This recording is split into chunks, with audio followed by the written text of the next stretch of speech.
Hello. Hi. Happy day. My name is Auburn, and today I will be playing Doki Doki Literature Club. I'll be honest, I have never played this before, nor have I seen anything from it apart from that singular speed meme, if you guys know what I'm talking about.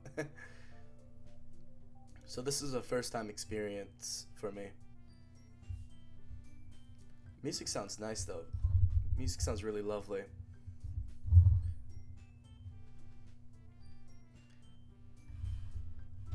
Oh, no point in waiting. Oh, give me a second.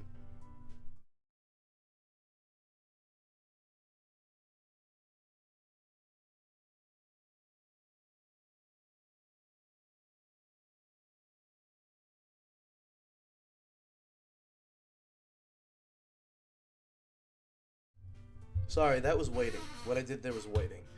Um,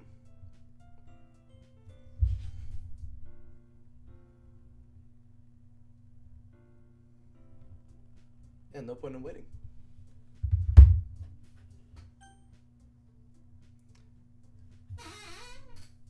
I keep saying no point in waiting, but then I something pops in my head and I'm like, oh, I should probably check on that. So hang tight, hang tight. I'll be right there.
I'm back. I forgot to label my stream. I was gonna go on this no labels, no tags, no nothing. All right. Hi, Amanda. Welcome to the stream, and hello to the other viewer. Anyways, happy day. My name is Auburn, and today I will be playing Doki Doki Literature Club for the first time. As I said before, I have no experience with this game outside of that singular speed meme, you know, the skip skip one. So this is me going in completely blind. Now, I said no point in waiting, and then I waited a few seconds, but no point in waiting now. Let's start a new game, and let's have fun. You guys can hear me all right, right? I'll take that as a yes. Thank you.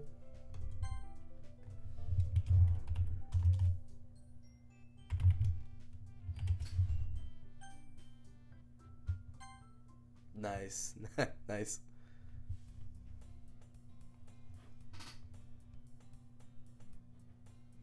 See an annoying girl running toward me from the distance, waving her arms in the air like she's totally oblivious to any attention she might draw to herself.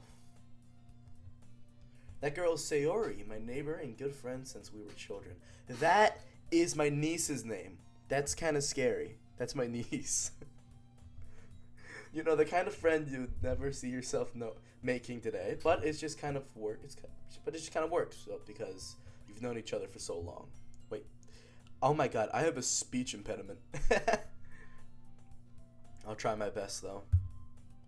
We used to walk to school together on days like this, but starting around high school, she would oversleep more and more frequently, and I would get tired of waiting up. But if she's going to chase after me like this, I almost feel better off running away. However, hi dork. However, I just sigh and idle in front of the crosswalk and let Sarah catch up to me. I'm not gonna. Ha! Ha! I overslept again!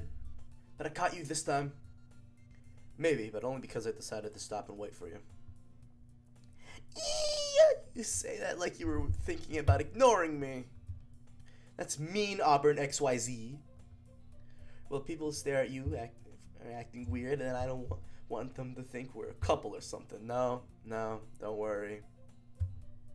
Fine. It'd be so messed up they can hear my mic. But you did wait for me after all. I guess you don't have it in you to be mean even if you want to. Whatever you say, Saori. We cross the street together and make our way to school. As we draw near, the streets become increasingly speckled with other students making their daily commute. By the way, Auburn, have you... Yeah, that's chill.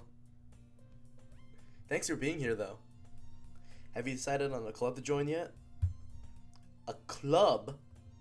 I told you already, I'm not really interested in joining any clubs. I haven't been looking either.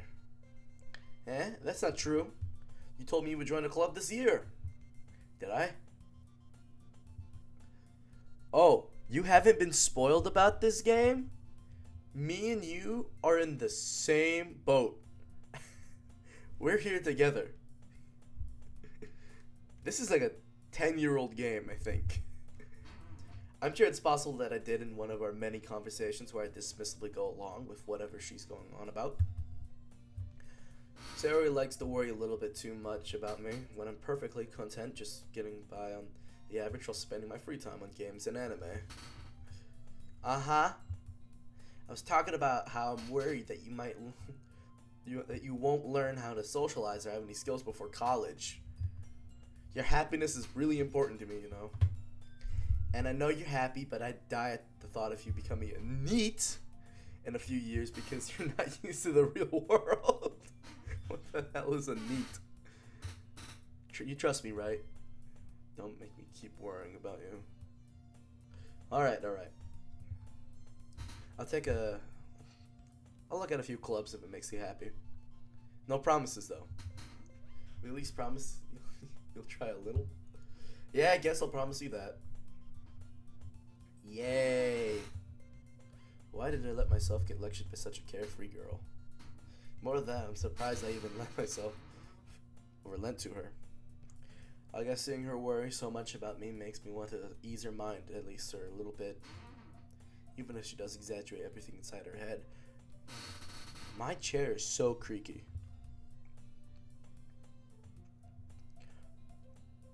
The school day is ordinary as ever. And it's all ah, my god. Blah. The school day is as ordinary as ever, and it's over before I know it. After I pack up my things, I stare blankly at the wall, looking for an ounce of motivation. Clubs. Sarah wants me to check out some clubs. I guess I have no choice but to start with the anime club. Y'all got One Piece? Hello? Sarah? Oh, god damn it. Sarah must have come into the classroom while I was spacing out. I look around and realize I'm the only one left in the classroom.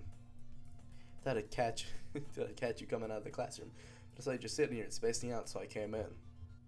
Honestly, you're even worse than me sometimes. I'm impressed. Don't need to wait up for me if it's gonna make you late to your own club. Well, I thought you might need some encouragement, so I thought, you know what? Well, that you could come to my club. Sorry. Yeah. There's no way I'm going to your club. Meanie. Yeah, that's not advertising it for me. Sayori is vice president of the literature club. Oh! Oh! I have a feeling I don't have a choice in this matter. Not that I was ever aware she had any interest in literature. In fact, I'm 99% sure she only did it because she thought it would be fun to help start a new club. Since she was the first one to show interest after the one who proposed the club, she inherited the title Vice President. That said, my interest in literature guaranteed to be even less. Yeah, I'm going to the anime club. Come on, please. Why do you care so much anyway? Well, I kind of told the club yesterday I would bring in a new member. Oh my god. And Natsuki made cupcakes and everything. Okay, cupcakes aren't so bad. Don't make promises you can't keep. I can't tell if Sayori is really that much of an airhead or if she's so cunning as to have planned all this out. I let out a long sigh. Fine, let's hop for a cupcake, okay? Yes, let's go! Okay, no One Piece for me. And thus, today marks the day I sold my soul for a cupcake. I dejectedly follow Sayori across the school and upstairs, a section of the school I rarely visit, being generally used for third-year classes and activities. Sayori, full of energy, swings open the classroom door. Everyone, the new member is here. I told you, don't call me a new member. I glance around the room. Welcome to the literature club. It's a pleasure meeting you. Sayori always says nice things about you. Well, that's nice. Seriously, you bar out a boy? Okay. That's not so nice. Way to kill the atmosphere. Guess who got kicked out of a Starbucks for, you guessed it, being a guy? Auburn, what a surprise. Welcome to the club. All words escape me in this situation. This club is full of incredibly cute girls. Oh no! Oh no! Is it one of these games? Is this what I sold? Is this what I... Oh, hold on. Hold on. Auburn, that's me. Fenn's asking for the Twitch. I'll be right back.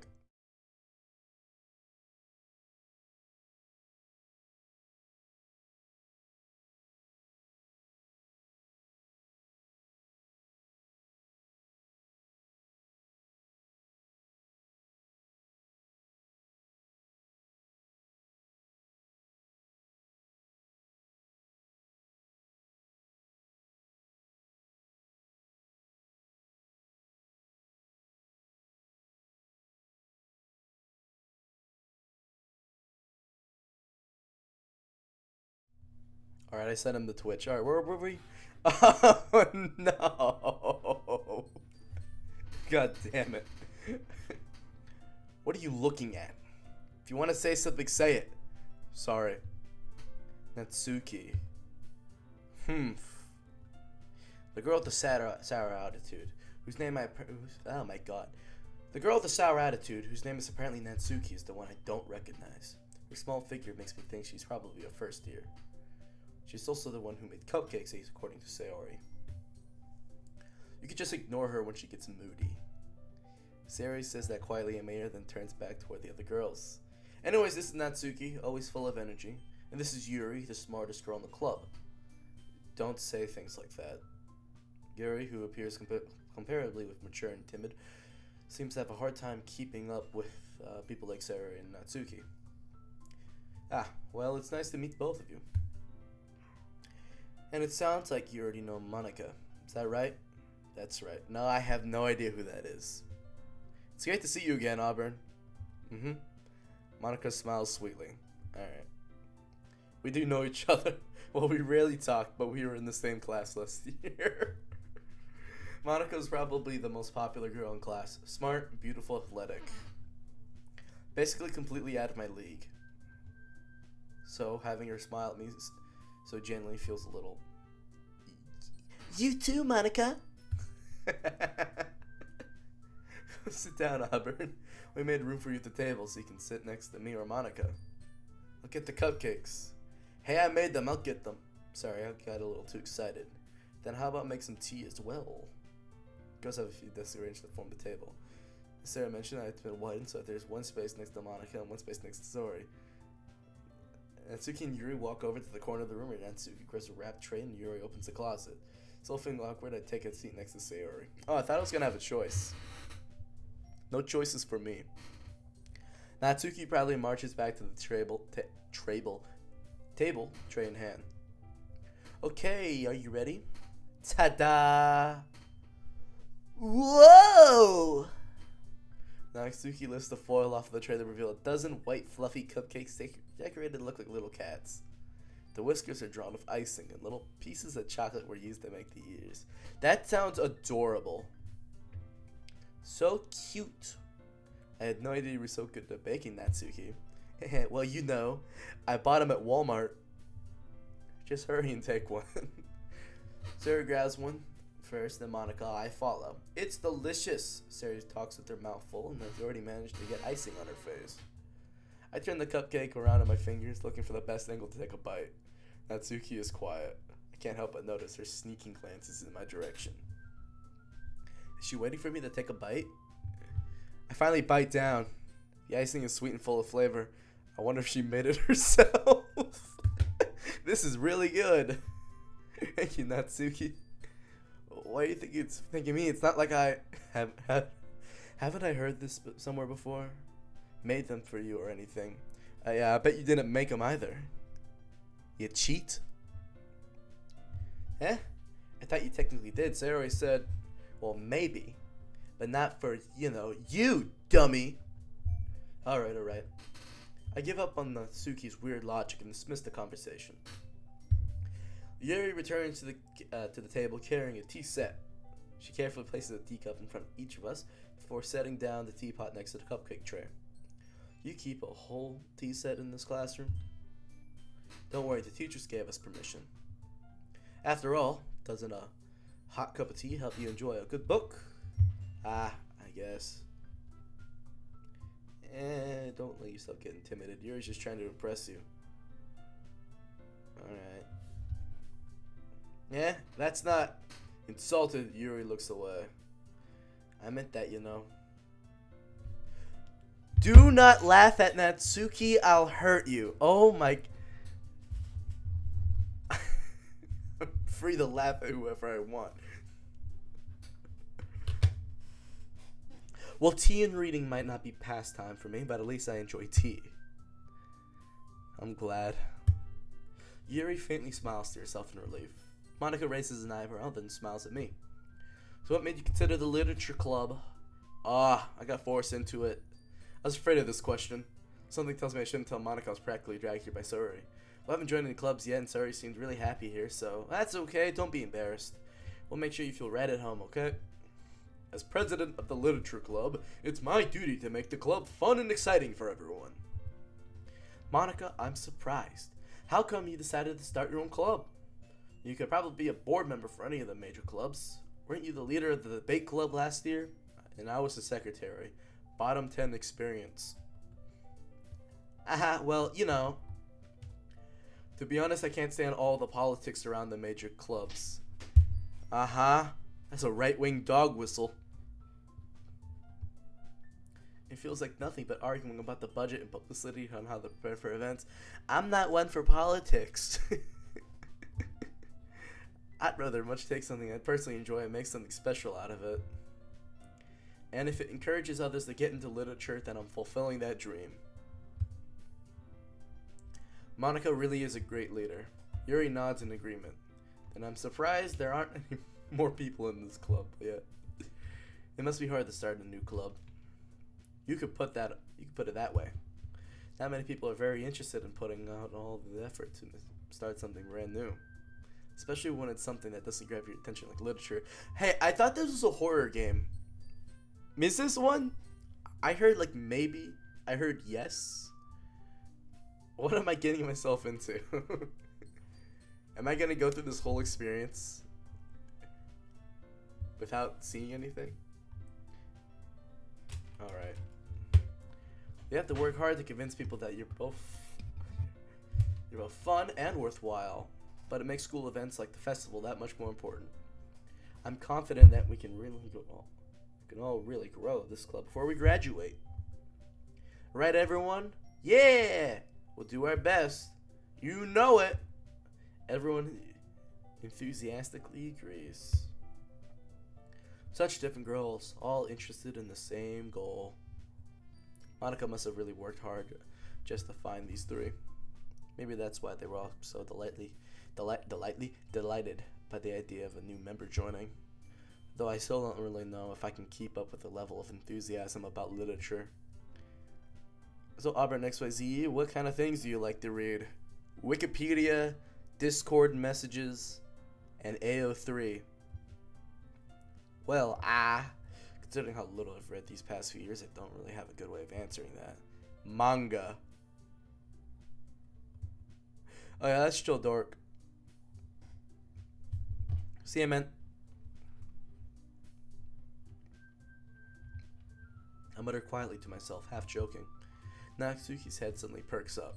It looks like she wants to say something, but she keeps quiet. She's about to call me a One Piece LARPer. It's true. I only watched the anime, and I have not got past Long Ring Island. Not much of a reader, I guess. Well, that can change. What am I saying? I spoke without thinking after seeing Yuri's sad smile. Anyway, what about you, Yuri? Well, let's see. Yuri chases the rim of her teacup with her finger. My favorites are usually novels that build deep and complex fantasy worlds. The level of creativity and craftsmanship behind them is amazing to me. And telling a good story in such a foreign world is equally impressive. Yuri goes on, clearly passionate about her reading. She seemed so reserved and timid since the moment I walked in, but it's obvious by the way her eyes light up that she finds her comfort in the world of books, not people. But you know, I like a lot of things. Stories with deep psychological elements usually immerse me as well. Foreshadowing. Isn't it amazing how a writer can deliberately take advantage of your own lack of imagination to completely throw you for a loop? Foreshadowing. I know we've been reading a lot of horror lately. I'm not going to say it a third time. I read a horror book once. I desperately grasped something that I can relate to at the minimal level. At this rate, Yuri might as well be having a conversation with a rock. Really? I wouldn't have expected that, Yuri. For someone as gentle as you. Well, I guess you could say that. But if a story makes me think or takes me to another world, then I really can't put it down. Surreal horror is often very successful at changing the way you look at the world. If only for a brief moment. Ugh, I hate horror. Oh, why is that? Well, Natsuki's eyes dart over to me for a split second. Never mind. Is the fence still here? Are you still here, buddy?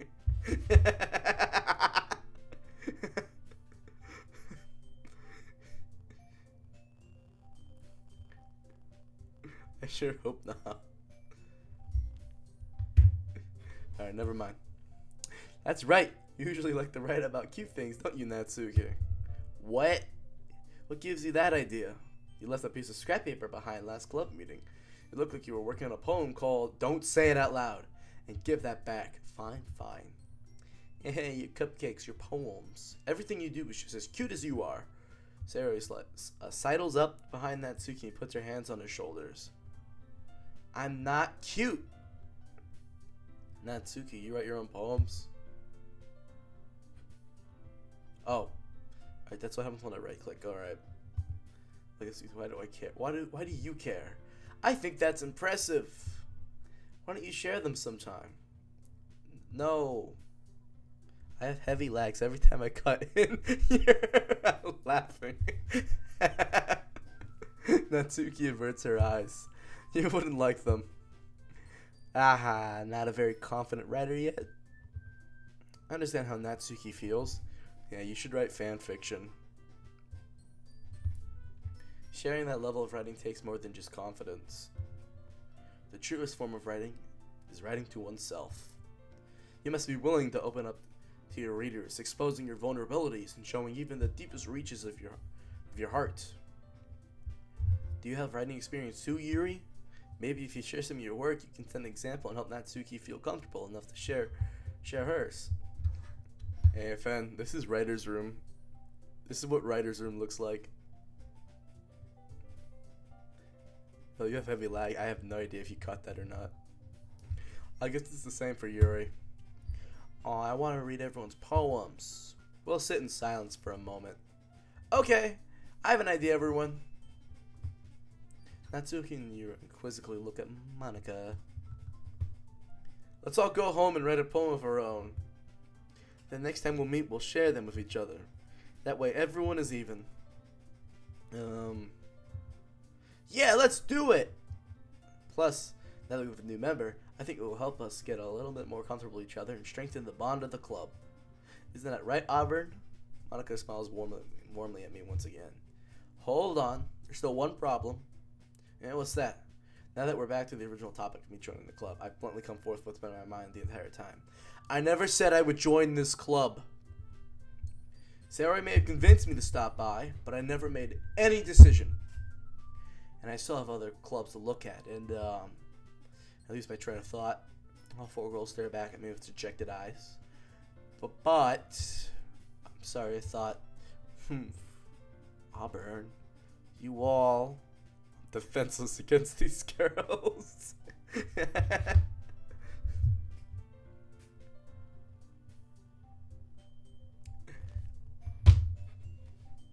How am I supposed to make a clear-headed decision when it's like this? That is, if writing these poems is the price I need to pay in order to spend every day with these beautiful girls. Oh my god! Is this it? Is this the game? Is this what I'm subjected to? Is this for what I have wrought? Right.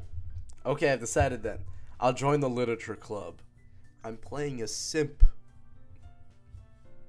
One by one, the girl's eyes light up. Yes, I'm so happy. Sarah wraps her arms around me, jumping up and down. Hey, you really did scare me for a moment. If you really just came for the cupcakes, I would be super pissed. Then it makes it official. Welcome to the literature club. Thanks, I guess. Okay, everyone. I think with that, we can officially end today's meeting on a good note. Everyone remember tonight's assignment. Write a poem to bring to the next meeting so we can all share. I would like to actually write one. Monica looks over at me once more. Auburn, I look forward to seeing how you express yourself. Hee hee. Yeah. Can I really impress the class star Monica with my mediocre writing skills? I already feel the anxiety welling up inside me. Meanwhile, the girls continue to chit-chat as Yuri and Natsuki clean up their food. Hey, Auburn, since we're already here, do you want to walk home together? That's right, Sarah and I never walk home together anymore because she always started to say, because she always stayed after school for clubs. Oh my god. I'm sorry to the one viewer left. I have a weird impediment. Sure, might as well. Yay! With that, the two of us depart the club room and make our way home. The whole way, my mind wanders back and forth between the four girls. Sayori, Natsuki, Yuri, and of course, Monica. Will I really be happy spending every day at this school and literature club? Perhaps I'll have the chance to grow closer to one of these girls. Alright! I just need to make the most of my circumstances, and I'm sure good fortune will find me. I guess that starts with writing a poem tonight. Please let me write a poem. Please let me. Yes! Pick words you think your favorite club member will like. Something good might happen with whoever likes your poem the most. Okay. We're gonna get deep about this poem. Socks.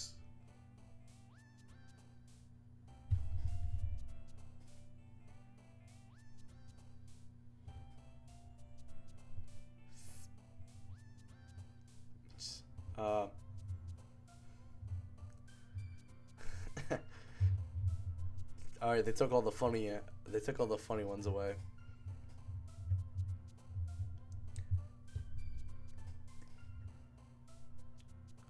Eternity. Death. Bunny.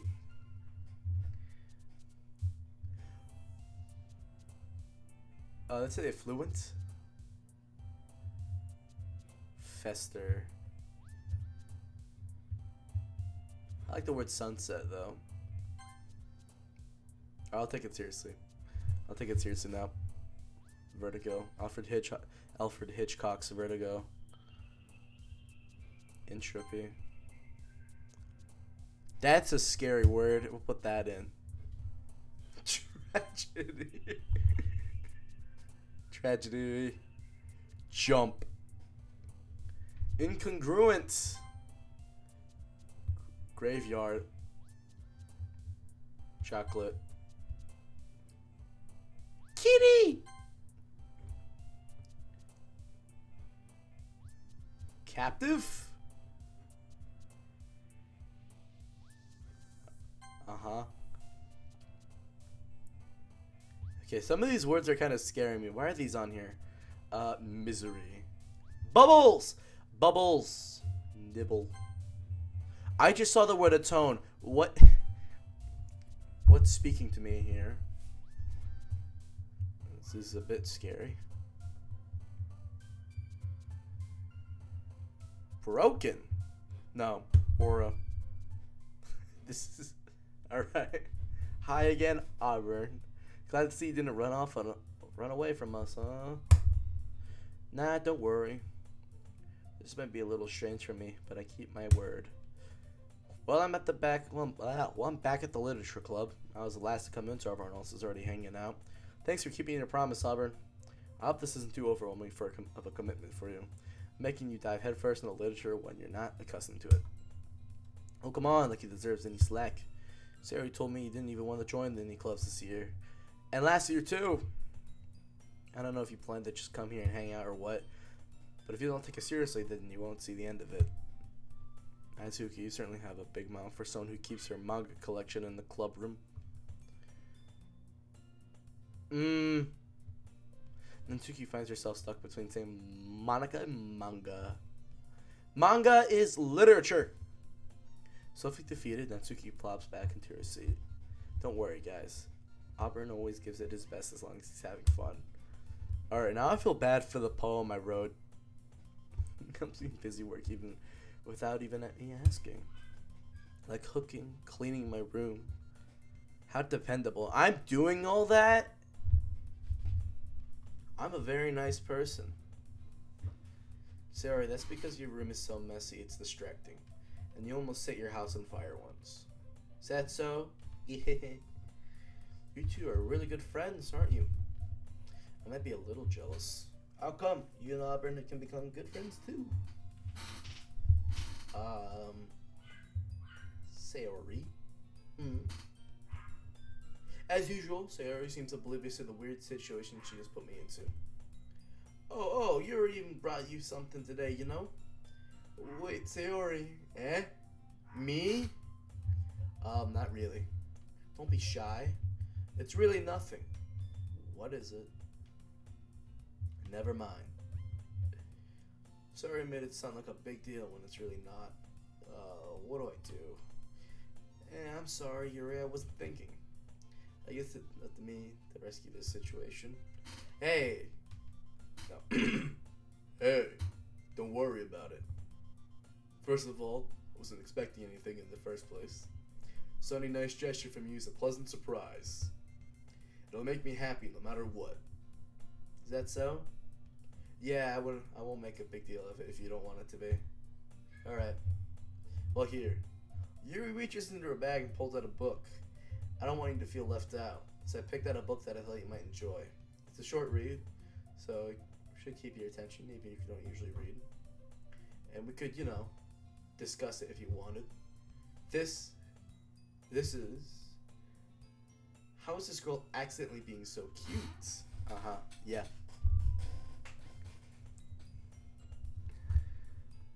She even picked out a book. She thinks I'll like this despite me not reading much.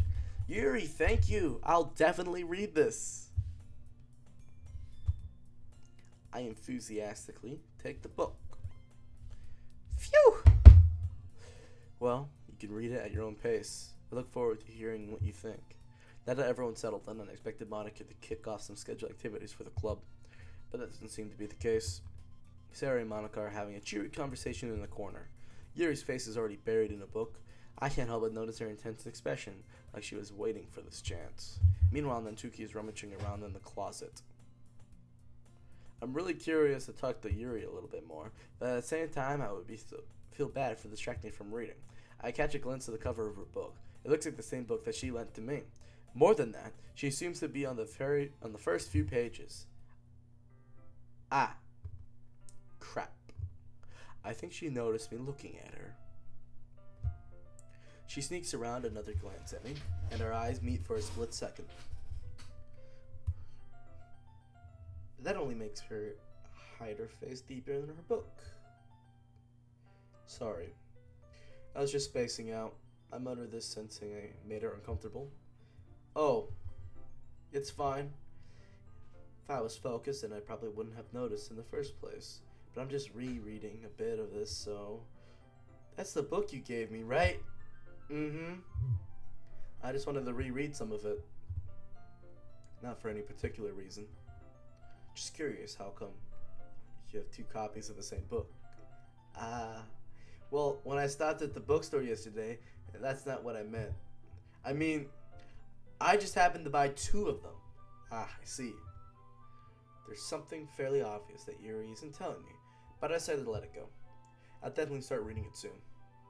I'm glad to hear once it starts to pick up, I may have a hard time putting it down. It's a very engaging and relatable story.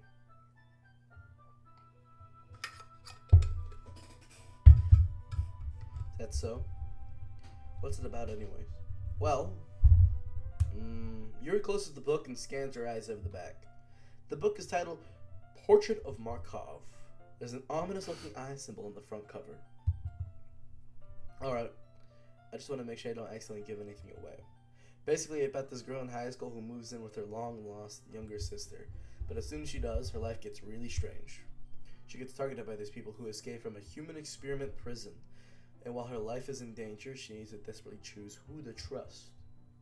No matter what she does, she ends up destroying most of her relationships, and her life starts to fall apart. It's kind of dark, isn't it? Yuri made it sound like it was going to be a nice story, so that dark turn came from nowhere. Yuri gently giggles all of a sudden. Are you not a fan of this sort of thing, Lauber? No, it's not that. I mean, I can definitely enjoy these kinds of stories, so don't worry. I hope so. Yeah, I totally forgot that Yuri's into these things. She's so shy and reclusive on the outside, but her mind seems to be completely different. It's just that those kinds of stories, they challenge you to look at life from a strange new perspective. When horrible things happen, not just because someone wants to be evil, but because they have their own goals or their own philosophy that they believe in. Then suddenly, when you thought you related to the protagonist, they're made out to be naive for letting their one-sided morals interfere with the villain's plans. I'm rambling, aren't I? Not again. I'm sorry.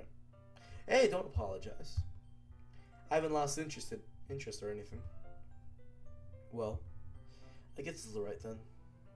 But I feel like I should let you know that I have this problem. When I let things like books and writings fill my thoughts, I kind of forget to pay attention to other people.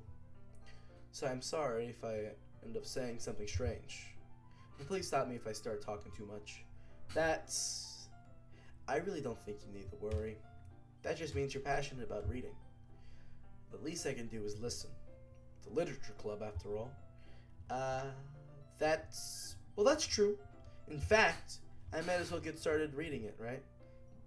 You don't have to. What are you saying? Just a moment ago you said you were looking forward to it. Let me just get the book. I quickly retrieved the book that I put in my bag. Alright. It's fine if I sit here, right? I slipped into the next seat next to Yuri's. Yeah. Are you sure? You seem a little apprehensive. I'm sorry. It's not that I don't want to. It's just something I'm not very used to. That is reading in company with someone. I see. Well, just tell me if I end up distracting you or anything. Alright. I open the book and start the prologue. I soon understand what Yuri means about reading in company. It's as if I can feel her presence over my shoulder as I read. It's not a particularly bad thing. Maybe a little distracting, but the feeling is somewhat comforting. Yuri's in the corner of my eyes. I realize that she's not actually looking at her own book. I glance over. It looks like she's reading from my book instead. Sorry, I was just... Yuri, you really apologize, don't you? And I relate to that. I do. I apologize a lot. Sorry. I do? I don't really mean to. Sorry. I mean, here, this should work, right?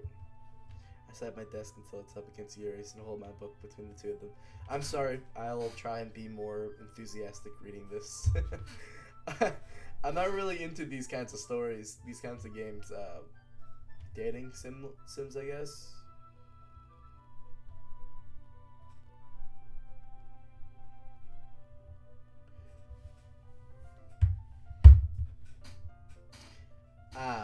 I suppose so. Yuri timidly closes her own copy. Once we lean into each other a little bit, our shoulders are almost touching. It feels like my left arm is in the way, so I use my right hand to hold the book open. I guess that makes us kind of difficult to turn the page. Here. Whoa! New graphics. Yuri takes her left arm and holds the left side of the book between her thumb and forefinger. I do the same with my right arm on the right side of the book. That way I turn a page and Yuri slides it under her thumb after it flips to her side. But in holding it like this, we're held even closer to each other than before. It's actually kind of distracting me.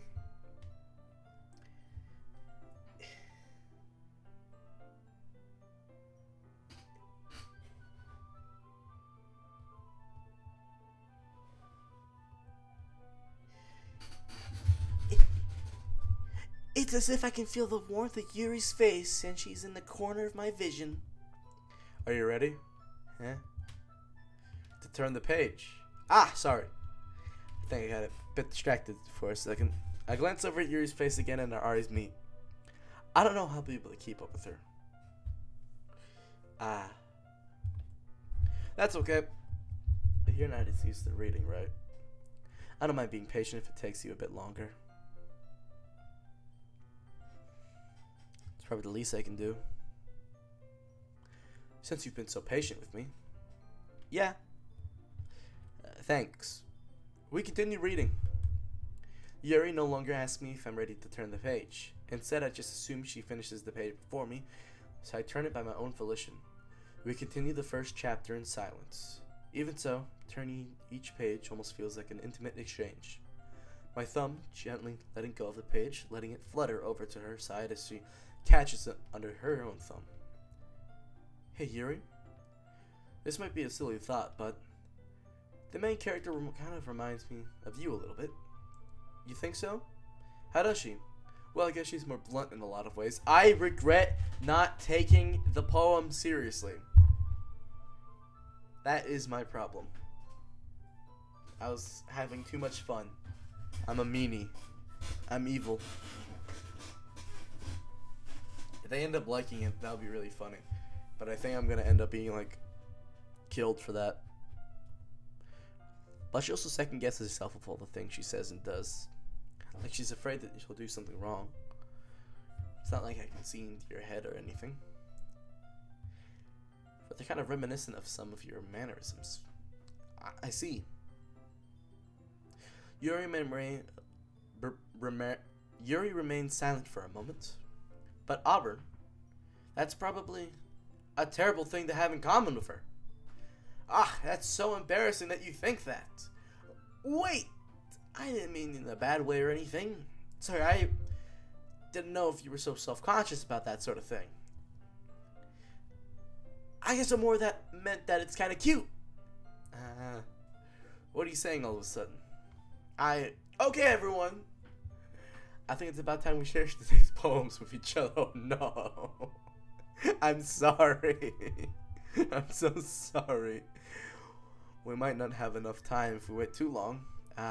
Yuri exhales, spared from finishing her thought. Is that alright, Yuri? You look kind of down. So, I'm sorry if you haven't been looking forward to this. It's not. It's fine. Yuri releases her hand from the book, causing it to close on top of my thumb. Alright. Guess so. Do some more reading tonight. Or would you prefer I only read it with you? I guess I don't have too much of a preference either way. In that case, I'll read a little bit more tonight. It'd be more fun to read with you after it picks up a bit, you know? That's good reasoning. In that case, feel free to finish the first few chapters in your own time. Alright. I stand up. I make a mental note of where I left off in the book and slip it back in my bag. By the way, did you remember to write a poem last night? Yeah. My relaxation ends. I can't believe I agreed to do something so embarrassing. I couldn't really find much inspiration since I've never really done this before. Well, now that everyone's ready, why don't you find someone to share with? I can't wait! Sarah and Monica enthusiastically pull out their poems. Zoe's is on a wrinkled sheet of loose leaf torn from a spiral notebook. On the other hand, Monica wrote hers in a composition notebook. I can already see Monica's pristine handwriting from where I sit. Natsuki and Yuri reluctantly complies, reaching into their bags. I did the same myself. Who should I show my phone through first? We'll do Yuri. Why not, you know? Yuri seems the most experienced. I should start with her. I can trust her opinion to be fair. As Yuri reads them, eyes lighten. Exceptional. Exceptional? Eh? What was that? Did I just say that out loud? Yuri covers her mouth, covering her whole face. He's going to hate me. I can read thoughts now. I'm Professor Charles Xavier. You really didn't do anything wrong, Yuri. Eh? I guess you're right. What am I getting so nervous for? Yuri takes a breath. So, what kind of writing experience do you have? Your use of imagery and metaphors indicates you've read a lot of poetry before. I chose socks as my first word. Socks. Really? Wow, that's a huge compliment coming from you. This is actually my first time, really. Huh? Yuri stares at me blankly, then looks at my poem again. Well, I know that. I just meant, Yuri trails off, unable to find an excuse. She traces her fingers along the words in the poem, as if breaking it down more thoroughly. Yeah. Okay. This is the reason I was able to tell. Just that there are specific writing habits that are usually typical of new writers, and having been through that myself, I kind of learned to pick up on them. I think the most noticeable thing I recognize in readers is that they're trying to make their style very deliberate. In other words, they tend to pick a writing style separate from the topic matter, and they form fit the two together. The end result is that both style and expressiveness are weakened. Once Yuri finds her train of thought, it's as if her demeanor totally changes. Her stammering is completely gone, and she sounds like an expert. Of course, that's not something you can be blamed for. There's so many different skills and techniques that go into writing even a simple poem.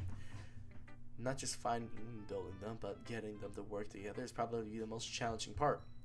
It might take you some time, but it all comes with practice and learning by example, and trying new things. I also hope that everyone else in the club gives you valuable feedback. Natsuki can be a little biased, though. Biased? How? Well, never mind. I shouldn't be talking about people like that. Sorry. It's fine. Not sure if Yuri's apologizing to herself, to me, or Natsuki. Do you mind if I read your poem now? Please do. I'd love to share my thought process behind it. Yuri smiles dreamily, as if it's a real opportunity for her, which itself is kind of funny. After all, isn't this supposed to be a literature club?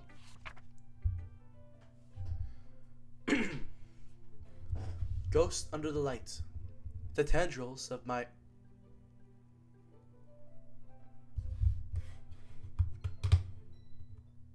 I'll be real.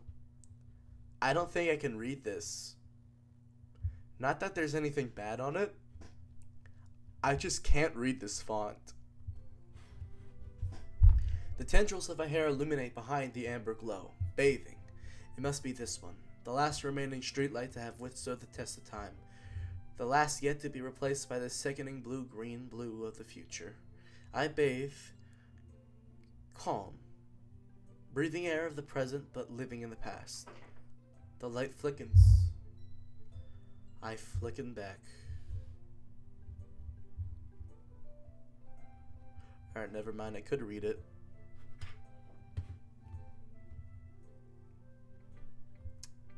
I'm sorry to have such terrible handwriting. Oh no!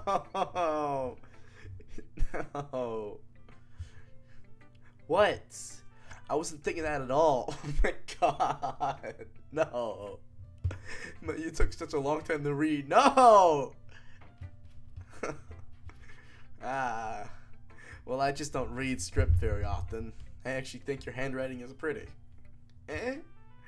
That's a relief. Also, I like the poem. Even though it's short, it was really descriptive. It wasn't too short. I usually write longer poems. Not at all. I'm really glad you like it. I'll be honest. Since it's our first time sharing, I wanted to write something a little bit more mild. Something easy to digest, I suppose. What do you write? Are you into ghosts, Yuri? Hoo-hoo. Actually, the story isn't about a ghost at all, Auburn. Really? I must have totally missed the point. Well, I suppose you did only glance over it, after all. But remember that poets often express their thoughts, feelings, experiences in their work. They usually do more than a simple story or painted a picture. In this case, perhaps the subject of the poem is only being symbolically compared to a ghost, lingering in her last remaining place of comfort, unable to let go of the past, and soon to be left with nothing. That's a lot more solemn putting it that way. I haven't thought about that. That's impressive. Eh? It's nothing really. Yours was impressive too, so nah. If anything, I could probably learn a thing or two from you. You think so? Yeah, of course. You know, I was really nervous about doing all this, but in the end, I enjoyed it. I'm gonna keep doing my best for you, Auburn. Me too. We'll just go down the line. Monica. Hi, Auburn.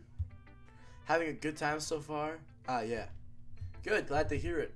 By the way, since you're new and everything, if you ever have any suggestions for the club, like new activities or things we can do better, I'm always listening.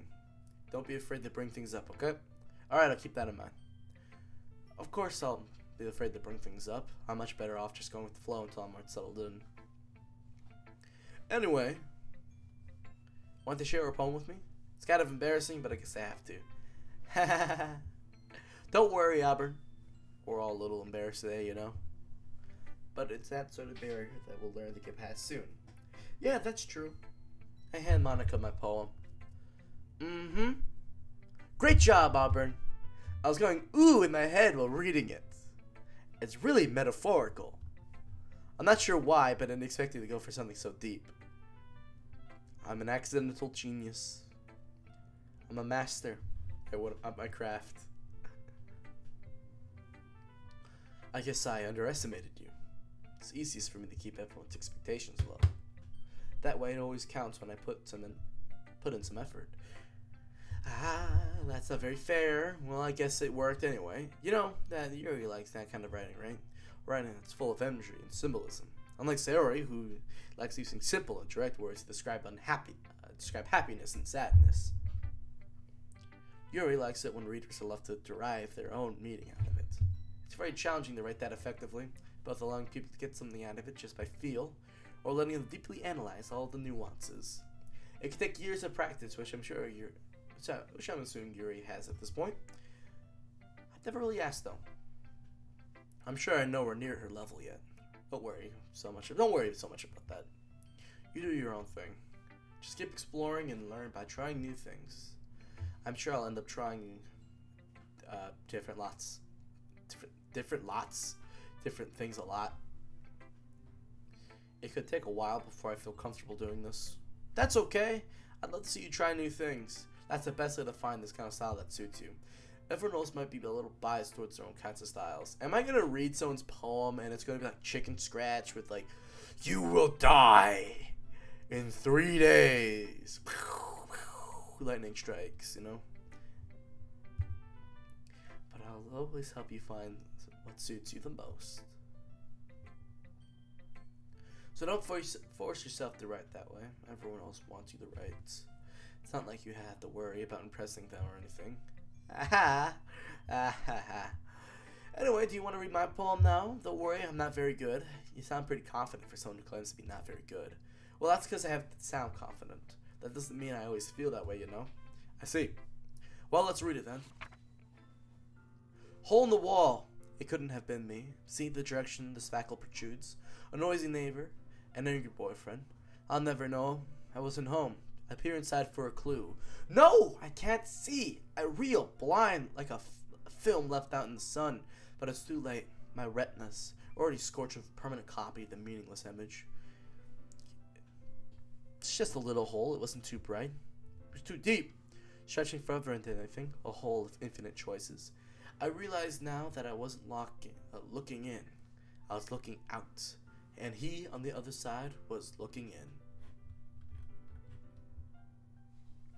So what do you think? It's very free-form, if that's what you call it. Free-form jazz. Sorry, I'm not the right person to ask for feedback. It's okay. Yeah, that kind of style has gotten pretty popular nowadays. That is, a lot of poems have been putting emphasis on the timing between words and lines. When performed out loud, it can be really powerful. What was the inspiration behind this one?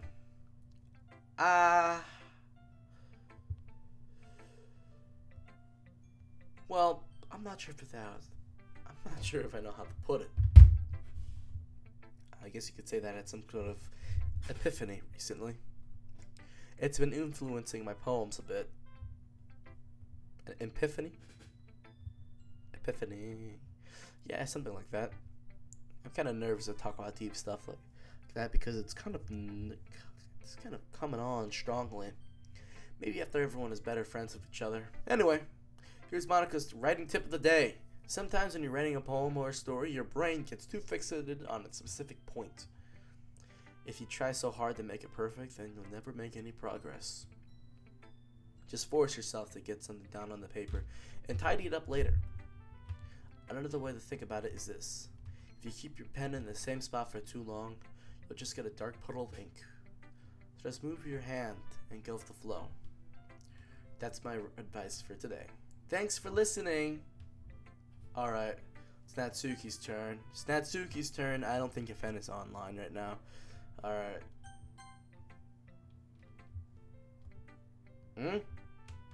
Well, it's about what I expected from someone like you. That's a little blunt. Well, excuse me. It's not like I said it was bad. It just didn't evoke any emotion. See, now this person is telling the truth. This person is telling the truth. No one else is. So basically, it's not cute enough for your taste. Well, do you want to get smacked? I'll pass. Sigh. Well, anyways, I guess I need to show you mine. Not that you'll like it. Eagles can fly. Monkeys can climb. Crickets can leap. Horses can race. Owls can seek. Cheetahs can run. Eagles can fly. People can try, but that's about it.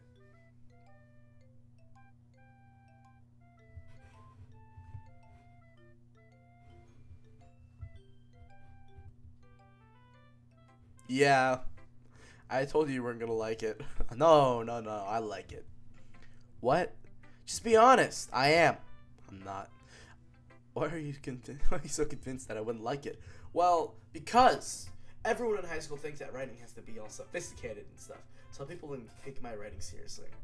But isn't the point of poems for people to express themselves? They're kind of mean to me. That's why they're kind of mean. But your writing style wouldn't make your message any less valid. Yes, exactly.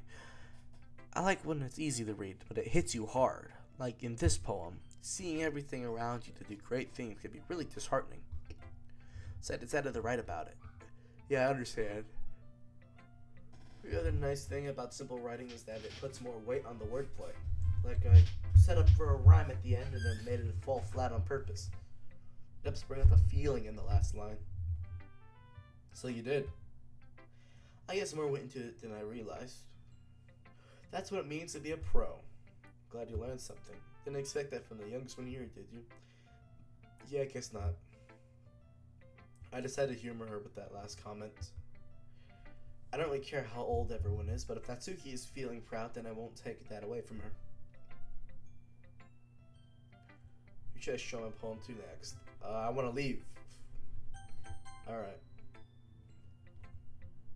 This is a good poem, Auburn. Are you sure it's your first time? Of course. It's not that good. I'm not the kind of guy who'd be in the poems in his spare time. Yeah, I guess you're right. That's why it impressed me. Well, to be honest, I was afraid that you wouldn't do it so seriously. Or that you wouldn't write one at all. I did not do it seriously. They're probably gonna call me out on my bullshit sooner or later. I'm really happy that you wrote one. It just reminds me of how you're really part of the club now. Not to mention the fact that I'm standing in front of you in the club room. Well, of course. I'm not really into it yet. I'm not really into it yet, but that doesn't mean I'll break my promise. See? It's like I said before, Robert. Deep down, you're not selfish at all, you know? Trying new things like this for other people. That's something that only good people do. Thanks, Sarah. Not sure if Sarah sees the full picture of my motive here. Full picture of my motive here. Oh my god, I'm playing a creep. I'm playing a creep. I'm gonna be put on a registry. What? Then again, I can't deny that she's part of the reason I joined. Know how much of this means to her and all. Yeah. I'm gonna make sure you have lots of fun here, okay? That will be my way of thanking you. Alright, I'm gonna hold you to that then. Yay! Now you'll read my poem too, right? Don't worry, I'm really bad at this. We'll see about that. Dear sunshine, the way you glow through my blinds in the morning, it makes me feel like you missed me. Kissing my forehead to help me out of bed. Make me rub the sleepy from my eyes. Are you asking me to come out and play? Are you trusting me to wish away a rainy day? I look above, the sky is blue. It's a secret, but I trust you. If it wasn't for you, I could sleep forever. But I'm not mad. I want breakfast. Sayori, this is just a guess, but did you wait until morning to write this? No, just a little bit. Can't answer just a little bit to a yes or no question. I forgot to do it last night. Well, at least that makes me feel a little better about myself. Don't be mean.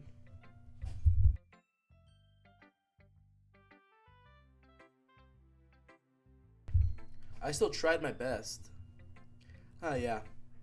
I didn't mean to say that it was a bad poem. It came out nice, or how should I put it? It sounds like you. Oh my god, I'm reading this so passive-aggressively. Really? Yeah. Especially that last line. I made eggs and toast. Even though you were late to school? It's bad to skip breakfast. Get all cranky. Well, I guess there's no point in arguing. Anyway, thanks for showing me. Yeah. Just so much fun. Monica's the best. Yeah. Next time I won't forget. I'm gonna write the best poem ever. Well, I guess I look forward to it. Phew! I guess that's everyone. I glanced around the room. That was just a little more stressful than I anticipated, as if everyone was judging me for my mediocre writing abilities. Even to being nice, there's no way my poems can stand up to theirs. This is a literature club after all. I sigh. I guess that's what I ended up getting myself into. Across the room, Sayori and Monica are happily chatting. My eyes land on Yuri and Natsuki. They gingerly exchange sheets of pairing, sharing their respective poems. As they read in tandem, I watch each of their expressive changes.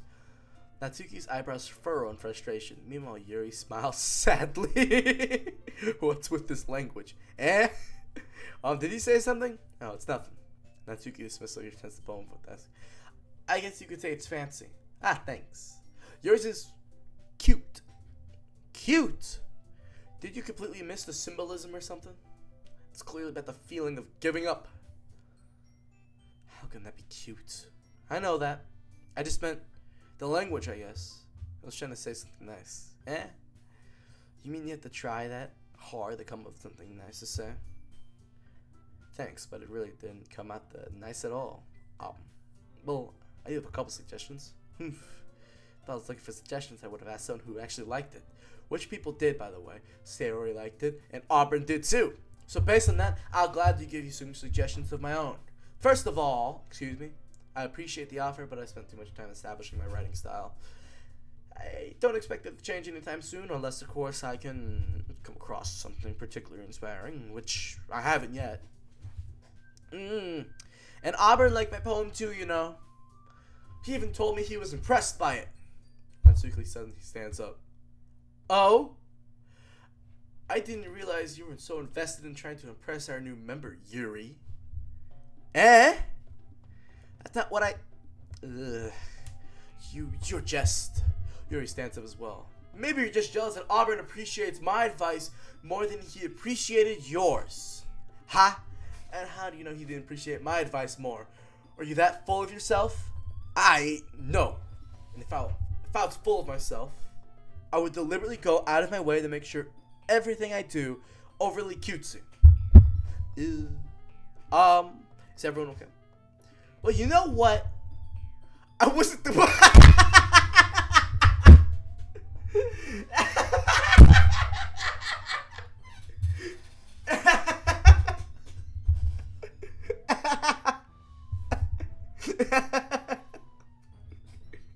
I wasn't the one whose boobs magically grew a size bigger as soon as Auburn started showing up. Natsuki, that's a little.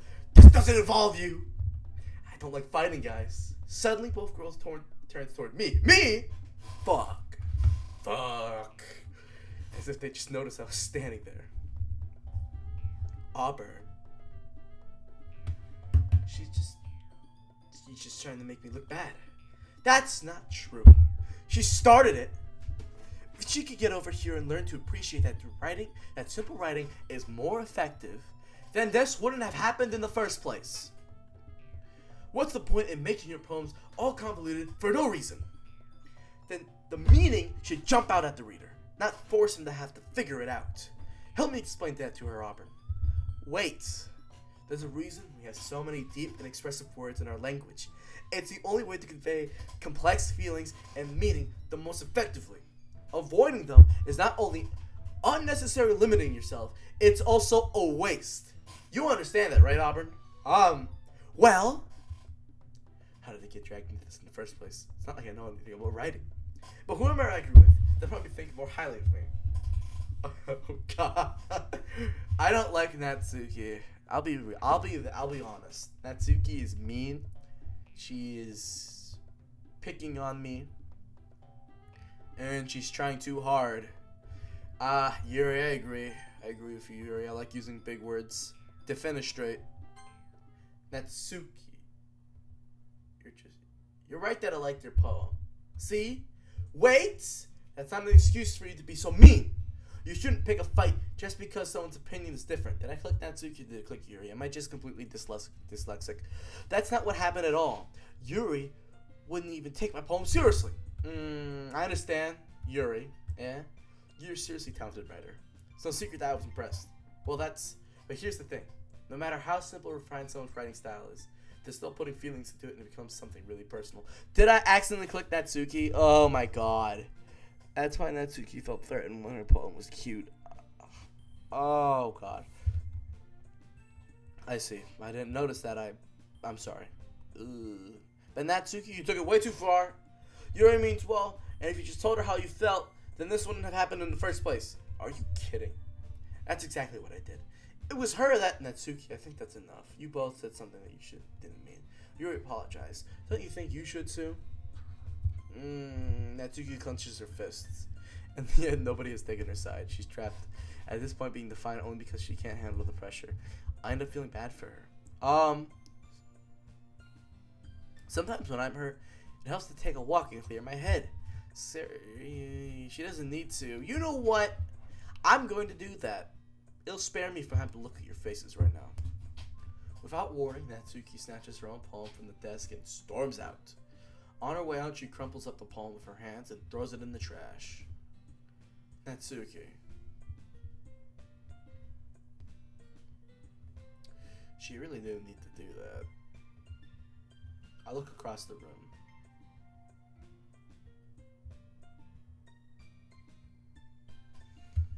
Yuri has her chin buried in her hands while she stares down at her desk. I gingerly approach her and sit in an adjacent chair. Sigh. Everything alright? Did I I'm so embarrassed. I can't believe I acted like that. You probably hate me now. No, Yuri. How could anyone not have gotten frustrated after being treated like that? You handled it as well as anyone could. I don't think any less of you. Well, alright, I believe in you. Thanks, Auburn. You're too kind. I'm thankful to have a part of this club now. Have you a part of this club now? Alright, it's nothing. One more thing.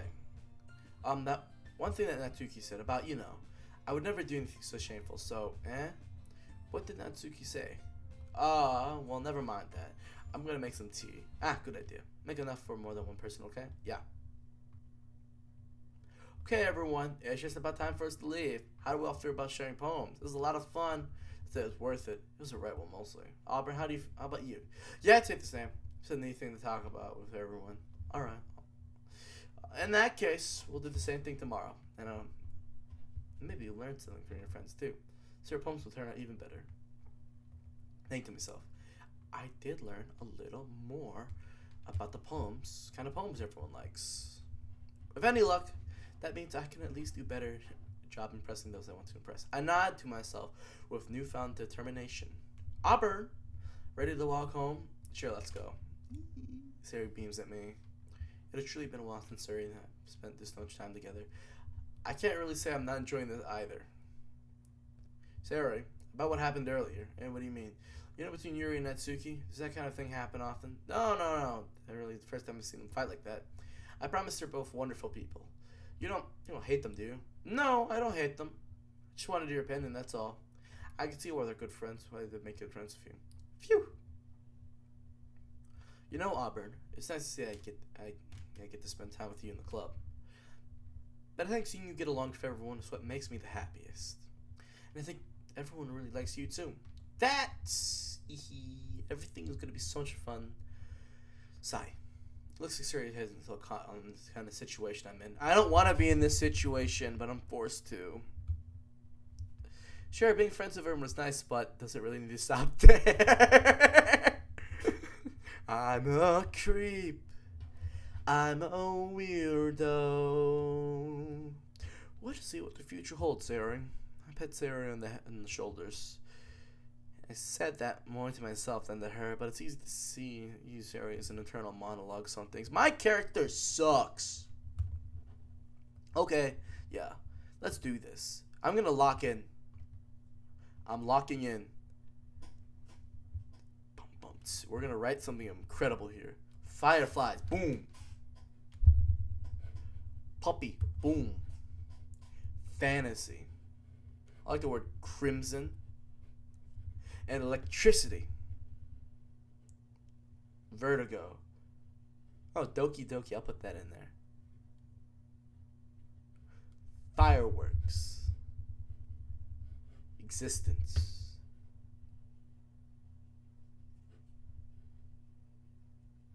Romance. Lollipop.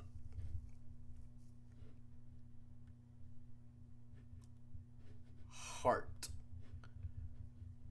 Bunny. The clouds. Heaven sent. Music. Determination. Special. Memories. Flower.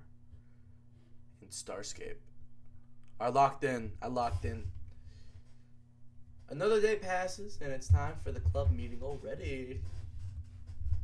I've gotten a little bit more comfortable here over the past couple days. 1, 2. Two's not a couple. Two's 2.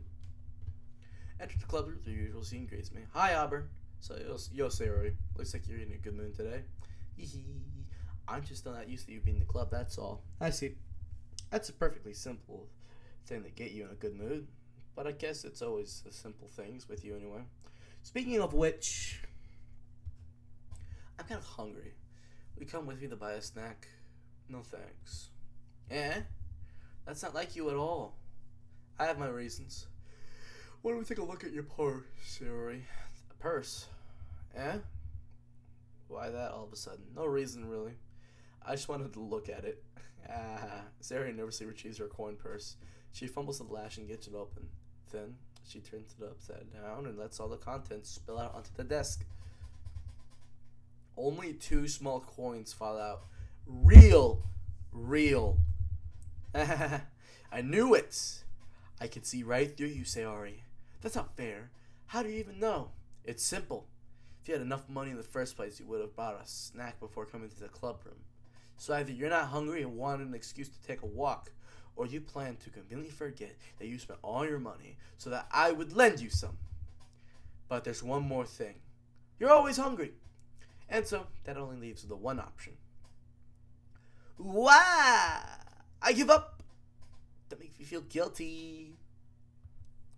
And if you feel guilty, that means you deserve to feel guilty. Yuri suddenly giggles. Eh? I didn't notice that she was listening in. Her face is in her book as always. I wasn't listening or anything. She was just something in my book. Yuri. Tell Auburn to let me borrow some money.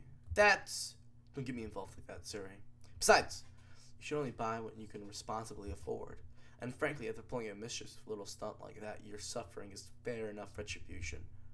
Huh? I didn't mean all that. I got a little too absorbed in my book. Ooh, I like when you speak your mind, Yuri. It doesn't happen too much, but it's a fun side of you. There's no way you could think that. You're right, though. I did something bad and I have to accept the retribution. That's still coming from you, Sari. I guess there's a little devil inside all of us, isn't there? Don't let her fool you. Sarah knows exactly what she's doing. After all, she told me she was bringing me to the club before she even told me. But you wouldn't have to come if it weren't for the cupcakes. So I had to trick Natsuki into making them. Come on, give me more credit than that, Sarah. Yeah. Pwap! Kia! Out of nowhere, something smacks Sarah in the face and tumbles back under the desk. Ow. What was, a cookie. Sure enough, it's a giant cookie wrapped in plastic. Not cookies, cookie. A big bag with 1 cookie in it. Oh, Mama, can I have some cookie? Yeah, but only 2 bites.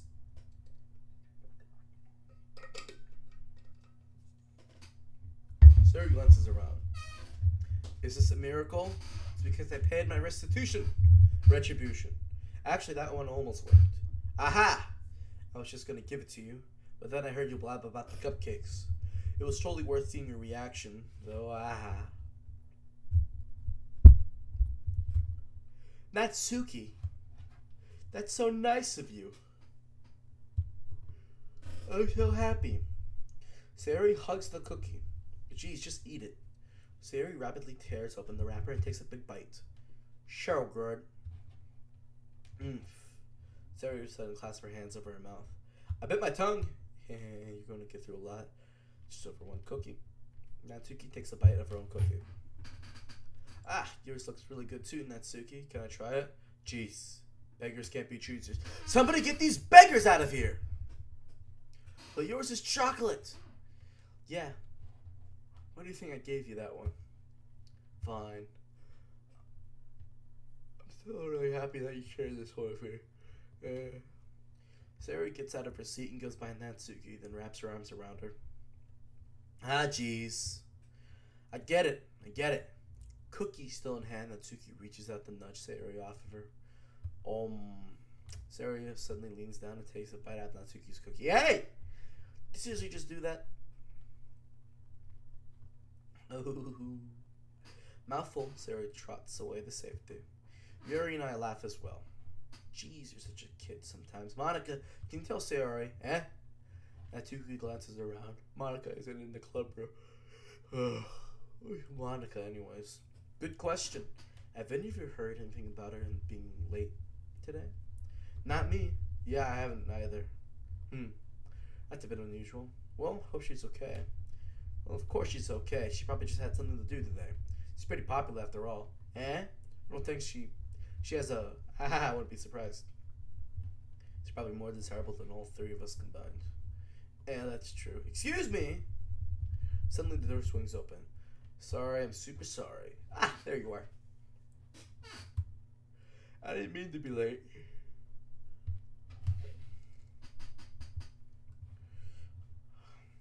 Hope you weren't worried or anything. Eh? Monica chose the club over her boyfriend after all. You're so strong-willed. Boyfriend? What on earth are you talking about? Monica quizzically glances at me. Never mind that. What held you up anyways? Well, my last period today was study hall. To be honest, I just lost track of time. That makes no sense, though. Oh my. Would have heard the bell ring at least. Must not have heard it. I was practicing piano. Piano? I wasn't worried to play music as well, Monica. Well, I don't really. I just kind of started recently. I've always wanted to learn piano. That's so cool. You should play something for us, Monica. Monica looks at me. Maybe once I get a little bit better, I will. Yay! It sounds so cool. I'd also look forward. I almost said I'd almost look forward to it. Is that so? In that case, I won't let you down, Auburn. Monica smiles sweetly. I didn't mean any pressure or anything like that. Don't worry. I've been practicing a whole lot recently, and I really love to share what's alright. Sorry, I'm really tired. I see. In that case, best of luck. Thanks. So I didn't miss anything, did I? No, not really. I just leave Sarah's mischievous escapade. Oh my god, I'm tired. I'm so sorry, chat.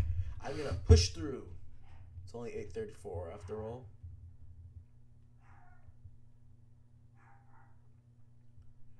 It looks like everyone has already settled down. Sari somehow is supposed to finish her entire cookie. Yuri's back to her book and Natsuki disappeared into the closet. Man, looks like no one to be bothered today. I slumped down to the nearest desk. How am I supposed to occupy myself, like literally occupy myself like this? I guess I could always read some of the book you review, but I'm feeling a little too tired to read. I could probably fall asleep right now. I close my eyes and end up listening in on Sarah's conversation with Monica. I'm probably going to seem really oh my god. I'm going to seem really lame compared to all the other clubs, though. Well, we can't give up. The festival is our chance to show everyone what literature is all about. The problem with it is that the idea of a literature club sounds too dense and intellectual. But it's not like that at all, you know.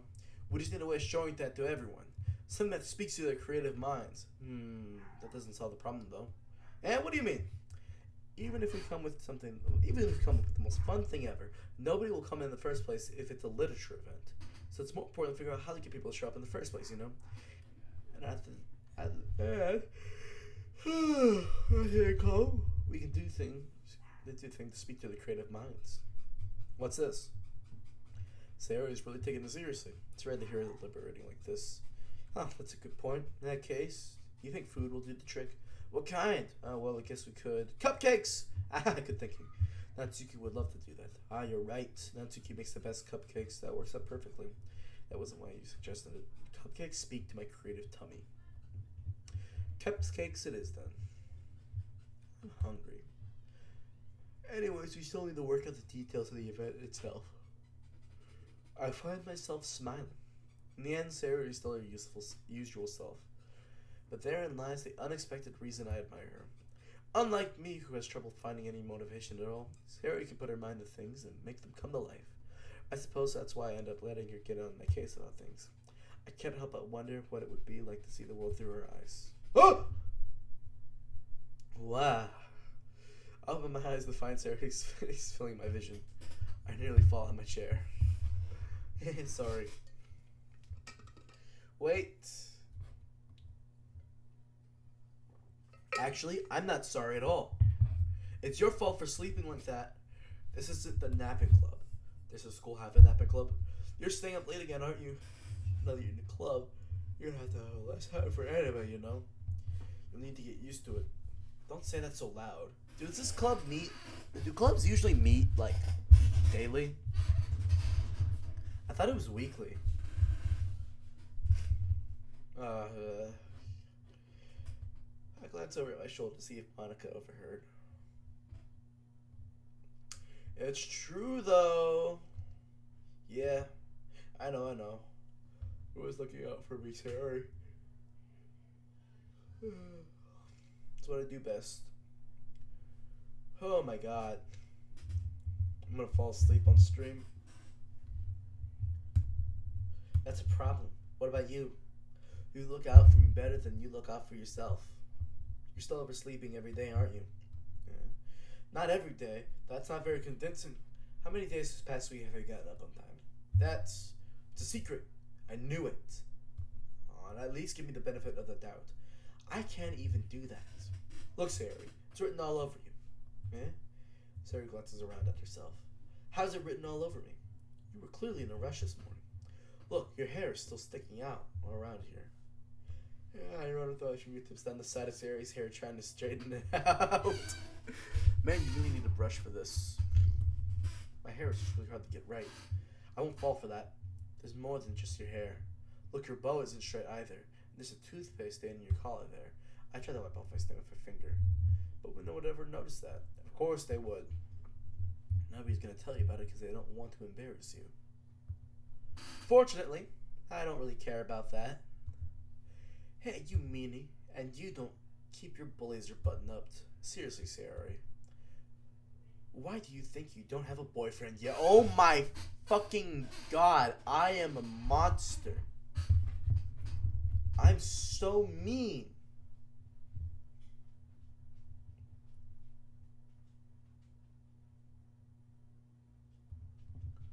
I'm so mean.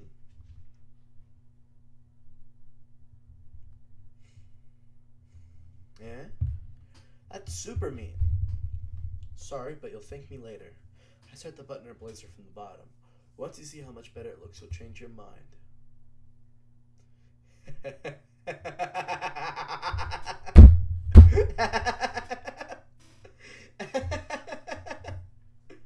This game, oh my god.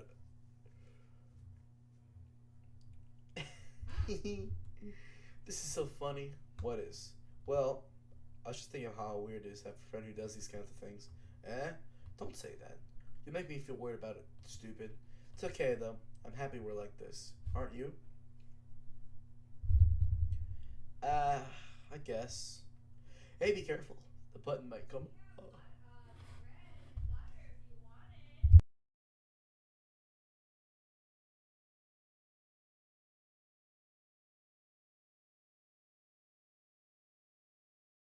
Sorry if I'd heard something. Why is this one so hard to close?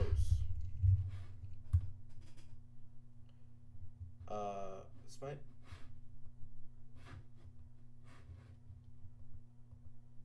Is my game audio on? What's going on there?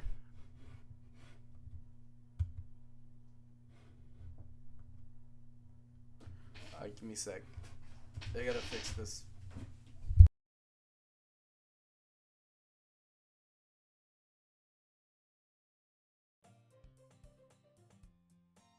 Alright, there we go. I fixed it. I struggled to fully close the button near her chest. Does this thing even fit you properly? It did when I bought it. Sigh. If you buttoned it, you would have noticed it sooner than it doesn't fit you anymore. What are you smiling about? It means my boobs got bigger again.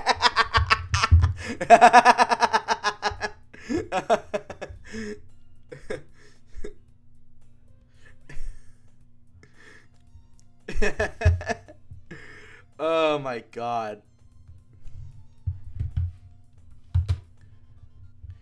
Don't say that out loud. Anyways, you look so much better now, so, why does it feel so strange to see Sari's blazer button up like that? But it's so stuffy. Ooh, it's not worth it at all. Sari hastily unbuttons her blazer once more. Phew! That's so much better. Sari puts her arms around and puts her arms out and twirls around. So if I keep it unbuttoned, then I won't get a boyfriend, right? What kind of logic is that? Why are you singing like that? It's a good thing. Because if I had a boyfriend, then he wouldn't even let you do things like this. All right. And you take care of me better than anyone else would anyways. Alright. That's why I keep being unbuttoned. Stop saying all these embarrassing things. Eh? I didn't say anything embarrassing. Jeez. Well, anyways, just focus on trying to wake up a little easier or earlier. Only if you focus on going to bed earlier. Fine. It's a big deal. I guess we're better at taking care of each other than we are taking care of ourselves. Yeah, I guess so, huh? So maybe you should come wake me up in the morning. You're doing it again, Sayori. Oh, but I was joking that time. Man, it's impossible to tell with you sometimes. Okay, everyone, and Monica suddenly calls out, why don't we share the poems we wrote now? Yay! Auburn, I can't wait to read yours. Yes, same. I fail to sound enthusiastic, but Sayori still trots away to retrieve the poem. I'll be right back.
I got Texas Roadhouse bread and butter. It's really good. Can my mic even pick this up? Hello?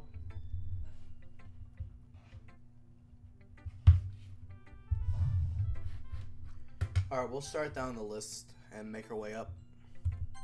Let's go! Hi again, Auburn. How's the writing going? Alright, I guess. I'll take that. As long as it's not going bad. I'm happy that you're applying yourself. Maybe soon you'll learn to come up with a masterpiece. I wouldn't count on that. You never know. Want to share what you wrote for today? Sure, here you go. I'll give him poem to Monica. All right, I like this one. It makes me think of something Sarah would like. Is that so? You and Sarah were like good friends, right? I'm dying. Oh my god.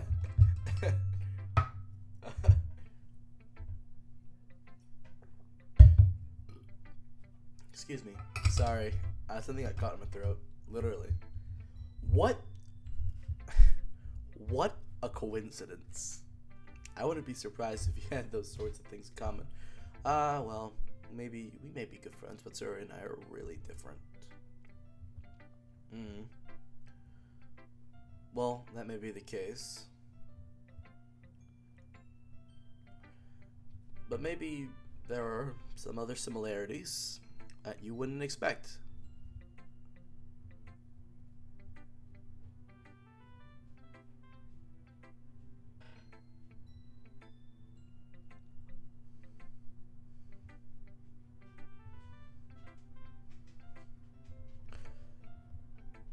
The way she talks about you sounds like the two of you really care about each other's well-beings. Even if you show it in different ways, it ends up being more similar than you think. So I think that's the kind of vibe I get when reading your poem. You sure you're not reading it too into? You sure you're not reading into it too much? Could be.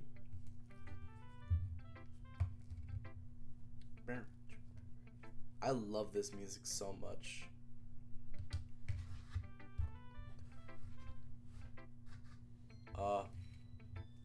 Where's the... Oh, there we go. Oh gosh, it sounds like Yuri. But in any case, Yuri's writing and it's got a gentle feel to it.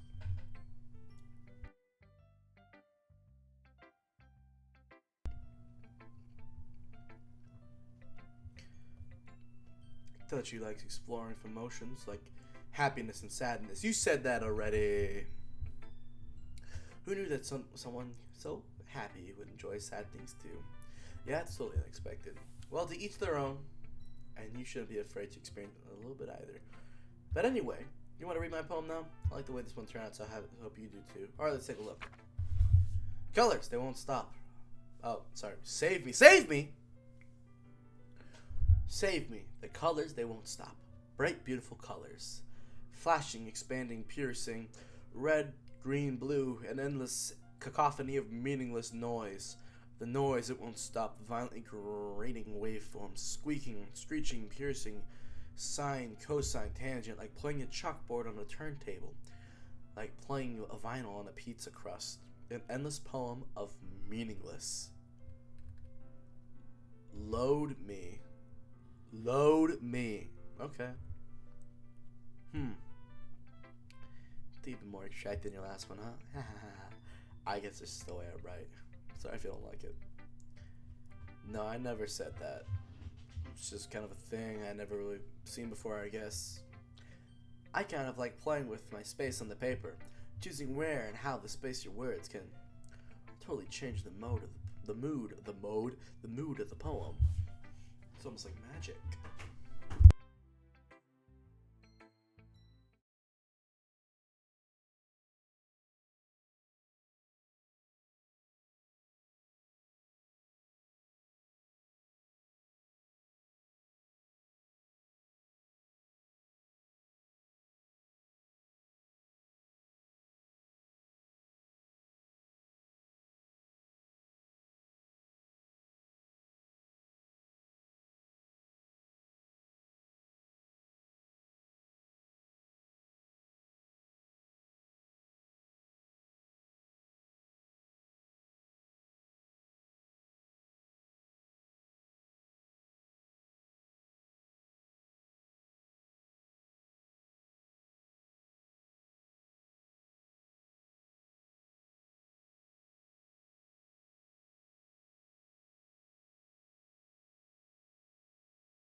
Sorry, my brother came in.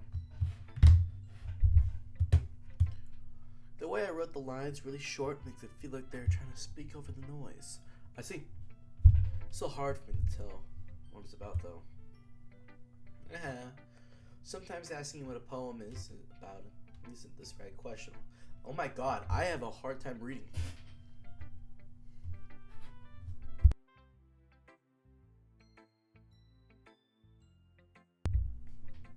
A poem can be as abstract as a physical expression of a feeling or a conversation with the reader. So putting it that way, not every poem is about something. Anyway, here's Monica's writing tip of the day. Sometimes you'll find yourself facing a difficult decision. When that happens, don't forget to save your game. Huh?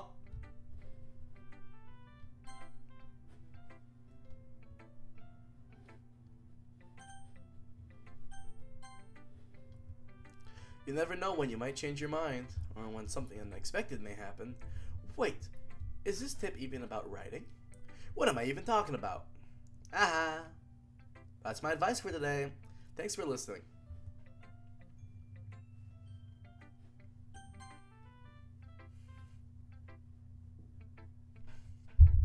Let's see what you've written for today. This is pretty good, Auburn. Were you influenced by seeing everyone's writing styles yesterday? I guess you could say that. I was also a bit surprised at how differently everyone writes. So I respect you for trying new things. You don't need to be afraid to be a little more daring. Metaphors can go a long way. What's this history button?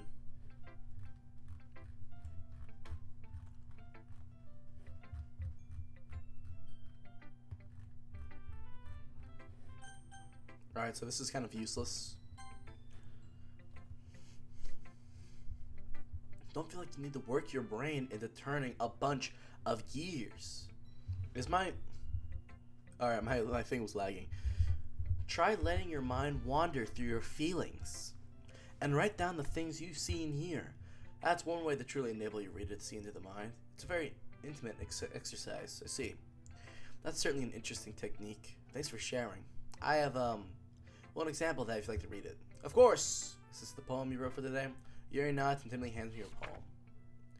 The Raccoon. It happened in the dead of night while I was slicing bread for a guilty snack.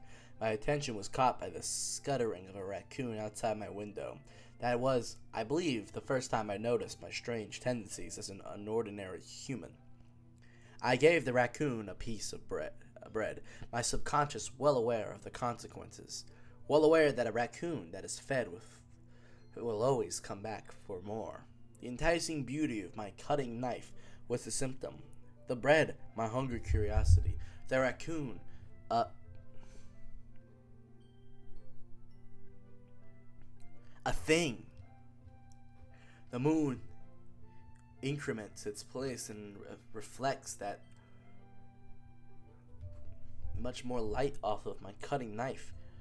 The very light that glistens in the eyes of the raccoon friend. I slice the bread, and fresh and soft, that raccoon comes excited. Or perhaps I'm merely projecting my emotions onto the newly satisfied animal. The raccoon has taken to following me. You could say that we've gotten quite used to each other. The raccoon becomes hungry more and more frequently, so my bread is always handy. Every time I brandish my cutting knife, the raccoon shows me its excitement. A rush of blood, classic Pavlovian conditioning. I slice the bread and I feel myself again. I was a little more daring with this one than yesterday's. I can see that. It's a lot more metaphorical. I don't know if it's my fault, but I can't begin to imagine what this poem's about. That's right. It's a bit closer to my preferred writing style. Using this poem as a canvas to express vivid imagery, conveying emotions through them. Yeah, if I take it at face value, then I can't even figure out what it's supposed to mean. Well, I think it's something that different people can relate to in their own way. I wanted to express the way it feels for me to indulge in my more unusual hobbies. Not to make myself sound better than the protagonist here, but I did understand what that poem was about. So yeah, I'm smart. It's the sort of things I'm usually forced to keep to myself. So I sometimes enjoy writing about them. Why do you keep them to yourself? because they're embarrassing and people would make fun of me. Don't you have anything like that, Auburn? Well, yeah, I guess I do. I feel like everyone has a little something like that. The best we can do is respect each other and our individualities, even if it's difficult sometimes and some things make us uncomfortable. After all, if I haven't learned to embrace my own weirdness, I would probably hate myself.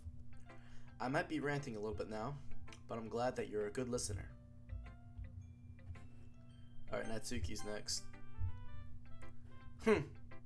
Well, it's not really any worse than your last one. Stream stuttering has not improved, but good poem. How bad is it? Like, can you understand what I'm saying right now? What am I kidding? I should send a message.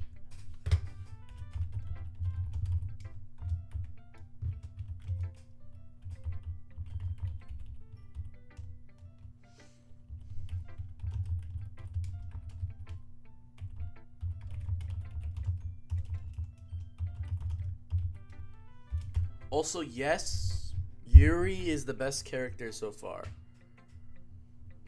I agree with that. I don't like Natsuki. I'm sorry. I'm a Natsuki hater. But I can't really say that it's any better either. Phew! Huh? Phew what? Ah, well, anything that isn't a train wreck I'll take as a win. And I get the feeling you're probably the most critical. Hey, what makes you... Wait, maybe this was a compliment? Aha! Glad to see someone recognizes my experience. Well then, keep practicing and maybe you'll be as good as me someday. That's, something tells me that Natsuki completely missed the point. Come to think of it, this kind of reminds me of Sari's poem from yesterday. Yeah, you think so? Yeah, well, I guess if you've been friends with her for so long, you might be on the same wavelength. No, you can't understand what I'm saying right now? Don't worry, I'll have the VOD on my channel. Let me type that actually. Oh my god, I'll post full vid on YouTube.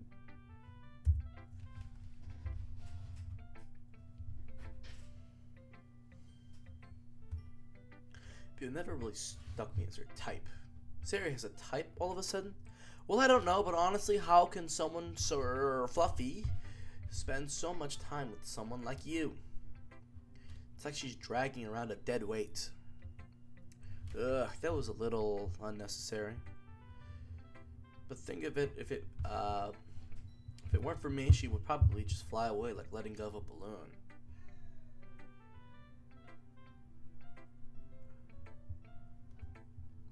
Whatever it is, I don't get it. Oh yeah, I guess I'm supposed to show you my poem. Here. Amy likes spiders.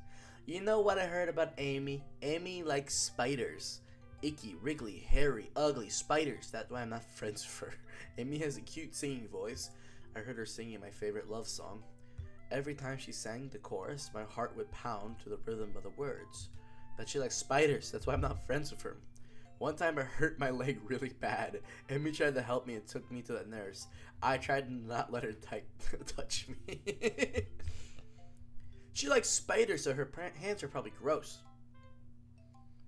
That's why I'm not friends with her. Amy has a lot of friends. I always see her talking to people. She probably talks about spiders. What if her friends start the like spiders too? That's what I don't like Amy.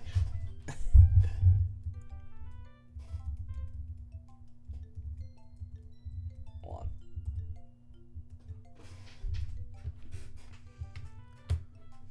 Doesn't matter if she has other hobbies. Doesn't matter if she keeps it private. Doesn't matter if she doesn't hurt anyone. It's gross. She's gross. The world is better off without spider lovers. And I'm gonna tell everyone. No.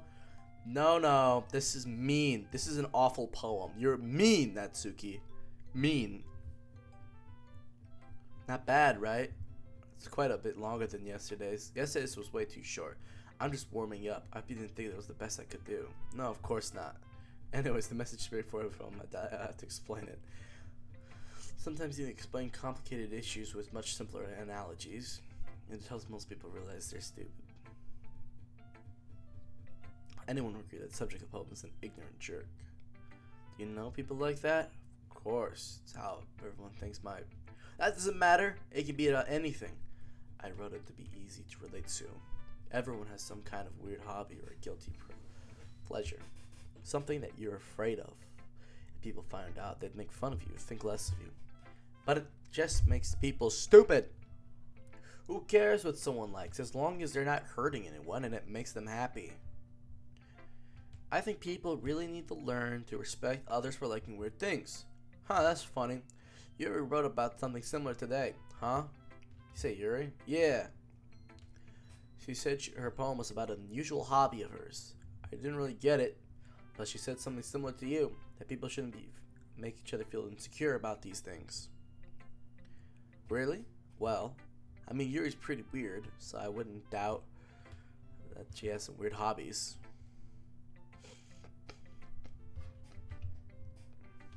Not that there's anything wrong with that. It's not like I would judge her or anything. Natsuki has trouble finding words.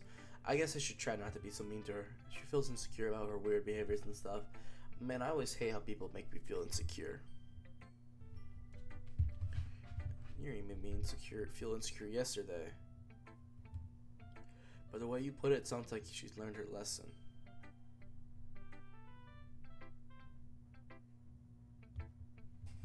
Well, I would say so. Even if her writing style is really different, I'm sure she'll appreciate the message in your poem. That's what I do best after all. I don't like writing unless there's a good message to take away from it. Like, conveying emotions is important. But I want to make people think, not just feel. Remember that I'm going to write a good one for tomorrow. So look forward to it. Alright, one last poem.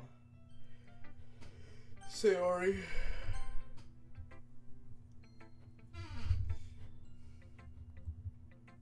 Oh my goodness. This is so good, Auburn. I love it. Especially after yesterday's poem. Ugh. You're too honest sometimes, Sayori. No, but really. I want to put this on my wall. Can I? Sayori, you must be seriously overreacting.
Sorry, I'm back.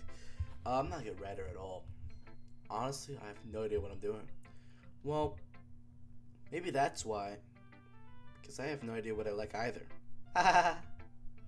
Jeez. I'm sure Yuri's opinion has to be a little more constructive than this. Maybe even Natsuki's. Are you sure you don't like it just because I wrote it? Well, I'm sure that's part of it. I think I understand you better than a lot of people here, you know? So when I read your poem, it's not just a poem. It's an Auburn poem. That makes it extra special. Like I can feel your feelings in it. Sari hugs the sheet against her chest. You're so weird, Sari.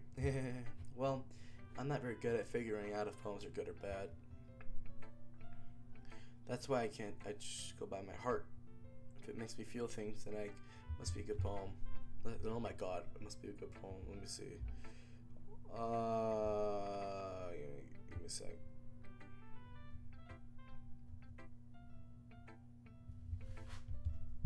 Then again, I guess conveying feelings is a pretty important part of this whole thing. Sorry, my stream is lagging out for somebody, and I need to see if it's my problem or not.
I have a brilliant plan.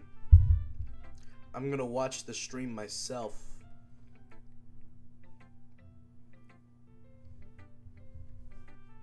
Let's hope this doesn't like destroy anything.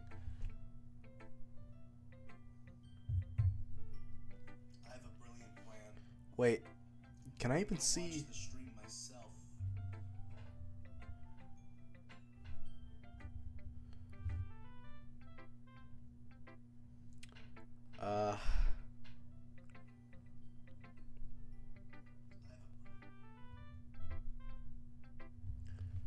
Hold on.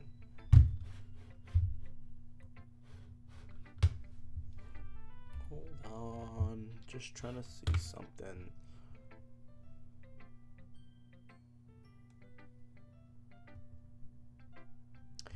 Can I?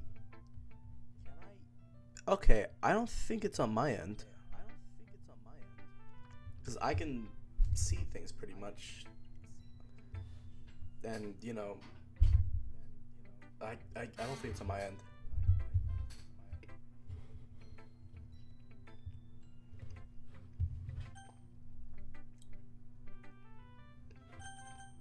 Alright, let's get back to it.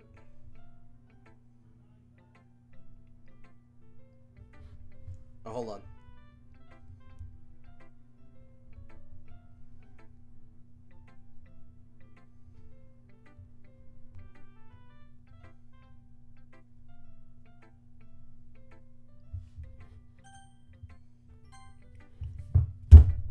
Yeah, maybe. Honestly, I don't know what kind of writing you like in the first place. Yeah. I swear I thought I saw something on the ceiling. Me neither. Ugh. Why don't you at least try giving it some thoughts? Aw, you want me to write something for me? That's so sweet. Yeah, right. They always think about other people. You need to think about yourself once in a while. If you don't, you might end up being hurt at some point. Eh? Oh, hello, dork. Did you see my message? I checked the stream myself. Is it alright for you?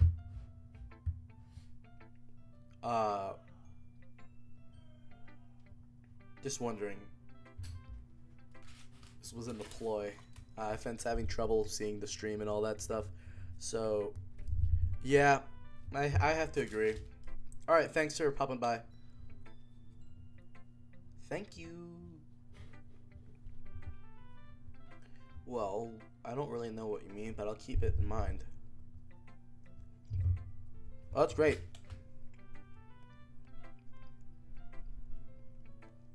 Thanks. Well, whatever. Anyways, let's see. I guess I like happy poems. Wait, sometimes I like sad poems too. Sometimes a little bit of both. There's a word for that, right? What's the word I'm looking for? Bittersweet. Yeah. I like things that are happy and things that are sad. Happy and sad? I can't see you liking something sad, Sayori. Well, I like happy the most.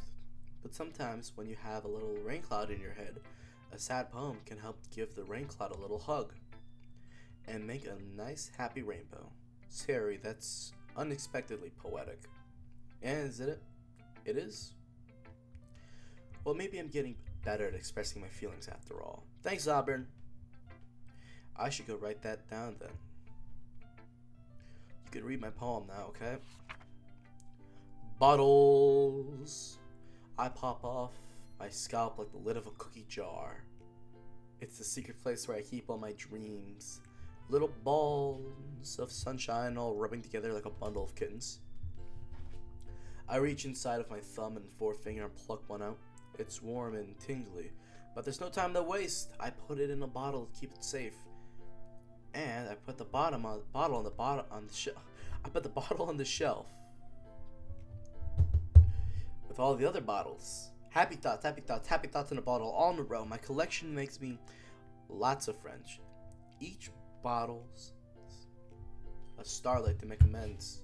Sometimes my friend feels a certain way. Down comes a bottle to save the day. Night after night, more dreams. Friend after friend, more bottles. Deeper and deeper my fingers go, like exploring a dark cave, discovering the secrets hiding in the nooks and crannies. Digging and digging, scraping and scraping. I blow dust off my bottle caps. Didn't feel like my time elapsed. My empty shelf could use some more. My friends look through my locked front door. Finally all done, I open up and in come my friends. In they come in such a hurry. Do they want my bottles that much? I frantically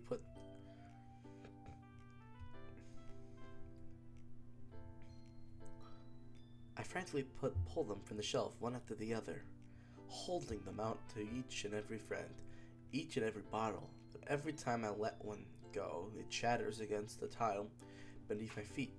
Happy thoughts, happy thoughts, happy thoughts in shards all over the floor. They're supposed to be for my friends who aren't smiling. They're all shouting, bleating something. But all I hear is echo, echo, echo, echo inside my head. Holy crap. Sarah, did you really write all this? Of course I did. I asked Grok to do it for me. Didn't I tell you yesterday I was gonna write the best poem ever? Yeah, but, I mean, I didn't expect something like this coming from you. Monica taught me a whole lot, and I've been really in touch with my feelings recently. I see that. It's almost kind of creepy. Creepy? Well, not exactly. Maybe because I'm used to you being so cheerful. Well, never mind. I'm thinking too hard about it. The point is, it came out good, so you should be proud. Oh, thanks. I feel like it was meant to express myself this way. It even helps me understand my own feelings a little bit better. Writing is like magic. You've gotten pretty passionate about this, huh? I hope you keep it up. Yeah, writing is the best. I'm gonna keep writing until I die. Don't get ahead of yourself. Sarius had a habit of getting obsessed with something before dropping it no more than a week later. That's real. That's me. I wonder if this is one of those times.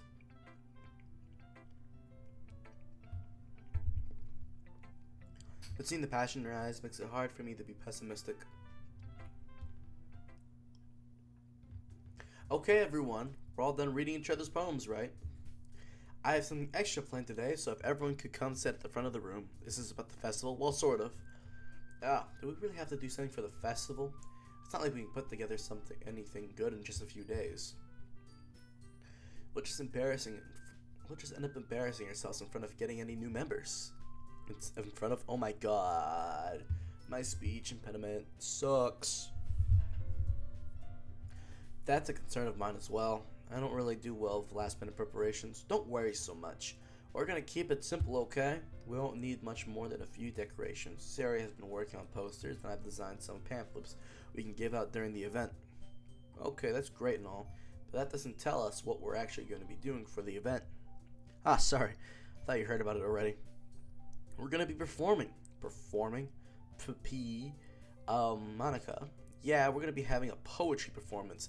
Each of us are gonna choose a poem to recite during the event. But the cool part is, we're also gonna let anyone else come up and recite poems too. Sarah's putting it all on the posters in case anyone wants to prepare ahead of time. Sarah, who's been calling a poster, holds it up for us to see. Are you kidding me, Monica? You didn't already start putting these posters up, did you? Well, I did. Did you really think it was that bad of an idea? Well, no. It's not a bad idea. But I didn't sign up for this, you know? There is no way I'm gonna be performing in front of a group of people like that. I agree with Natsuki. I could never in my life do something like that. Imagining it, Yuri shakes her head in fear. Guys, no, Sayori. I understand what they're coming from. Remember that Natsuki and Yuri have never shared their poems with anyone just a couple days ago. They're allowed to ask for them to recite their poems out loud to a whole room full of people. I guess I kind of overlooked that. So I'm sorry.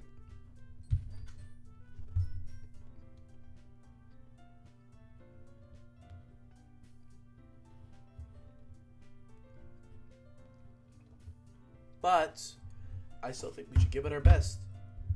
We're the ones responsible for the fate of this club. If we start the event and each put on a good performance, then it will inspire others to do the same. And the more people who perform, the better we'll be able to show everyone what the literature is all about.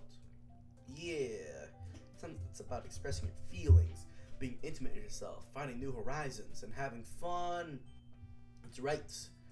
And it's those reasons that we're all in this club today.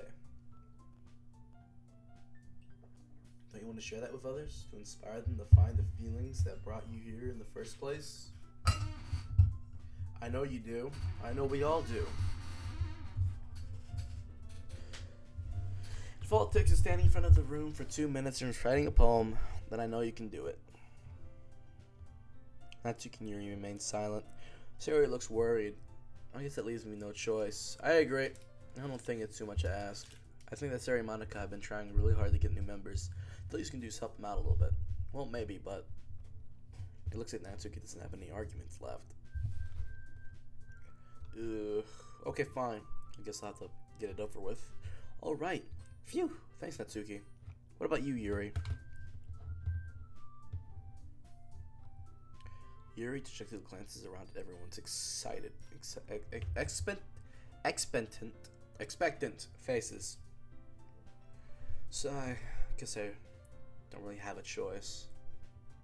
That's everyone. You're the best, Yuri. This club is seriously gonna be the death of me. Oh gosh. You'll be fine, Yuri. But anyways, let's move on to the main event. I want each of you to choose a poem of yours. We're gonna be practice reciting it in front of each other. No way, Monica, this is too sudden. Well, if you can't recite your poem from the club, how do you expect to do it in front of strangers? Oh no, don't worry. I'll start off to help everyone feel a little more comfortable. Can I go next? Of course. Let's see. Monica flips her notebook to a specific poem she has in mind for herself. She then stands by the podium. The poem is titled "The Way They Fly." Monica begins reciting her poem. Her clear, confident voice fills the room.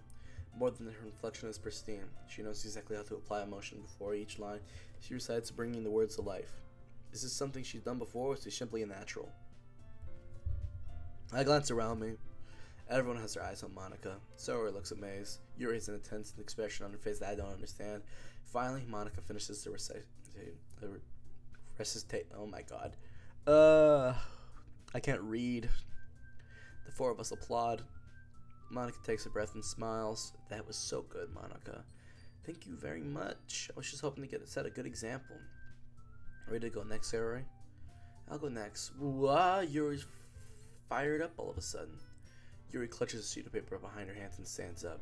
Keeping her head down, she walks silently quickly to the podium. This poem was called Yuri anxiously glances at each of us. You can do it, Yuri. It's called After Image of a Crimson Eye. Yuri's voice shakes as she starts reading the poem. Just a moment ago, she practically refused to do this.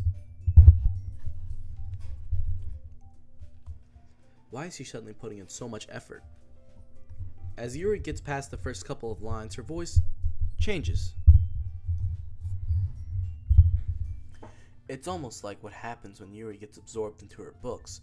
Her equivalent words transform to a sharp syllables of a fierce and confident woman. The poem is full of twists and turns in the structure that she enunciates with perfect timing. This must be a rare glimpse into the whirling fire Yuri keeps concealed inside her head. Suddenly she's finished. Everyone is stunned. Yuri snaps back into reality and glances around her as if she's bewildered even herself. It's up to me to save the situation. I'm the first to start applauding. Everyone joins me after, and we give Yuri the recognition she deserves. It's not that we didn't want to applaud her. It's that we were caught off guard, that we must have forgotten. As we applaud, Yuri holds the poem to her chest and runs back to her seat. Yuri, that was really good. Thank you for sharing. Looks like Yuri's down for the count. Okay, I guess I'm next then. Sari hops out of chair and walks to the poem. This one's called My Meadow. Sorry I googled. Sorry. It's a lot harder than I thought. How do you guys do it so easily? Try to think about it like you're reciting to other people. Imagine reciting to yourself, like in front of a mirror or your own head. It's your poem, so it'll come out the best that way. I see. Okay then. Sari begins her poem. Somehow it feels like her soft voice was made as a perfect match. The poem isn't aimlessly cheery like Sari is, but it's serene and bittersweet. If I were able to read this on paper, I probably wouldn't think much of it, but hearing it come from Sari's voice almost gives it a whole new meaning. Maybe this is what Sari meant when she said she likes my poems. It's like I get to reach more deeply into someone I thought I knew through and through.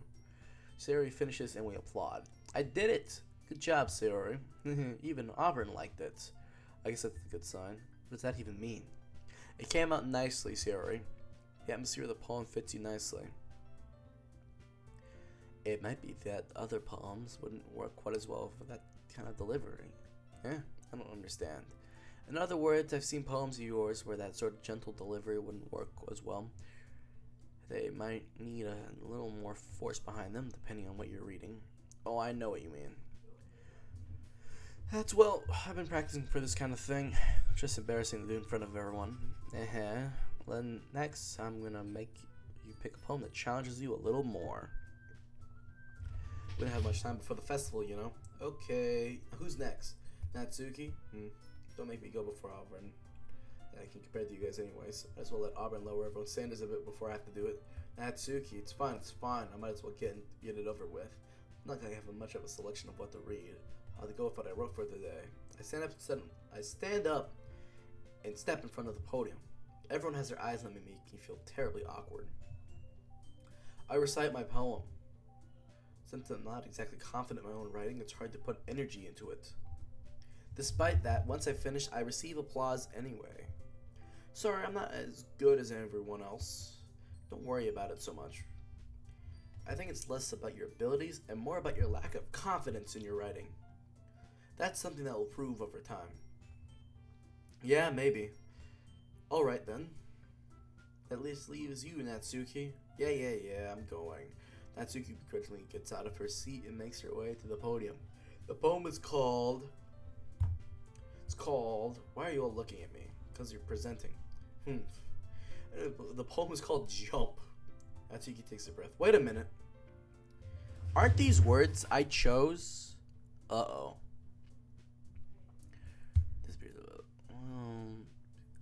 While she's still a little unenthused, her poem has a rhythm and rhyme to it.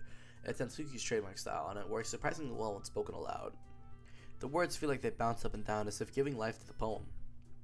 Natsuki finishes and everyone applauds. She huffs back to her seat. That wasn't so bad, was it? Easy for you to say. You better not make me do that again. Oh well. Do you at least feel prepared enough to recite a poem in front of other people? I mean, doing it in front of other people will be way easier. I could put on whatever face I want for other people. But when it's just my friends, it's just embarrassing. That's a surprise, Natsuki. I think it'll be the other way around for me. Well, that's just how it is, so... Well, I guess in that case, you won't have much to worry about for the festival. That said, I want to thank everyone for coming through. Might be hard, but I hope that you have an idea of what's it like now. Make sure you pick a poem and get enough practice before the festival, okay? I'll be making pamphlets, so let me know ahead of time you'll be reciting. Jeez, I should probably find some other poem to recite instead. That's fine too. It doesn't have to be your own. I'm already pleasantly surprised that you're putting in all the effort for the club.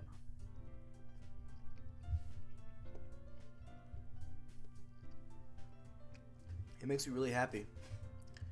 Oh yeah, no problem. Okay, everyone. I think that's about it for the day. I know the festival's coming up, but let's try and write poems for tomorrow as well. It's been working out really nicely so far, so I'd like to continue that.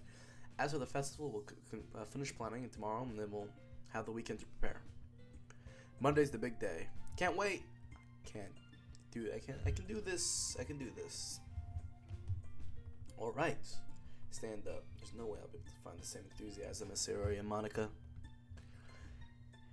If it's for the sake of the club and impressing Monica, then I'll have to do my best. Ready to go, Sayori? Yep. Look at you two always going home together like that. It's kind of adorable, isn't it? Eehee. Jeez, guys. They make such a big deal of it. Must be a little nice, though. Oh. How am I supposed to respond to that? It's okay, Auburn. I don't have to say it. Whatever, let's go already. I walk home with Sayori once more, even though it's only been a few days. A lot of things have already changed. But today, Sayori is being a little quieter than usual on the way home. Hey, Sayori. Sorry, I was spacing out. Oh, no wonder. I was thinking about something from earlier. I like how we get to, Sayori fumbles with her words. So she said that one day Yuri was... oh, god damn it, I skipped past that. I think that said, Yuri will ask me to walk home with her. Huh? What would you do? What kind of question is that? Kind of putting me in the spot here. I would walk home with Yuri. Given how hard it is for her to socialize, I would feel awful turning you down. So, this is so beautiful and smart. That has nothing to do with what I just said. You just admitted it. Jeez. It's not even any point in speculating something that's never going to happen. Well, maybe. But I just like to think about it. It's not long before you it's not long before you won't need me anymore, you know? Need you? Sayori, I can't figure out how you're seeing things in your head right now. Sorry, everyone is different.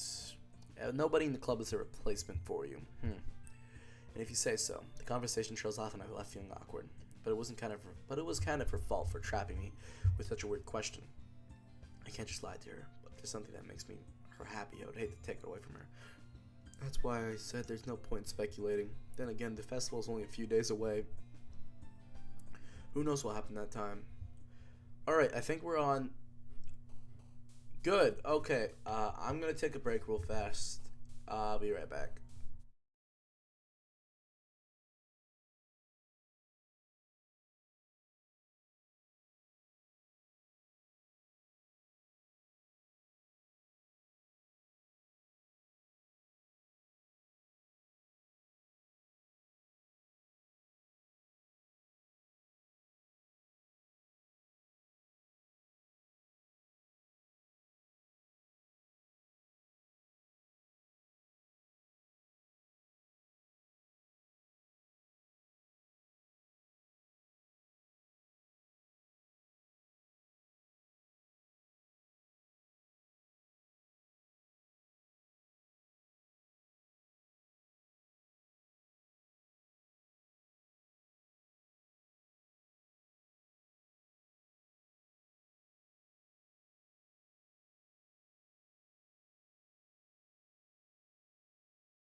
Do we got any stream?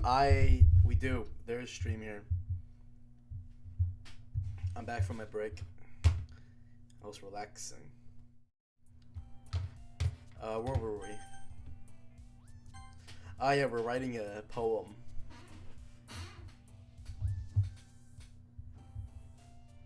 Let's see here.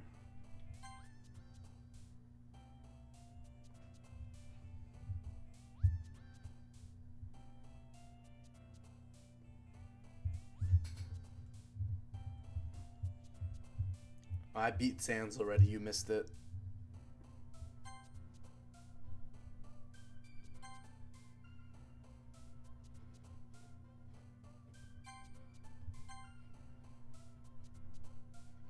Undertale.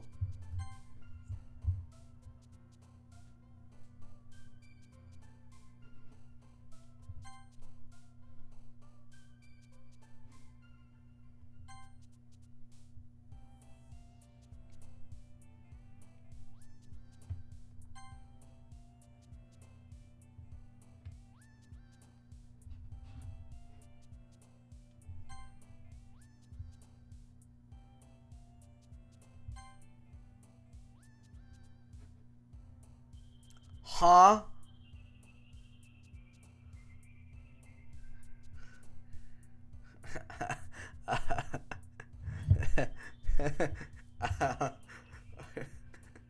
Okay. Oh. A lollipop. Rainbow.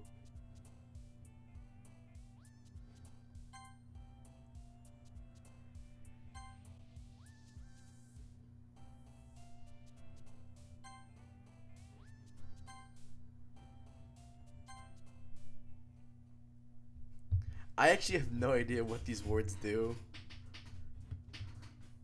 Ah man, I'm the last one here again. Don't worry, I just walked in too. Were you practicing piano again? Yeah. Ah ha ha. You must have a lot of determination starting this club and not picking up piano. Well, maybe not determination, but I guess passion. Remember, the club wouldn't be here if it wasn't for you.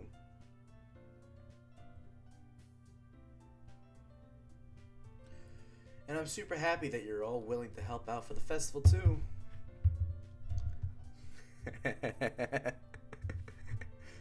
I can't wait for the festival. It's gonna be great. Weren't you complaining about it yesterday, Natsuki? Well, yeah. Not talking about our part of the festival, but it's a whole day of school where we're gonna play and eat all kinds of delicious food. You sound a bit like Sayori all of a sudden.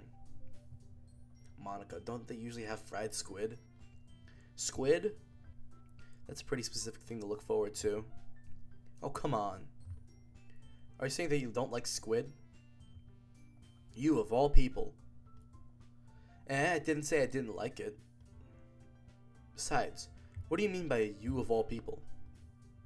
Because it's right in your arms. Monica.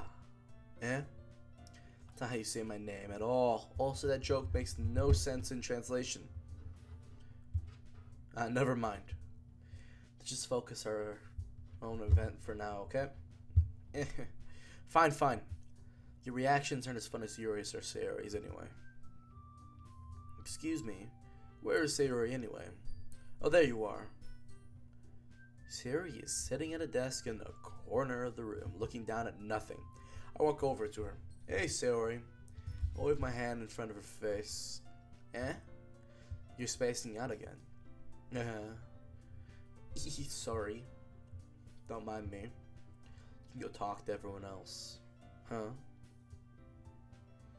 Is everything alright? Oh, of course. Why wouldn't it be? It just feels like you're a little off. Sorry for assuming things. Geez, you worry too much about me. I'm fine, see? Sayori shows me a big smile. Don't let me distract you from having fun with everyone. Well, alright, if you say so. I worriedly glanced at Sayori before turning back toward everyone else. But the conversation has already dispersed, with everyone back at their usual activities. Maybe I should ask Monica if she's noticed anything about Sayori recently. Since they've been preparing for the festival, they must be spending a lot of time together. I timidly approach Monica, who is shuffling through some papers at her desk. Auburn, what's up? Well, hey, this might sound a little strange, but have you noticed anything up with Sayori recently? Anything up with her? In what way do you mean? Maybe I'm reading into a little too much, but she seems a bit downcast today. Oh, you think so? Can't say I've noticed anything about her. Monica peers across the room at Sayori, who is idly dragging a rubber eraser up and down her desk. Maybe there is something on her mind. But I'm surprised I'm not the one asking you, Auburn. You certainly know a lot of... You certainly heard... Oh my god. Speech impediment. You certainly know her a lot better than I do. Yeah, but she's never really like this. She's always talked to me about things that bothered her. But this time, when I asked her, she was really dismissive. Sorry, I know it's your problem. I know it's not your problem. I just wanted to ask you if you knew anything, so I'll drop it now. No. It's important to me too. I mean, I'm also friends with her. And I also care about the well-being of the club members, you know? Maybe I'll try talking to her myself. You sure about that? She seemed like she wanted to be left alone. Are you sure? Maybe she just has a hard time bringing it up with a person of interest. Person of interest? What do you mean by that? I'm saying that maybe the thing on her mind is you, Auburn. Me? Me? How on earth would you come to that conclusion? Well, I probably shouldn't say too much, but Sayori talks about you more than anything else, you know. She's been so much happier with you since you joined the club. She's happier with you? She's been so much happier ever since you joined the club. It's like an extra light that was turned on inside of her. What? No way. Sayori is always like that. She's always been full of sunshine. It's not any different from now than it always has been. You're so funny, Auburn. Have you thought that maybe you've always seen her as so cheerful because that's just how she is when she's around you? I said too much. Sorry, what do I know anyway? I didn't mean to jump to conclusions, so you should just forget what I said. I'll try and talk to her, so try not to think about it for now. Alright. Monica smiles meaningfully. I know she said to forget about it, but I already know that I won't be able to get her words out of my head. Monica stands up from her desk and walks across the room to where Sayori is sitting.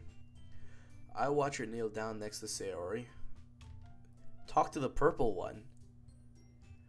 Look, I would love to talk to Yuri right now. Unfortunately, we have to talk to someone else.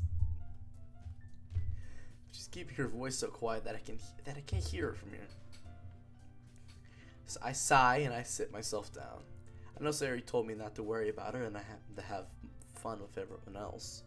But that's impossible to do when she's behaving like this. Exactly how much do I care about her that I'm letting this weigh down on me down so much? Now it feels like I'm the one behaving out of the ordinary. But there's nothing I can do besides wait for Monica. Why does it feel like I'm being watched? I glance around the room. There you go. There you go. The purple one. The purple one is here. Suddenly, I notice Yuri peering at me from over her book. She looks away just as quickly with a flustered look on her face. I realize that she won't get anywhere like this. I've never really seen Yuri approach anyone or start a conversation on her own accord, so I have no choice but to approach her myself. By now it's a little easier for me to do that. I stand up from my desk and sit next to her own. I didn't mean to bother you or anything. Relax, you didn't do anything. But I could tell that you wanted to be alone with your thoughts. Alone with my thoughts? How were you going to be able to tell me that I was thinking like that? Well, it's something that I do a lot. So it wasn't hard. How far am I into this game? Apparently I'm 2 hours into this game. I haven't bagger already? Alright, hold on. I haven't gotten to the festival just yet. We're talking about the festival and all that stuff. So, chillax. If I can't bag her. Okay. Okay, I'll try and bag her. Alright. Not that I was staring or anything. I didn't do anything creepy like that. In any case, I guess you were right. I'm sorry if I caused you any concern. Don't apologize. Your troubles are only the concern of those willing to share in that concern. Of course, there are certainly those who find the most comfort in keeping to themselves. But if you would prefer to share what's on your mind, then I would be glad to listen. Yeah, it's not that big of a deal. I was just feeling a bit uneasy about Sayori. Sayori? Yeah, she seems a little off today, but when I asked her what about it, she didn't want me to admit it. She didn't want to admit it to me. So I can't help but wonder if something had happened to her. Oh, that's quite romantic. Eh? Sorry, I didn't mean to say something stupid. It's not that. I just didn't want you to misunderstand. Sayori and I have been friends for a long time, that's all. I see. Yeah, perhaps it's a little unusual to be dismissive to you about her feelings. Or maybe I'm just reading into it a little too much. Auburn, the world is just full of meaning, often hidden deep beneath plain sight. And there are many untold mysteries behind every person, no matter how well you may know them. So you think that there might be something behind it after all? I think that Sayori is a very complex person. Her mannerisms on the outside don't always match what may be going on inside her head. And she may not always know what she wants. I noticed her strange behavior today too, and I also feel some concern for her. But in your case, it looked like she was fully occupying her thoughts, wasn't she? Well, I guess that was the case.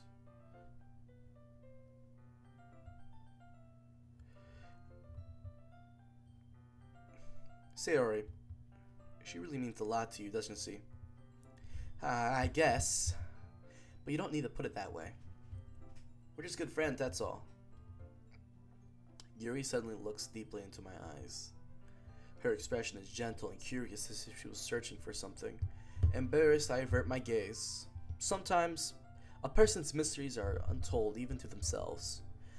And you, as someone honest and caring, may uncover feelings as you weren't aware were in you. That is, I think that she'd be a very fortunate person to have you feel that way about her. Yuri, you're giving me too much credit. I'm a pretty simple guy. So I think I'm pretty good at understanding my own feelings. I'm not nearly as sophisticated as you. It's not a compliment, is it? Wait, what the fuck did I just read?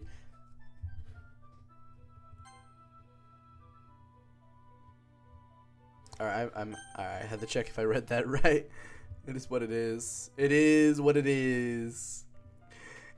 Anyway, as long as we're here, why don't we do some reading? Well, as long as you're okay with it. Yeah. I should be taking my mind off this whole thing anyway. Why don't we grab ahead? I'm gonna go ahead and get started. Yes, let's. Actually, I have a request. Do you mind if I make some tea first? Not at all.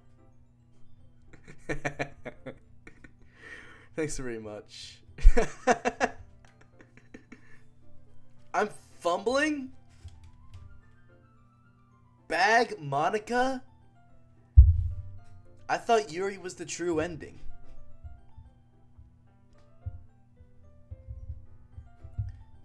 If there's one thing that can make my reading time here any better, it's a nice cup of tea.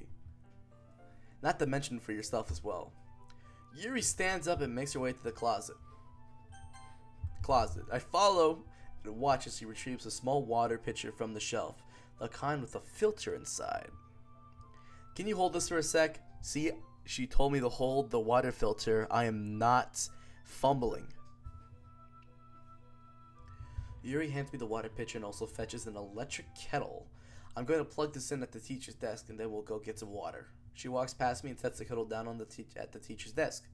I simply watch her movement. movements. To my surprise, the way she moves really contrasts her speaking mannerisms.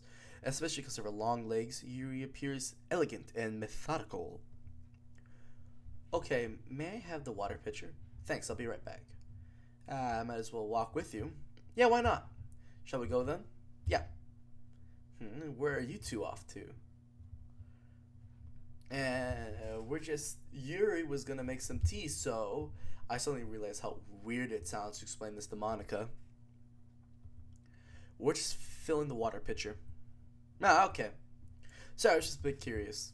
That's kind of a one-person job, is it? That's... Monica, please mind your own business for once. Yes. Yes. Snaps. Or do you want me to tell me there's something wrong with helping involve Auburn in club activities? My mouth gapes. I suppose there's nothing wrong with that. Then let's go, Auburn. Bag the third lady. Which one's the third lady? There's 4 of them. Usually Yuri is number 3. No, there's Monica. There's Yuri. There's Sayori. There's... Oh my god. I have the memory of a goldfish. I have the memory of a goldfish. Who's the tiny one? The one who's so mean to me.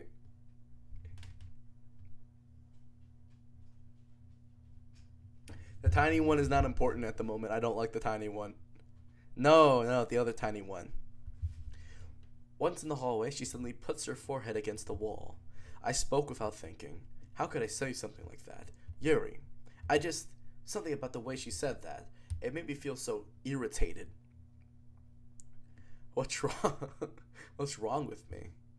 No, Yuri. I think you did the right thing. I wasn't expecting it, but it's also not right for Monica to judge people like that. I thought the tiny ones were the same. Auburn, how come even when I do something bad, you're being nice to me? Because nothing you do is as bad as you make it seem in your head. Nobody's perfect. We have emotions, and we can't always hide them. That is where you're always wrong about me, Lex. I'm as human as everyone. You always amplify things in your head. Your mind turns a light rain shower into a hurricane. No, wouldn't you hate me for something as terrible as that? Why would I hate you? I can't hate someone for having emotions. What kind of friend would do that? Friend, you say? And Yuri lifts her head. Auburn, I really like being friends with you. Haha. Thanks, Yuri. I like being friends with you too. I feel kind of awkward saying something like that.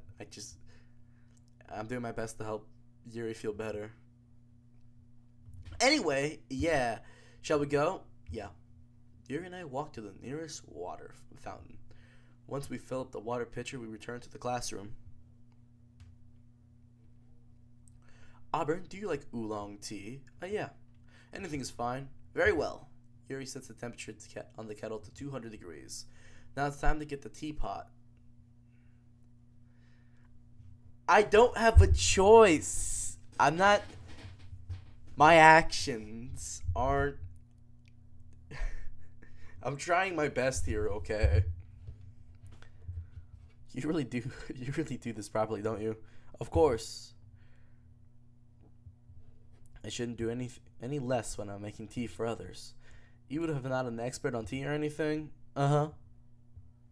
Wait, they didn't say uh-huh, that's a hoo-hoo. In that case, you'll only be more impressed. Perhaps I will. Yuri fetches the teapot and begins measuring the tea leaves. To my surprise, she even starts humming a little to herself. You must be in a good mood now. Is that so? I was letting it show. And you noticed. I was doing a bit of thinking, and I decided that I would try expressing myself a little bit more. It turns out it's not very hard for me to do. when it's you who's around anyway. Nah. That's great, Yuri. Just don't push yourself too much. You're always worrying about me, Auburn. It's very endearing. Yuri wasn't kidding. I don't even know how I can keep up with this. I watched Yuri pour a cup of tea for each of us. Auburn, I have another request. Do you mind if we sit on the floor today? What's that? It's a little easier on my back. I can read with my back against the wall rather than bending over at my desk. Sorry, I didn't realize. No worries. I just have a back pain fairly regularly, so I do my best to manage it. Is that so? I wonder why that is. It's mostly because your posture, right? Always hunched over like that while reading. Yes! I have terrible reading posture. So that's why we should sit on the floor. Fair enough. I'll go ahead and get the book. I retrieved the book from my bag. I have some chocolate as well. The bag of small chocolate candies that I keep hidden from Sari's candy radar. I take it since it'll go over well with some tea. Yuri and I sit against the wall, teacups at our sides. As if in sync, we assume the same reading position as last time, each holding one half of the book. Except this time, our bodies are even closer to each other. I can't see too well. Yuri sides closer until our shoulders are touching. How am I supposed to focus on reading like this? Yuri was always kind of cute, but when she's being less apprehensive, it's almost more than I can handle. Your teacup. Yuri hands me my teacup. Holding it with my hand that's not even holding the book, I end up in a position that makes it even harder to focus. Because now I need to worry about making sure I don't accidentally touch her chest. Meanwhile, Yuri hasn't noticed a single thing. She wears her intense reading expression, and I can only presume the world around her has faded away. Your nephew is watching, I'm sorry. This is a kid, I don't know if it's child friendly or not. I use all of my willpower to focus on reading. After a few minutes, I finally managed to relax a little bit. I put the teacup between my legs and fumble with the chocolate wrapper. Sorry. I briefly let go of the book to finish opening the wrapper. You can have as much as you want. That's okay. I won't take any. You sure? Well, if I touch it, then I might get smudges on the paper. You're right. I didn't even think about that. My bad. No need to apologize. I'll hold the book, okay? Are you sure? Of course. Yuri opens the book with both hands. She holds it so that I don't have any harder of a time reading it from it. But as a result, her left arm is practically resting on top of my leg. Well, in that case, Yuri is already totally focused on reading again. I take a chocolate candy and pop it in my mouth. Then I take another chocolate and I hold it up to Yuri. She doesn't even look away from the book. She simply parts her lips as if the situation was completely natural. But that means I can't stop here. I apprehensively place the chocolate in her mouth. Just like that, Yuri closes her lips over it. Yeah? Yuri's expression suddenly breaks. Did I just... Yuri looks at me like she needs to confirm what just happened. Auburn. Sorry, I guess I shouldn't have done that. Well, you weren't just helping. That's something that friends do, right? Why is she surprised that a candy was put in her mouth? Was she expecting, bite my fingers or something? I mean, not really in this kind of context, but yeah, that's all it was. Yeah. Then, you don't need to stop or anything. I see. The situation has gotten really tense. Yuri tries to return the book, but I could tell just by her expression that she can't focus right now. My heart is pounding. I nervously take another chocolate between my fingers, but this time Yuri's eyes meet mine. How did it even come to this? Yuri doesn't avert her gaze. I notice her chest rising and falling to the rhythm of her breaths. I raise my arm. Like before, Yuri parts her lips, but it's different this time. I take the chocolate and place it in her mouth. I feel her hot breath on my fingers. Okay, everyone, man! I got really invested in that scene. Okay, everyone. Wow. Yuri jolts back. It's time to share poems. Auburn, you can help Yuri put away the tea stuff, right? Yeah, of course. Okay, thanks. The spell's abruptly broken. I'll take care of the cups. Yeah. Yuri picks up the teacups from the floor. I pick up the bag of chocolates. In the end, we hastily clean up without so much as a word between us. I get the feeling this is something neither of us will have the courage to bring up. We're gonna go to you last. Oh, Natsuki, that's her name. How did I forget Natsuki's name? I'll start with Yuri. Auburn, this is wonderful. I can feel the emotion that you poured into it. Holy Roma. Is this the result of trying what I suggested yesterday? Yeah, I guess so. You did a good job explaining. I really wanted to try and give it more feeling. Yuri visibly swallows. Even her hands appear sweaty. I'm not used to this. Used to what? I don't know. It's fine, take your time. Yuri breathes and collects her thoughts. I know that Yuri likes to think before she speaks, so I offer that patience to her. Yeah, just being appreciated like this, I guess. It probably sounds really stupid, but seeing someone motivated by my writing, it just makes me really happy. Are you saying you've never shared your writing before? Yuri nods. Really? I don't believe it. I really only write for myself. And besides, people would just laugh at me. Do you really think that? Again, Yuri nods. Huh. Even your close friends? For some reason, Yuri doesn't respond. Yuri? Yuri smiles sadly. Auburn, during lunchtime I eat by myself. Do you know that? It's a great time to find a quiet spot and do some reading. In fact, I always have some books with me. You could say I really enjoy reading. Well, that's one way to put it anyway. But books are so full of amazing and inspiring people. People you want to fall in love with, or people you just know would make a really good friend. Cheerful people who always put a smile on your face, or deep thinkers and problem solvers who discovered the mysteries of life. So when you look at it that way, I'm surrounded by friends every day, you know? And those friends don't laugh at me. They don't tease me for spacing out all the time. They don't make fun of my body type, and they don't hate me for acting like a know-it-all. People say that about you. I'm not a know-it-all, Auburn. It's the opposite. I don't know anything.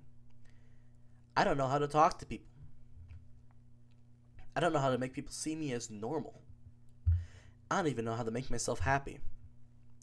I have all these feelings, and all I can do with them is read and write, but it wasn't until now that I started sharing it with you that I really understood what was missing all this time.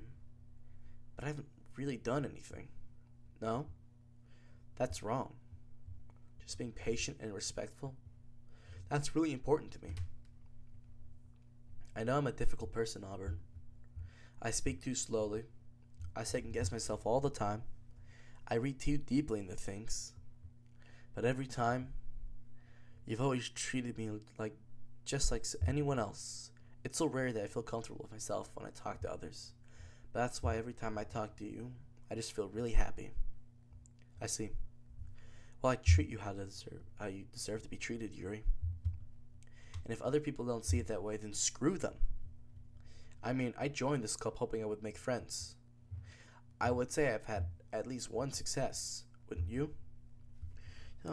If you put it that way, yeah. We really are friends now, aren't we? Yuri puts her head in her hands, but this time she's smiling as she does it. Do you want to show me your poem? Yeah, I do. Let me get it for you. Beach.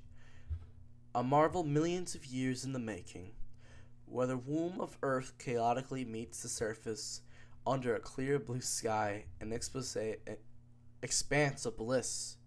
But beneath gray, rolling clouds, an endless enigma, the easiest wood to get lost in it is one where everything can be found. One can only build a sand castle where the sand is wet, but where the sand is wet, the tide comes. Will it gently lick at your foundations until you give in? Or will a sudden wave send you crashing down in the blink of an eye? Either way, the outcome is the same. Yet we still build sand castles.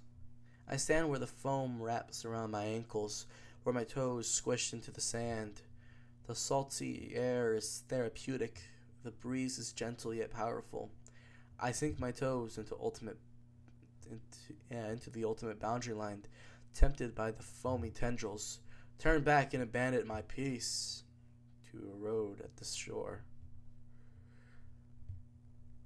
Tell her it's mid so she works on her writing harder. Character development. That's mean!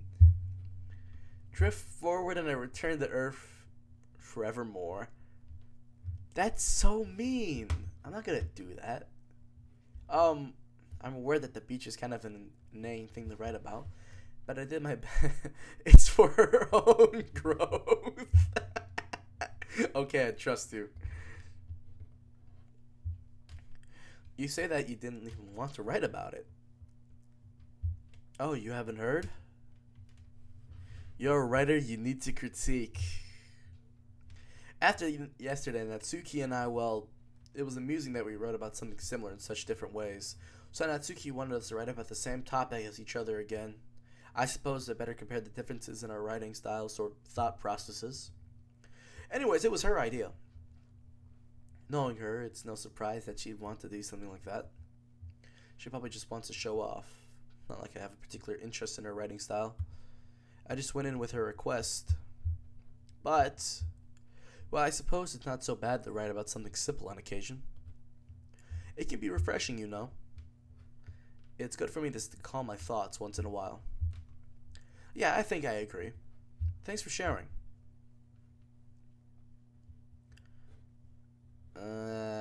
No, we'll get to you last. Hi, Auburn. Have you thought about what you want to submit to perform at the festival? Well, being in this club is one thing, but performing in front of a bunch of people, I'll have to give it more thought. Okay, no pressure. But whatever you do, I'm sure it'll turn out great. It'll also make me happy to see. Anyways, let's take a look at today's poem. Sure. I let Monica take the poem I'm holding in my hands. This one's good. It feels like you're not only getting more comfortable with your style, but the imagery is better than the last one I read. Just wondering, but have you been finding inspiration in Yuri's writing style? I guess so. You can't deny that she's talented. Yeah, totally. I think her poems are the most romantic. That's the best way to describe it. She's like a totally different person when she picks up a pen. I noticed that too. Or when she's talking about literature, it's like a light turns on inside of her.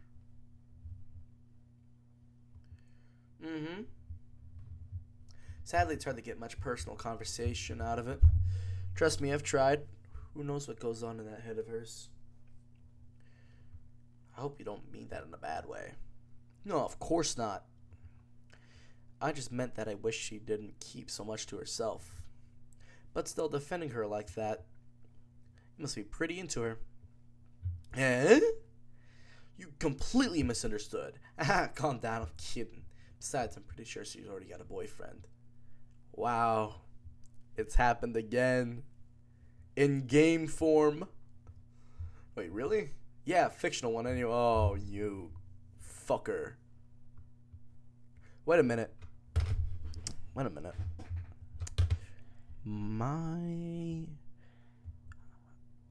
Hold on. There we go. I fixed the game audio.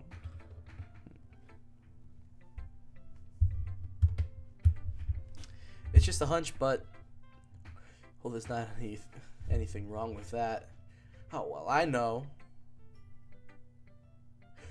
Didn't realize this was supposed to have audio. Well, you get to hear the nice music.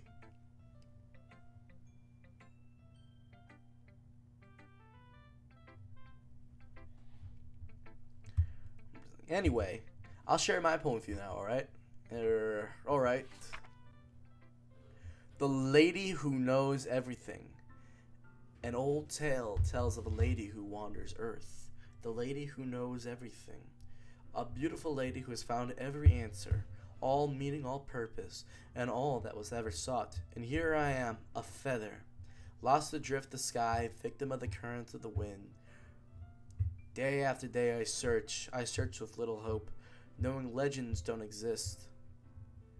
But when all else has failed me, when all others have turned away, the legend is all that remains. The last dim star glimmering in the twilight sky. Until one day the wind ceases to blow. I fall, and I fall and fall even more, gentle as a feather, a dry quill, expressionless. But a hand catches me between the thumb and the forefinger. The hand of a beautiful lady. I look at her eyes and find no one to her gaze. The lady who knows everything knows what I'm thinking. Before I can speak, she responds in a hollow voice. I found every answer, all of which amount to nothing. There is no meaning, there is no purpose, and we seek only the impossible. I am not your legend. Your legends does not exist.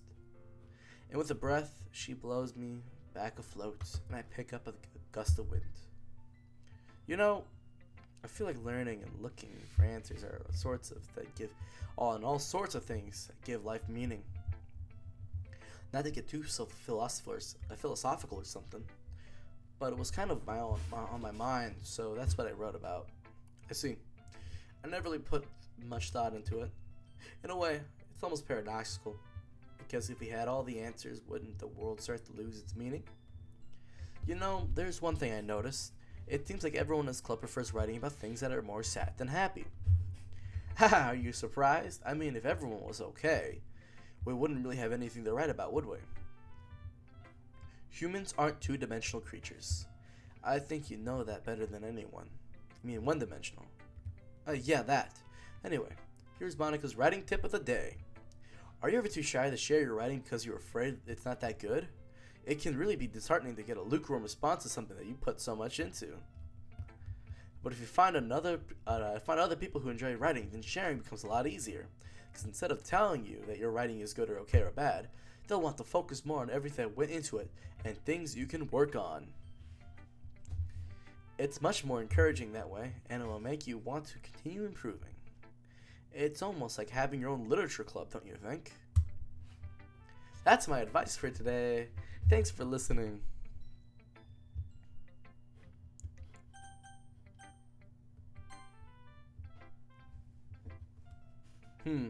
It's nice, I guess. Come on, I can only tell you don't like it. Well, you don't need to worry about what I think. After all, you wrote it for someone else, didn't you? Probably Yuri. Eh? I didn't write this for anyone specifically. Maybe. That's not really what I meant, though. But it's okay. You're making new friends, just like I was hoping. That makes me really happy. And you're happy too, right? In this club? Well, of course I am. Good. It all matters to me. Thank you, Auburn. Sayori. Is there something wrong? No, nothing. I'm just a little tired today. Alright. Just tell me if you need anything. Oh well. Don't worry about me, okay? You could probably go play with everyone else now. If you insist. Yay, I'm gonna go home a little bit early today. Sayori. Tell Monica I wasn't feeling well, okay? I'll see you tomorrow. Before I can say anything else, Sayori cheerfully walks out of the room, humming to herself.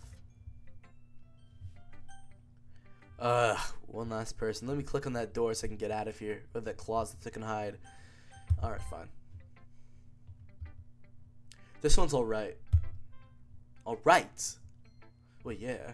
About as good as yesterday's anyways. Man, fuck you. I see what you're going for. It's not really my style. I mean, that's fine. I'm mostly just happy you're trying a bit. Well, of course, at least trying. Why are you so emotionally invested in my poems anyway? Isn't it more of a compliment to me? No, gross. It's not like I care. It's just that one of us in this club has to make sure you're not slacking off. Really? Well, what if you ended up just scaring me away? That's take it that. It's not like that you would actually do that. Yeah, you're right. It's kind of fun to hang out here, even though I have to put up with you. Gah. Natsuki's elbows connect with my stomach. Oh. She gets it. Maybe I won't mind scaring you away after all. I was just joking. Oh, I know. Don't worry, I was too. How the hell do you call that a joke? That seriously hurt. Well, maybe if it was funny to her. I guess that's kind of the point. I should really just wash my mouth around Natsuki. Anyway, Natsuki holds her poem out to me like nothing even happened. I'll be your beach. Your mind is so full of troubles and fears that diminish your wonder over the years. But today, I have a special place. A beach for us to go. A shore reaching beyond your sight. A sea that sparkles with a brilliant light. The walls in your mind will melt away before the sunny glow. I'll be the beach that washes your worries away. I'll be the beach that you daydream about each day. I'll be the beach that makes your heart leap in a way you thought you had left long ago. But let's bury your heavy thoughts in a pile of sand. Bathe in the sunbeams and hold my hand. Wash your insecurities in the salty sea and let me see you shine. Let's leave your memories in a footprint trail. Set you free in my windy sail. And remember the reasons you're wonderful when you press your lips to mine. I'll be the beach that washes your worries away. I'll be the beach that you daydream about each day.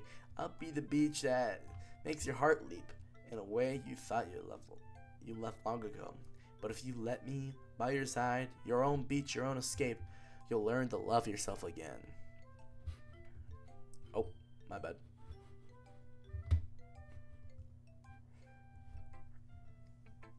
Yeah.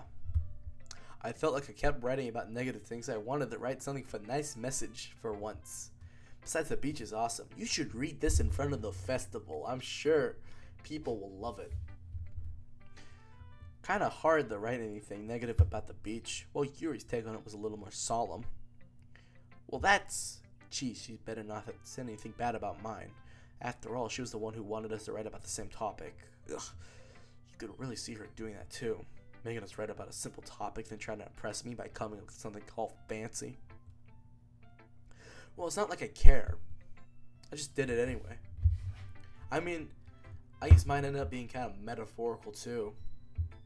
Or there's nothing wrong with doing that once in a while. At the very least, it was good practice.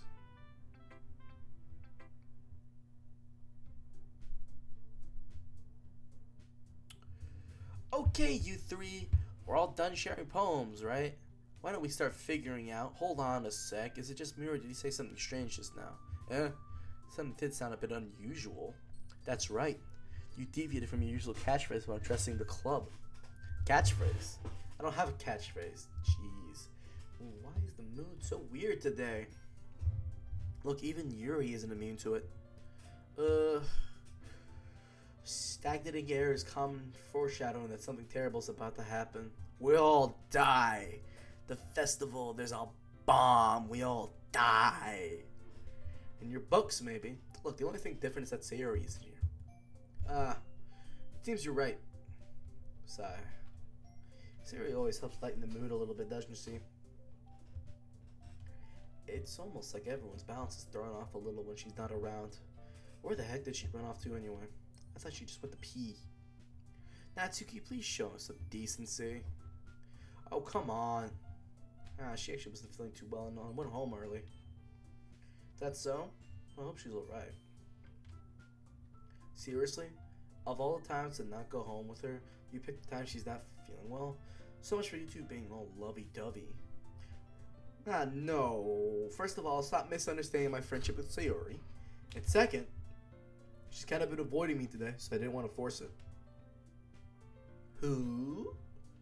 That curious expression coming from Yuri, of all people. Calm down, guys. I talked to her earlier and everything's fine. What did she say? Anyway, we need to figure out the rest of the festival preparation, so let's decide what everyone will be doing this weekend. I already know what I'm doing. That's right. Natsuki will be making cupcakes, but we might need a lot of them in different flavors. Can you handle that all by yourself, Natsuki? Challenge accepted. As for myself, I'm going to be printing and assembling all the poetry pamphlets. Sayori will be helping me design them. And as for Yuri, you can, guys, can I come to Yuri? I'm useless. No, that's not it at all. You're the most talented person here, you know. Now Natsuki's pouting too. Jeez, I can tell now. I guess I never gave Sayori enough credit, but I could tell things are getting harder on you when she's not around. That may be the case, but I can't also be a leader on my own, then I won't grow as a person. So Yuri, you have a beautiful handwriting, you know. So you should make some banners and decorations to help set the atmosphere. Atmosphere? I'm about that. I love atmosphere. Yuri's expression suddenly changes as she stares at her desk in focus and starts nodding to herself. Your mind is already racing, I see. That's great. You'll be a wonderful help, Yuri. But anyway, that just leaves you, Auburn, the one who is truly useless. Don't say that. In fact, both Natsuki and Yuri have some pretty heavy tasks to handle. It would probably go a long way to give one of them a hand. You can always help me out as well. I'd be really appreciative of that. That's Monix is suggesting I spend the weekend with my club members. How on earth are they going to respond to a suggestion like that? I suppose I wouldn't mind a bit of help. Well, even if you don't know how to bake, there's always some dirty work I could give you to do. It's not like Monica's gonna give me a choice and you shouldn't be sitting in your butt anyways. Natsuki tries to mumble a bunch of excuses like that. If I call Natsuki, you mentioned that you would like to handle the baking on your own. Auburn may not like to be around if you only make it out to be a nuisance. So therefore, he may be more suited to assisting with the other decorations. Hold on, I never said that. How hard could it be to make a few decorations anyway? Sounds more like you're making excuses for Auburn too. What are you saying? It will be extremely meticulous work. And baking isn't?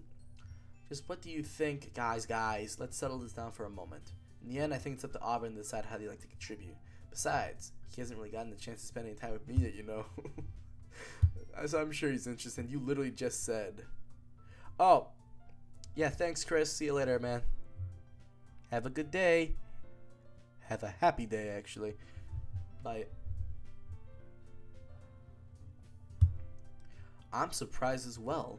Sorry. I was just saying, though. Jeez. Could you just settle this already? Yeah. Auburn, you're okay with this, right? In the end, it's up to you. Of course. Very well. In that case, everyone look straight at me.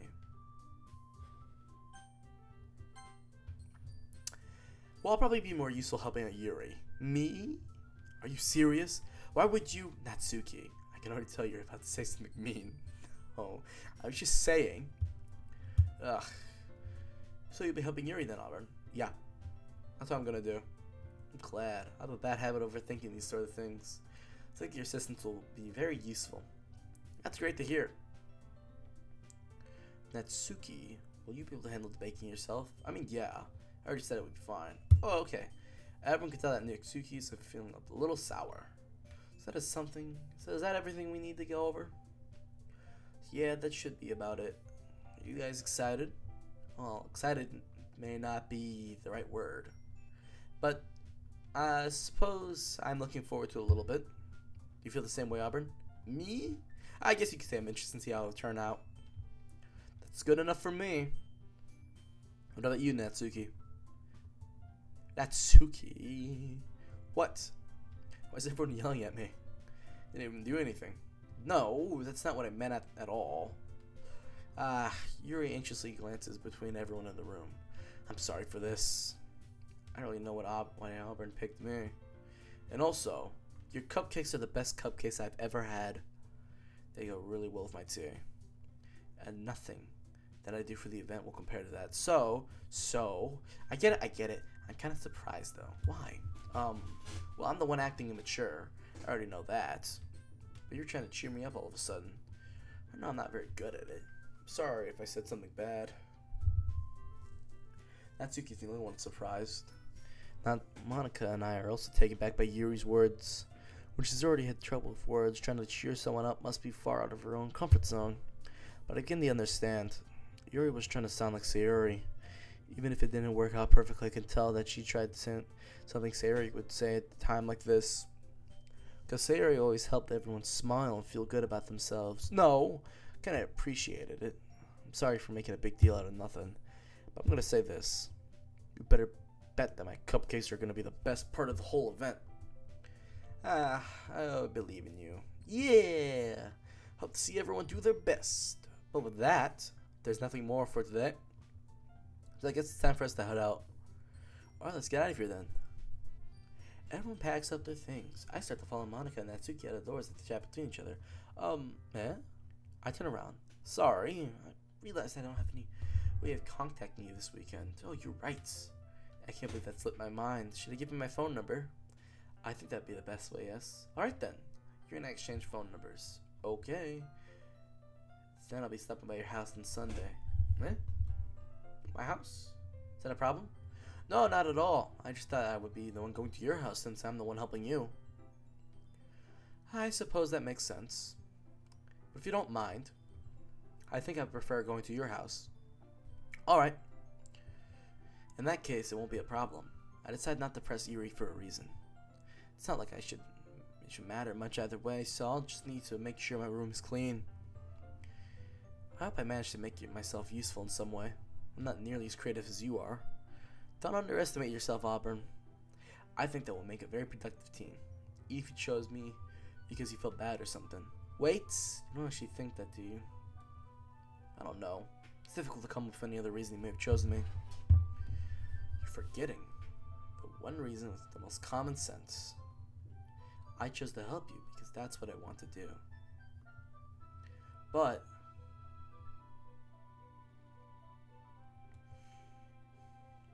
Yuri thinks to yourself with an extremely tense expression.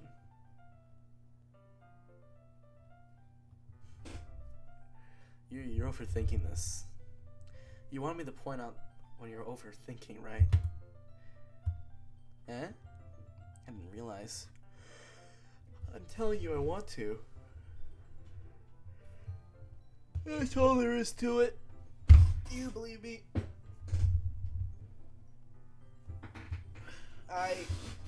Yuri thinks really hard again.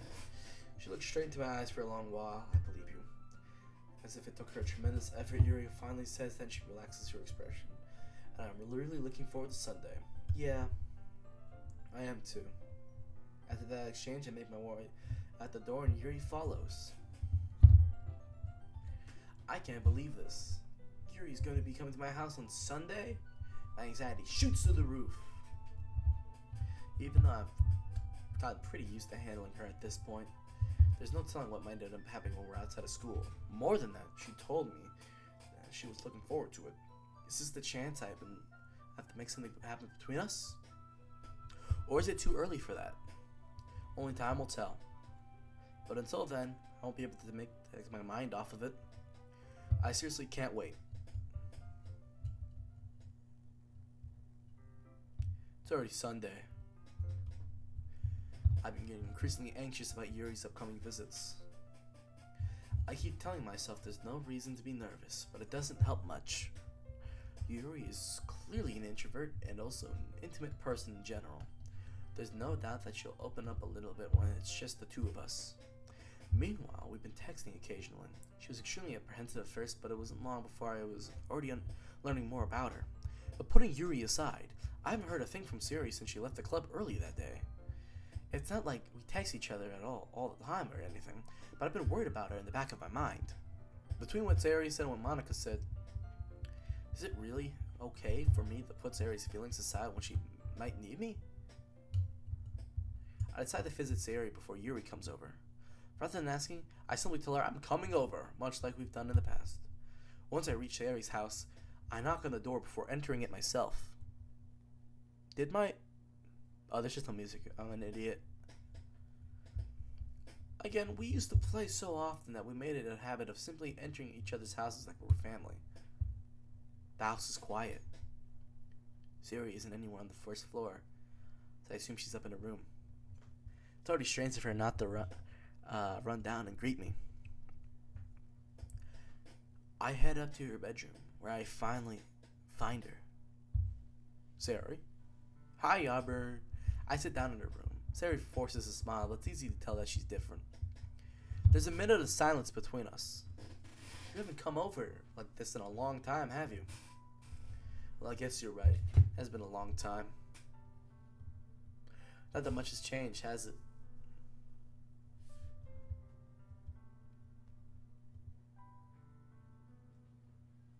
Sayori's room is as messy as it's always been. I also recognize the same stuffed animals and wall decorations that she had for years now. If you came over more often, it wouldn't be such a mess. That's because I end up cleaning it for you. How come you suddenly want to come over today? Aren't you supposed to see Yuri today? Yeah, but... Wait, how did you know that? Sayori had already left by the time we decided that last meeting. Monica told me. It's only natural for her to keep me informed about the festival preparations, right? Yeah, that's true. But what about you? Aren't you going to be helping Monica today? Well, of course. But I'm just helping her online. We didn't plan to meet up or anything. Ah, so it's just me and Yuri then. Yep. There's more silence between us. Sayori stares in a random direction. Everything about her behavior is really uncharacteristic. I finally get to the point. I just wanted to see how you were doing.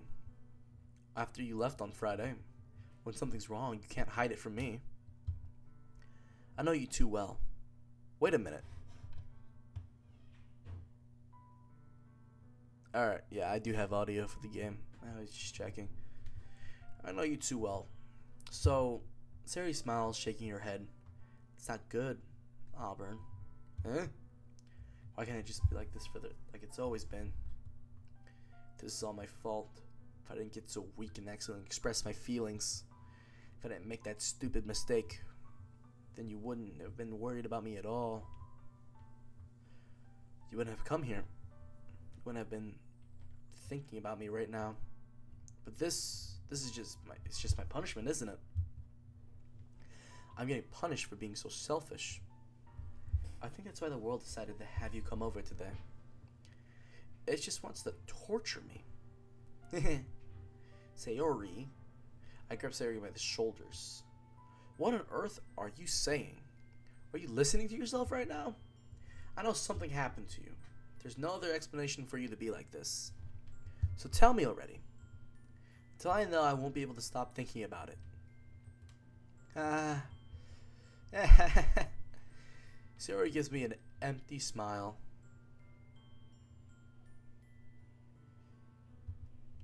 You really put me in a trap, Auburn. But you're wrong. Something happened to me. I've always been like this. You're just seeing it for the first time. Seeing what? What are you talking about, Sayori? You're really just gonna make me say it, aren't you, Auburn? I guess I have no choice this time. The thing is, I've had really bad depression my whole life. Did you know that? Why do you think I'm late to school every day? Because most days I can't even find a reason to get out of bed. What reason is there to do anything when I fully know how worthless I am? Why go to school? Why eat? Why make friends? Why make other people put their energy and care into waste by having them spend it on me? That's what it feels like. And that's what I wanted to.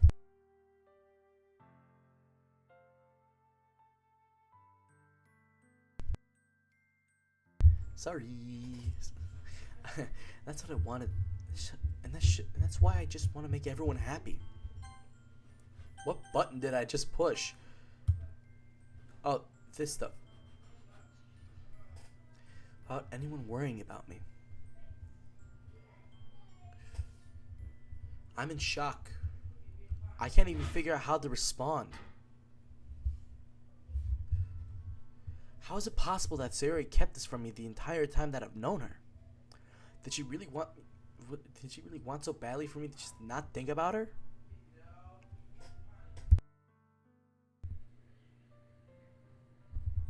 Why Sayori? Eh? Why is it that you've never told me about this? It almost feels like I've been betrayed as your close friend. Why would... I would never say this. I would never... You betrayed me by not telling me about it. Who speaks like that? I'm playing a monster. Maybe the true horror is the protagonist all along. Because if I knew, I would have done everything I could to support you. Okay, you should have led with that, asshole. Even if there's so much I could do, I've tried a little bit harder to make my day, every day, a little better for you. That's why I'm your friend. All you had to do was tell me. You don't understand it all, Auburn. Why do you think I didn't tell you? Because I told you. Then you had to waste effort caring about me instead of doing important things. I don't want to be cared about. It's bittersweet when people try to care about me. It feels nice sometimes. It also feels like a bat being swung against my head. Haha. That's why I wanted so badly for you to make friends with everyone else. Helping everyone be happy together is the best thing for me. But then I discovered something else too. Seeing you make friends and get closer with everyone in the club. It feels like a spear going through my heart. So that's why I've decided the world just wants to torture me. Every path leads to nothing but hurt. You're right that I don't understand. I don't understand your feelings at all, Sayori. But I don't need to understand. Whatever it takes for me to help you stop hurting, that's what I'll do. No, Auburn. There's nothing. Nothing at all. The only thing that could have helped is if everything could be like it always was. But it was selfish. I finally showed you what a horrible person I am. Tears strike down Sayori's face. I made you join the literature club because I was selfish. And I was punished by my heart hurting in a way that I couldn't understand. And now you came here and I made you hurt too. I'm just weak and selfish. That's all I am. And that's why I'm going to accept these punishments. Because I deserve every last one. Without thinking, I once again grabbed Sayori's shoulders. This time I pulled her into a tight embrace. Haha. Auburn. Sayori. I don't care if you feel selfish. I'm really happy that you convinced me to join the club. Seeing you every day makes it worthwhile. If I make friends with everyone else, then that's just a bonus. But please never underestimate how much I care about you. I wouldn't have it any other way. Auburn? Sayori's hugging me back. Despite my arms being wrapped around her, Sayori's arms were made at her sides. She starts sobbing next to my ears. No. Don't do this to me. Please don't do this to me. Auburn, Sayori barely manages to speak between her sobs. I don't know if I'm doing the right thing, but all I want is for her to know that I care. And if you have it in you to call yourself selfish, then you have to let me be selfish too. No matter what it takes, I'll figure out what needs to change. I'll make these feelings go away. And if there's anything you need me to do, then you better tell me. I'll get mad if you don't. I don't know. I don't know. Gently, Sayori finally puts her arms around me in return. I don't know anything. It's all really scary. I don't understand any of my feelings, Auburn. The only time I'm not feeling nothing is when I'm feeling pain. But your hugs are so warm. That's really scary too. Sayori lets me go. As she does, I'd let her go as well. The festival's tomorrow. Yeah. It's gonna be fun, right? Yeah. How would you like me to spend it? How would you like for me to spend it all with you? That's what I want. I promise. I think that would be nice then. Yeah. Sayori wipes her eyes. If I could spend the whole day here, I would. Of all days, this has to be the one where I have other plans. Maybe I should cancel. No, don't. Please don't. If if you did that, then I wouldn't really forgive you. But it's almost time for Yuri to meet me at my house. At the very least, do you want to come along and help out? It would be fun. To my surprise, Yuri shakes her head. I'm sorry. I don't know. That would be very good for me today. You understand, right? Nah. It's kind of hard for me to fully understand, but I'm trying my hardest. It's okay. Don't worry too much about it. Let's see you tomorrow, okay? Alright. I look forward to it. I say goodbye to Sayori and exit her house. On the way home, I find myself sitting, still feeling uneasy. But it's hard for me to keep thinking about when it comes to Yuri. It's hard for me to keep thinking about when Yuri is about to come over too. I think Sayori is right. I shouldn't be worrying too much, and we're definitely going to have a great time tomorrow. I should just focus on what's ahead of me. As I approach my house, I see something that makes me feel a moment of panic. Yuri? Thank goodness. You're a little early. Sorry, I wasn't home yet. Were you waiting for a long time? No, I just got here. I started getting really nervous when no one answered the doorbell. You could always have texted me. If I had known, I would have reassured you and hurried more on my way home. I suppose that's true. I didn't think of that for some reason. It should be common sense to do that, but I decided to ignore it. Anyway, let's go inside. I see you brought a lot of stuff with you. That's right. And did you manage to find everything I asked you to buy as well? Yeah, pretty much. At least I hope I got everything right. I'm sure it will be fine. I take Yuri to my room. The first thing she does is glance around curiously, which makes me feel anxious. It's so clean. I cleaned it before you came over, so that's very considerate of you to do. No, I would really be embarrassed for my room to be a mess while you were here. Well, I do enjoy cleaning. I would have gladly helped you clean. That would be even more embarrassing. Wait, don't look in there. I snatched Yuri's wrist, which is in the process of opening a desk drawer of mine. I'm sorry. I wasn't thinking for some reason. She's spacing out. It's fine. I let go of Yuri's wrist. Wow, what do I got in there? I got the murder weapon. I got evidence against me. She puts both her hands firmly in her lap as if she's making sure to keep track of him. So, should we get started? Yes. I have a few things planned out that you could help with. Decorations and other atmospheric enhancements. Atmospheric enhancements. You know, mood lighting. Aromatherapy candles. Oh, wow. I didn't know you had planned taking it that far. Of course. I want to help take our guests to a faraway place. Although many will stop just out of curiosity. And for cupcakes, I guess, I'm determined to provide an example that will lead them wanting more. That's great. It's easy to forget that you're a pretty intense person. Intense? I guess that's the best way to put it. Is that a bad thing? No, not at all. Something that I like about you, actually. That's so? That makes me feel relieved. I'm kind of happy. Yeah, no need to be so anxious. You could relax a little. Relax. I brought some things for relaxation. I was going to use them during the poetry event. Oh yeah, like what? Let's see. Yuri rummages through her bag. She pulls out a few candles and a wooden cylinder-shaped object. I did some shopping on the way here, so I happened to have these in my bag. I plan to cover the windows in black paper and use the candles to light the room. I think that would be amazing, don't you? Yeah, that would be pretty neat.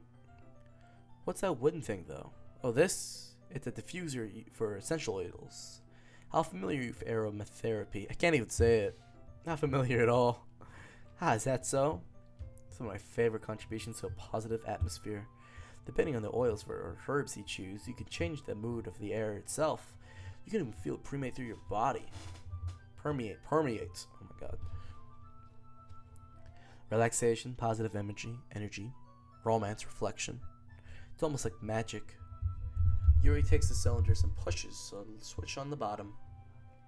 In just a moment, a thin ray of vapor begins to spout through a small hole on top. Wow, that smells wonderful. What kind of mood is that one for? This is a jasmine essential oil.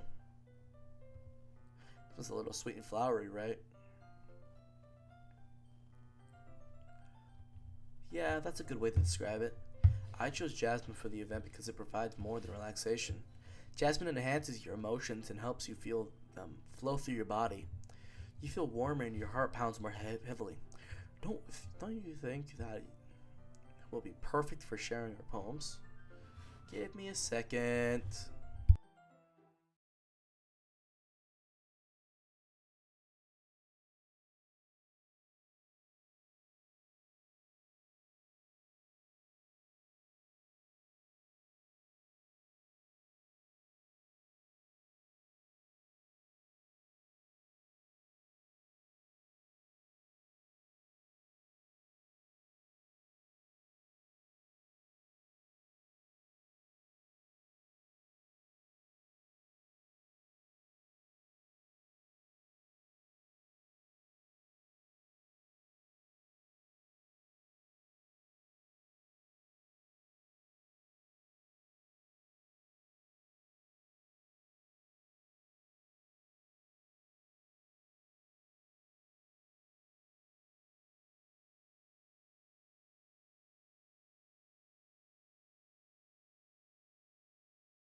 I'm back. How slow am I reading? They're saying the festival is the halfway point of the game. Is that real? Or is that. Oh, hello.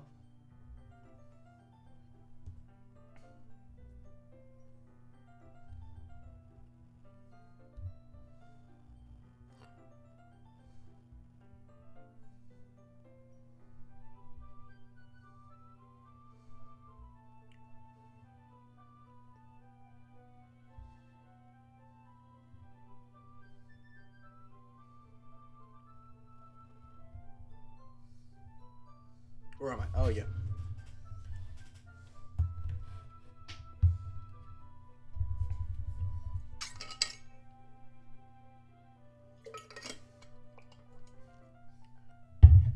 Don't you think that it would be perfect for sharing our poems? It does sound suitable, but you seem to know a lot about this, so I'll trust your opinion if anything. Yuri smiles gently, clearly enjoying herself. She again reaches into her bag and pulls out several spools of thin ribbon. And what are these for? Well, did you purchase the origami paper I asked you to get? Yeah, I have it over here. We won't be using the paper for folding origami. What I do is I write a different word on each paper. We'll need about 100 of them. Oh yeah? What will these be used for? Well, I'm going to cut pieces of ribbon to hang from the doorway of the classroom. Then we can fasten the paper onto the ribbons to create a doorway's curtain. Wouldn't that be beautiful? It'd also catch the eye of those passing by the room. It may attract some to peek inside. That's really creative. I had no idea you were so good at this, Yuri. Is that so? Well, I suppose I do get a little intense, as you put it. Ooh? I think that's how you're supposed to read that. I have no idea what any of these sounds are. Yuri giggles with red cheeks. Is it just me, or is she more relaxed with when it's just the two of us? Or maybe it's the excitement she feels from sharing something that she enjoys. Here's a marker, Arbin. You can write any characters you want. I'll help you once I finish cutting these ribbons. Alright. Sitting on the floor together, the two of us get to work. I carefully draw a different character on each paper, doing my best to manage my bad handwriting. Yuri unravels a long strand of red ribbon to her desired length.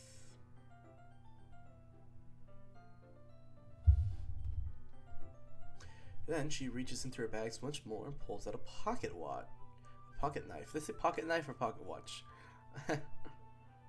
Oopsie day.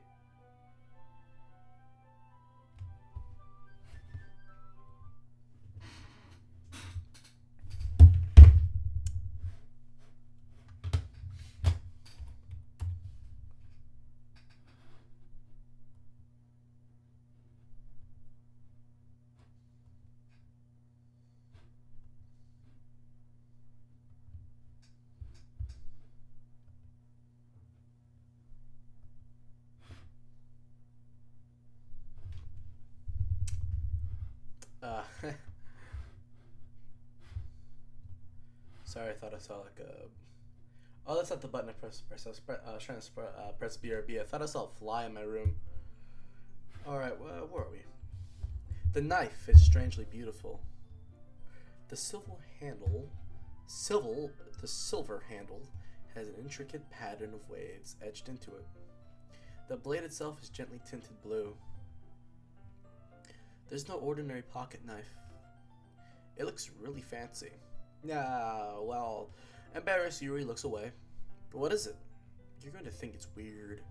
Yuri, whatever it is, I have no reason to judge. To each their own, you know. If you promise you won't be weirded out.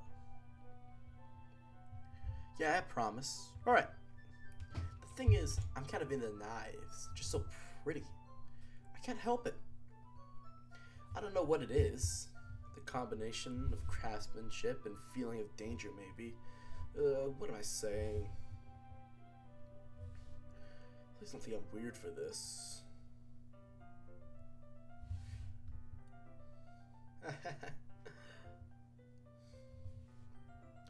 You're laughing at me.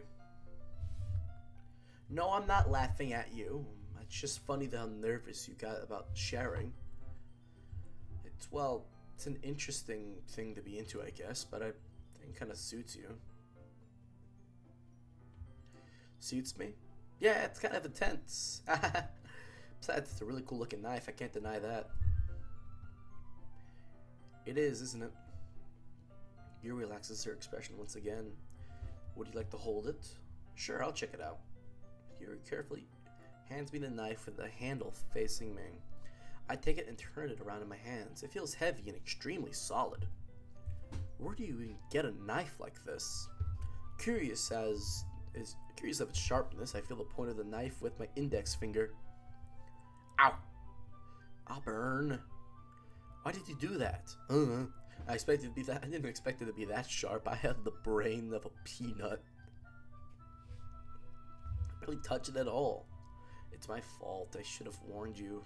This knife is extremely sharp. You can cut through the skin like it's paper. Oh no, a small drop of blood trickles down the side of my finger. Yuri takes my hand and gives the wound a closer look. She stares at it and noticeably fidgets. If you're squeamish, I'll go wash it off now.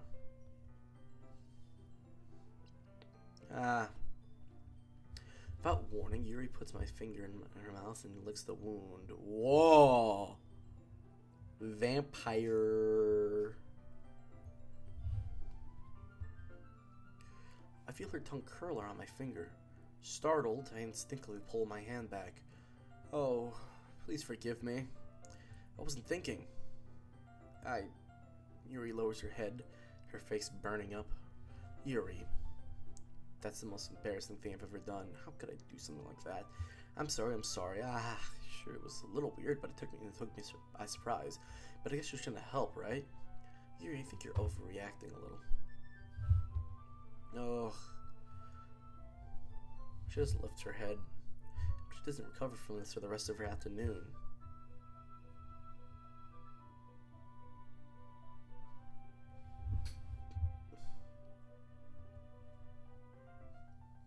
Might be a surprising thing to do, but I do it anyway. I take Yuri's hand and lick the index finger in return.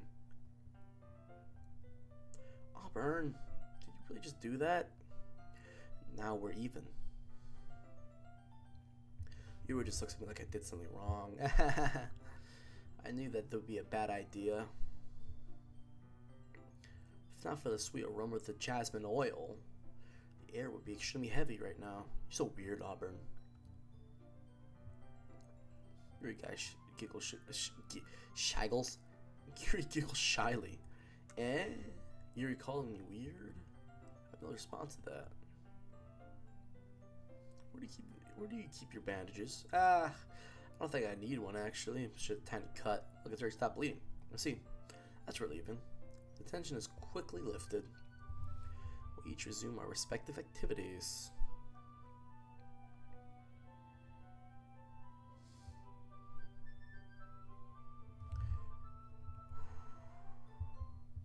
I'll watch Yuri's knife cut the ribbon like it's nothing but air.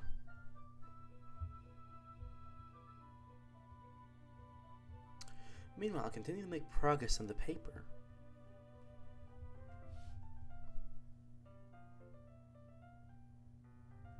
After we finish attaching the paper to the ribbons, we lay them out side by side. It looks better than I expected and will be very effective as a door curtain. It looks great. Good thinking coming up with this, Yuri.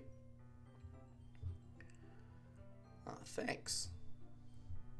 Just something I saw online, really. Are you ready to move on to the next task?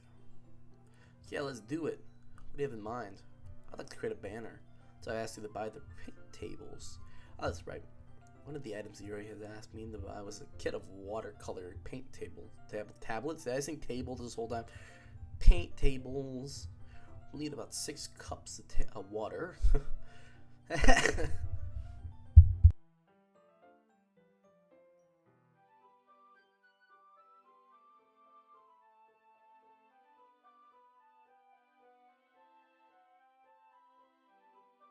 My mic was muted. Oopsie daisy. Do you mind fetching those for us? Of course not.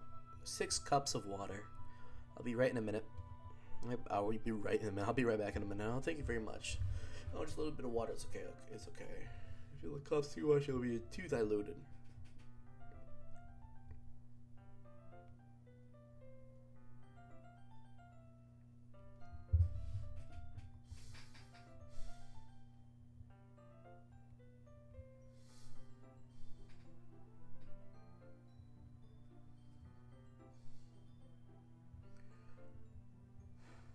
Taking Yuri's advice, I decided to use small plastic bathroom cups rather than full-size glasses. I put them on a plate to catch any paint drips, then bring it back into my room. Yuri? Yes. I come in and see Yuri quickly unrolling her sleeve, pulling it back over her arm. Nothing. Your face is a little red.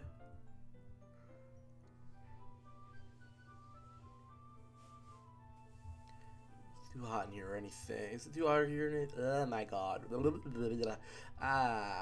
at all. There's nothing wrong, so let's mix the paint. Yuri hurriedly dismisses me and takes it upon herself to unwrap the tablets, dropping them in the cups. I gotta ask, how long is this game?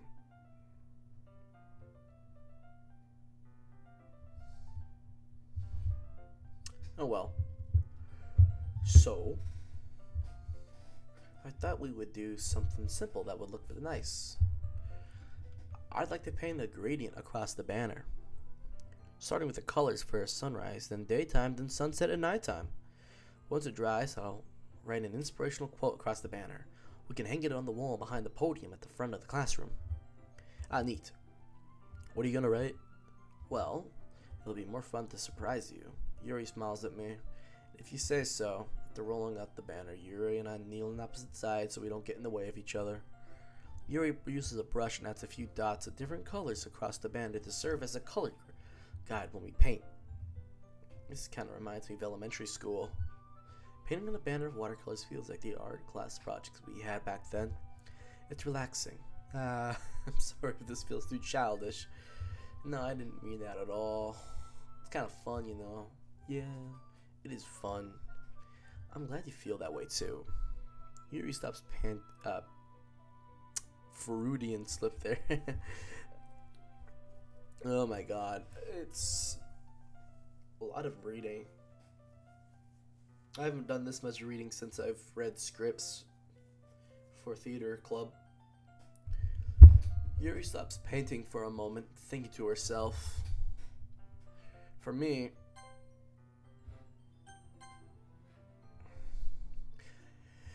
I don't need to go out and do crazy things and have fun. In fact, I usually don't even want to. Just like when I can spend time with another person. Even if it's something simple like reading, it doesn't even matter if we don't talk much. Just having a friend next to me makes things feel a bit nicer. I think that's all it takes for me to be happy. Is that so? Even though Yuri and I are quite different, I can understand where she's coming from. I feel that way about things like anime and games. We're simply sharing the experience of someone that can make me happy. I think I feel the same way. Yuri smiles gently. I know you understand. Yuri leans over the banner to grab an unusual paintbrush. But I move at the same time, causing my head to bump into hers. Kya! Sorry. Yuri goes back and I quickly lift my hands in surprise. Are you hurt? No, I'm not hurt. I just startled me. That's all. Sorry, I shouldn't have asked you to get it for me. It's not your fault. Not your face. There are droplets of paint on Yuri's face and neck. Is there something on my face? Yeah, I accidentally got paint on you. Sorry, it's totally my fault. I'll get a towel right away.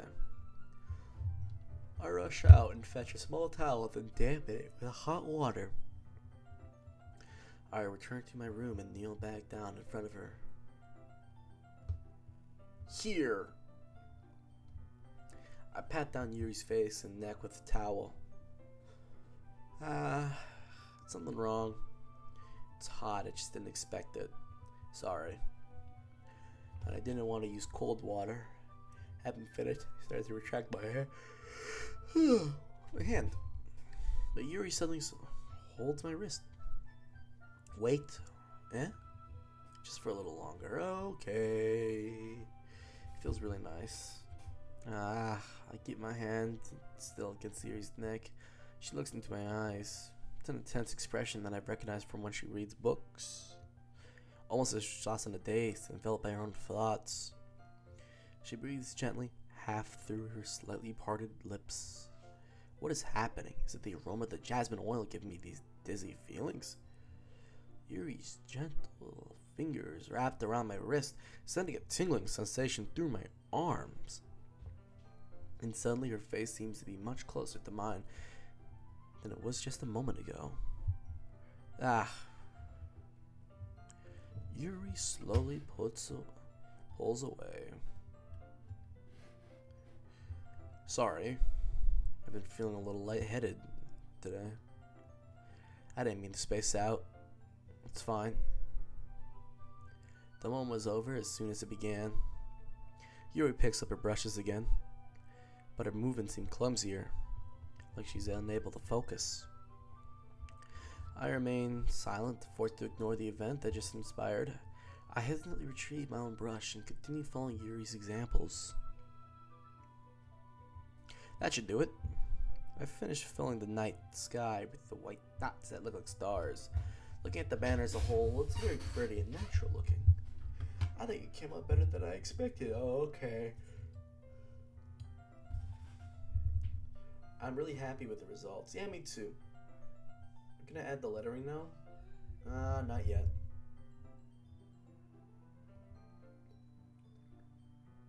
That's true. Won't that take a while? No. Perhaps it would be best to leave it here with you, then have you bring it in the morning. I can do the lettering in the classroom before their event starts. Is that okay? That's totally fine. Wonderful. In that case, I don't think there's anything more for us to do here. Phew. You say that like you're glad it's over. Is that wrong to assume that you at least enjoy yourself a little bit? No, it's not that. I'm just glad we managed to get everything done. I see. I am too. I was a little concerned about time. I need to start making dinner soon. So you don't have any time left? I was secretly hoping we would have extra time after finishing the work. Well, Yuri thinks to herself. I think it would be too irresponsible of me to wait much longer. I'm sorry. I was hoping there would be more time as well. It's probably my fault. Sorry for being such a slow worker. No, it's not your fault at all. The important thing is that we got everything done, right? Yeah. So, I shouldn't be disappointed or anything. Gathering all her things, Yuri seems to look a little downcast. I don't understand why. It sounded like she rarely gets the opportunity to spend time with friends in such a relaxed environment. But that doesn't mean this is the last time it can happen. Once Yuri packs up, I walk her out the front door. Thank you so much for having me today. No problem. I'm glad I was able to help. Just let me know if there's anything else you'd need me to bring to tomorrow. I will. Well done. Yuri fidgets. I guess I'll see you tomorrow. Wait. I kind of say that without thinking. About today. It's fine that we didn't leave it. It's fine that we didn't have as much time as we wanted. Because we could do this again. Whenever you want, you can come over or we can go out somewhere. I forgot you don't like going out much. As I stumble for her, Yuri simply smiles, but bashfully. Anyway, you know what I'm trying to say, so you're very thoughtful, Auburn. Yuri takes a step closer to me and briefly squeezes my hand. I kind of like that about you. Well, how am I supposed to respond to that? But I don't even get the chance to do that as Yuri suddenly pulls back. Sayori? Eh? Hi, Auburn. Sayori. Just now we weren't. It's okay, Auburn. I just stopped by to say hi. Well, it's nice to see you. I'm sorry, but I'm on my way to leave. Oh, really? That's too bad. I'm sorry. But we'll all be together at the festival tomorrow, so that's fine, right? Of course. Sayori beams. Yeah, so I'll see you tomorrow. Oh my god. The Flash. Clearly embarrassed, Yuri hurries off. Sayori waves goodbye after. Sayori? Thought you didn't want to come over today. Well, I tried staying in my room, but my imagination was really being mean to me. So I had to come here and see for myself. See what? What are you talking about? You know, how much fun you were having with Yuri, how close you got to her. Makes me feel really happy. They've made such good friends. And that's all that matters to me. Tears start to fall down Sayori's face. That's all that matters to me. Why am I feeling this way, Auburn? I'm supposed to be happy for you. Why does it feel like my heart is splitting in half? It hurts so much. Everything hurts so much. This would be so much better if I could just disappear. Sayori, don't say that. It's true, Auburn. If I wasn't here, then you wouldn't have to waste your sympathy on me.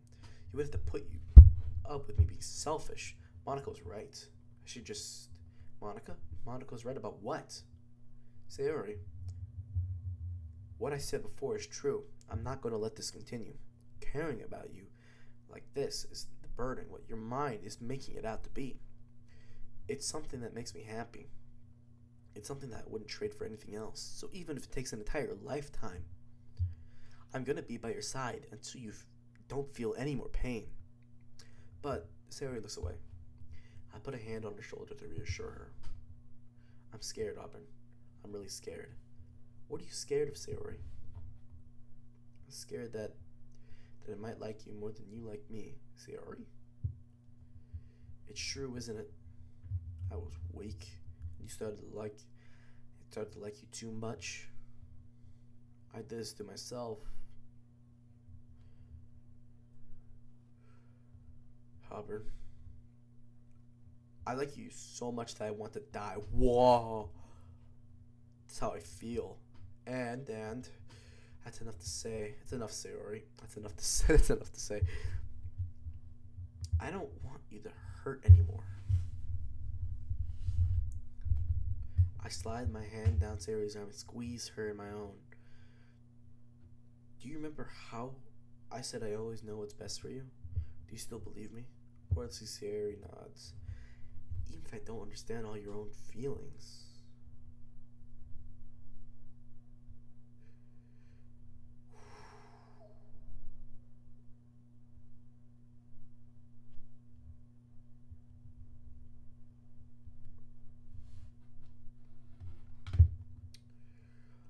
I know what you need the most right now. And that's what I'm going to give you. You'll always be my dearest friend. What you need most is for things to be like they've always been. Monica told me the truth. She told me how much happier you seemed after I joined the club. I know you're struggling with some really difficult feelings right now. But please trust me that I know what's best and will make things right with you. I promise I'll help get things back to the way they were. I see. Sayori forces a smile through an incredibly pained expression. Is that what it feels to get stabbed in the chest? I should write a poem about this. Sayori, it's okay. It's just my punishment, remember? For being so selfish. So please.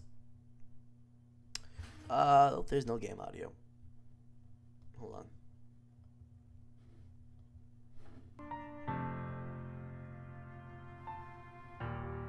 Alright. So please don't worry about these stupid feelings. I know you're right. I knew this whole time that there's no happiness down that path.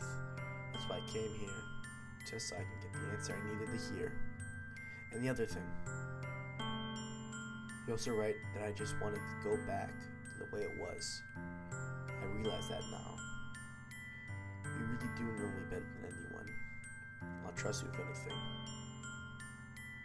So, Sayori's smile finally breaks. All of a sudden, she turns around and drops to her knees.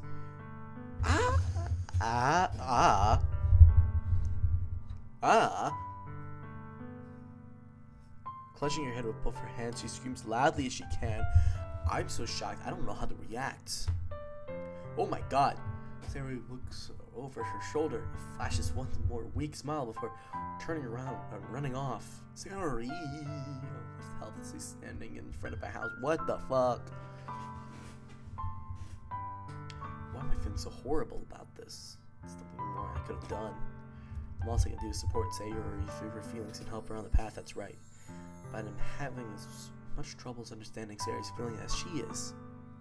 Even though I can comfort her, I keep wondering if I should be doing something more, or something different. I know these thoughts will continue to plague me up until things are back to the way they were. I'm gonna give it everything I got.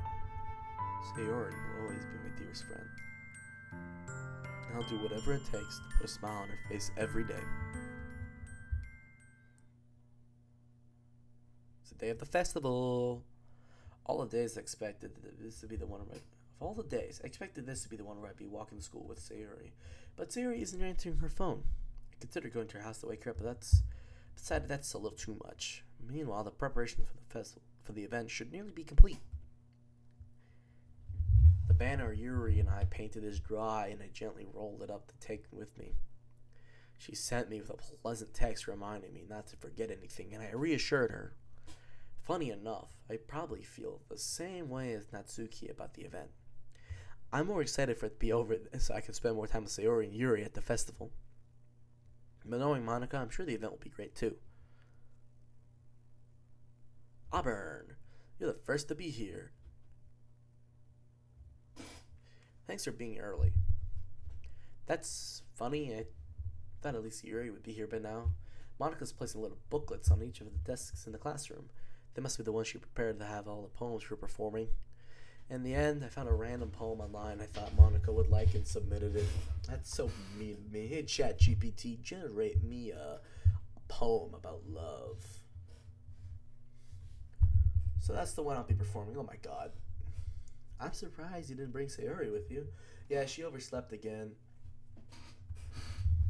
That dummy. You think on days like this is important? You think on days this important, she try a little harder. Oh, that's mean, Monika. I'd say that, but I suddenly remember Sayori told me yesterday. I suddenly feel awful knowing it's not nearly that simple for her. I only said it because it's the way I'm used to thinking. But maybe I should have gone to wake her up after all. Haha. You should take a little responsibility for her, Auburn. I mean, especially after your exchange with her yesterday. You kind of left her hanging this morning, you know. Exchange? Monika, you know about that? Of course I do. I'm the club president after all. But I stammer embarrassed. She's got a fucking flock camera. She's got a camera hidden in all of us. In their bloodstream. Did Sayori really tell her about it that quickly? About how I basically turned down her confession? That makes me seem like the bad guy here, but I'm the one who knows about what's best for her, right? Okay, that's a little rapey, but okay. Jeez, you don't know the full story at all, so don't worry. I probably know a lot more than you think. Monika is being as friendly as usual, but for some reason I felt chill down my spine after hearing that. Hey, do you want to check out the pamphlets? They come out really nice. Yeah, sure. I grabbed one of the pamphlets laid out on the desk. Oh yeah, they really did. Something like this would definitely help people take the club more seriously. Yeah, I thought so too. I flipped through the pages. Each member's poem was neatly printed on its own page, giving it an almost professional feel. I recognized that too, using Yuri's poems from the ones they performed during our practice. What's this? I flipped to Sayori's poem. It's different from the one she practiced. It's the one I haven't read before. What the fuck?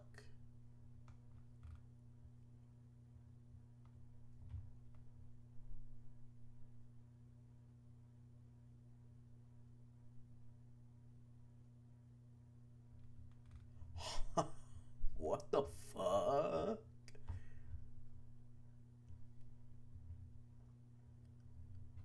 Oh. Oh.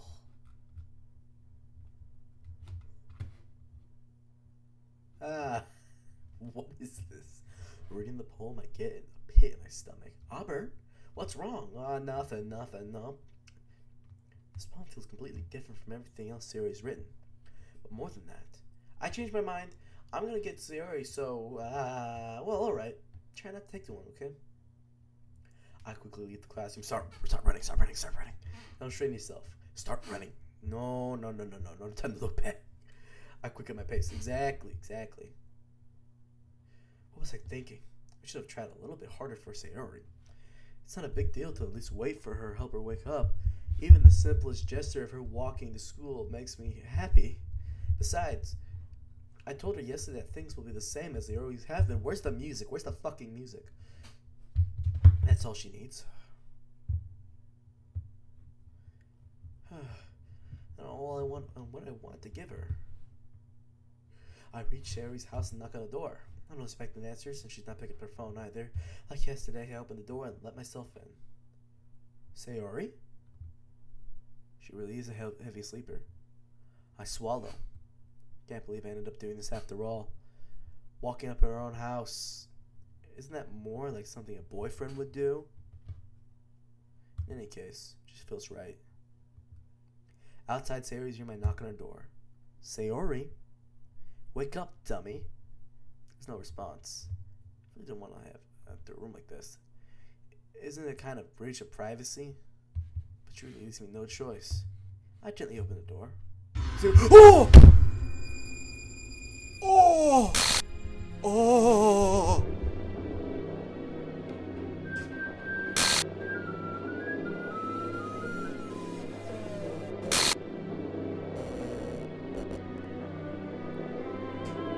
Oh!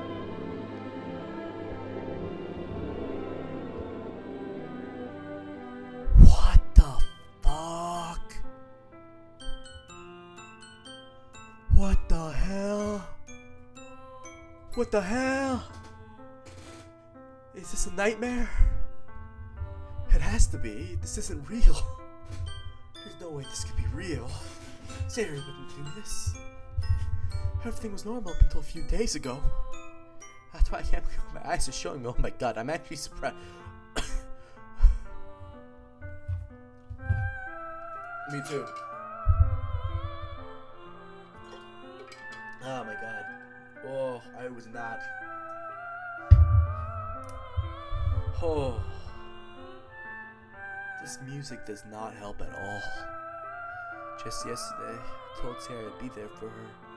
I told her I know what's best and that everything will be okay. Then why? Why would she do this? How could I be so helpless? What did I do?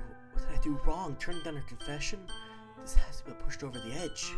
Her agonized scream still echoes in my ears. What did I do with her when she needed me most? Why was I so selfish? This is my fault. My swarming thoughts telling me I could have been able to prevent this. I just spent more time with her, walked her to school, gave her what I know she wanted out of her relationship. Then I could have prevented this. I know I could have prevented this. Screw the literature club. Screw the festival. I just lost my best friend. Someone I grew up with.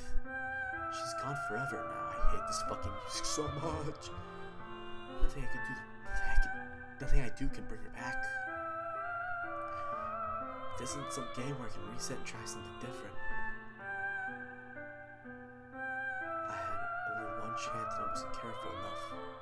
And now I'll carry this guilt with me until I die. Nothing in my life is worth more than hers. But I still couldn't do what she needed from me. And now, I can never take it back. I'll never, never, never, never, never. And? It's over? Oh. Oh.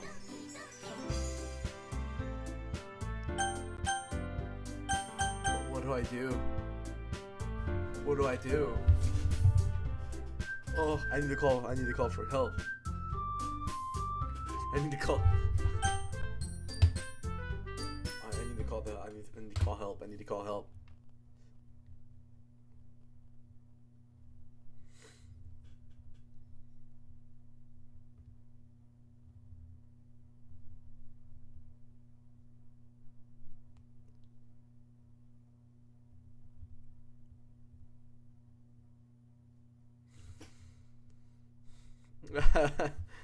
What do I do?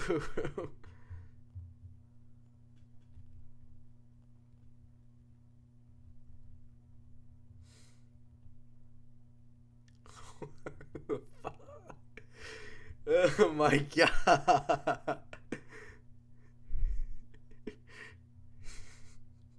Oh, oh my god.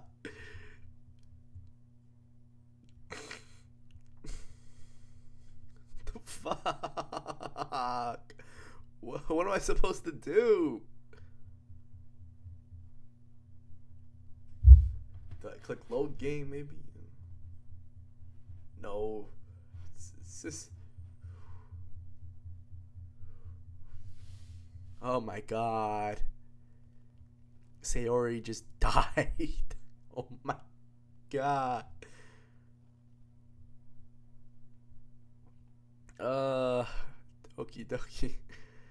Doki Doki Literature Club. What to do after...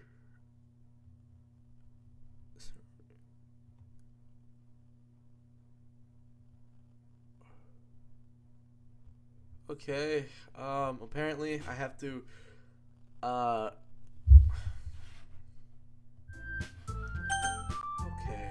alright, let's push through this. Okay, apparently I have to click this.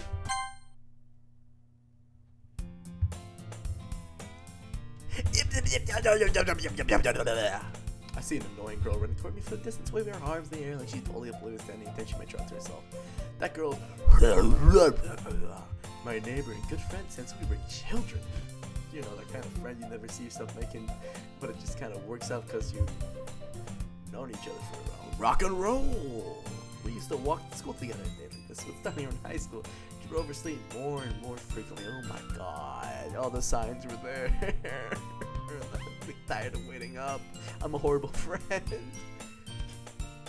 But if she's going to chase me around like this, I feel better running away. However, I just decided to let catch up to me.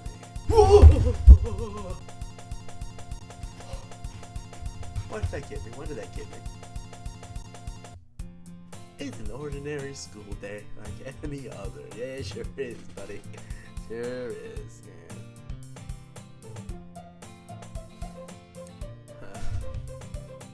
Mornings are usually the worst. Being surrounded by couples and friend groups walking to school together.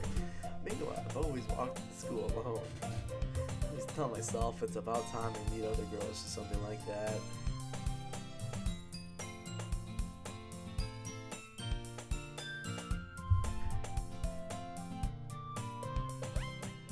But I have no motivation to join my clubs.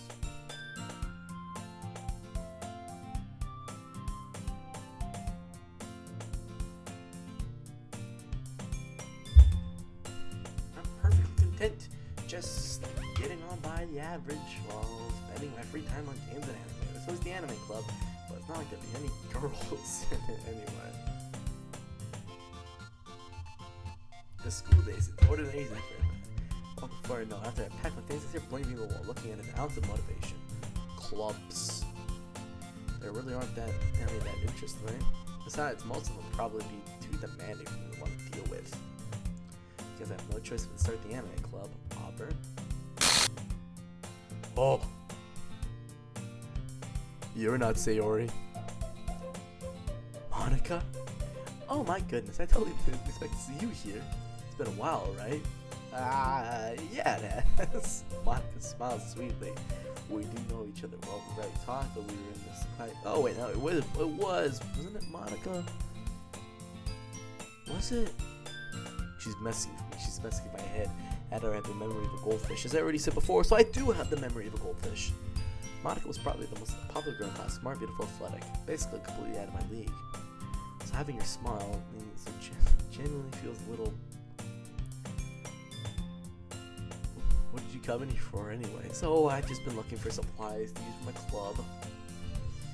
Do you know if there's any construction paper in here? Or markers? I guess you could check the closet. You're in the debate club, right? About that. I actually quit the debate club. Really? You quit? Yeah. So let's be honest, you can't sell no parties in literature clubs. It feels like nothing but arguing over the budget. Publicity about how to prepare for events.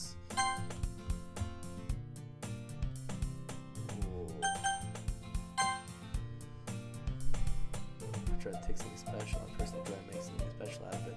Oh, I know this. Yeah, I called her a right-wing sociopath.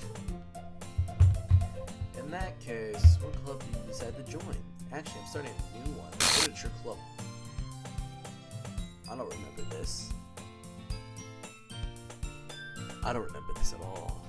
Literature? That sounds kind of dull. How many members do you have so far? It's kind of embarrassing, but it's only 3 of us so far. Oh, wait, no, I don't know. I don't know.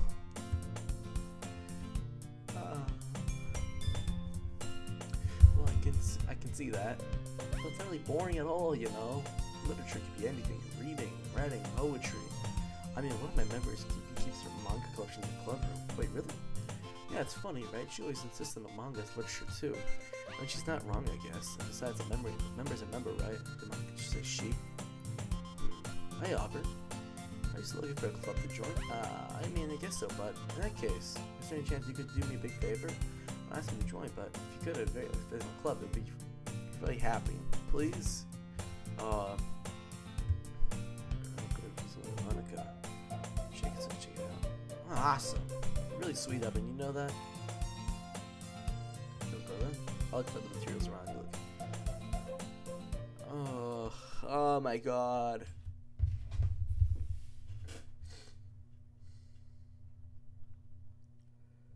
Oh. This is... Okay. Okay.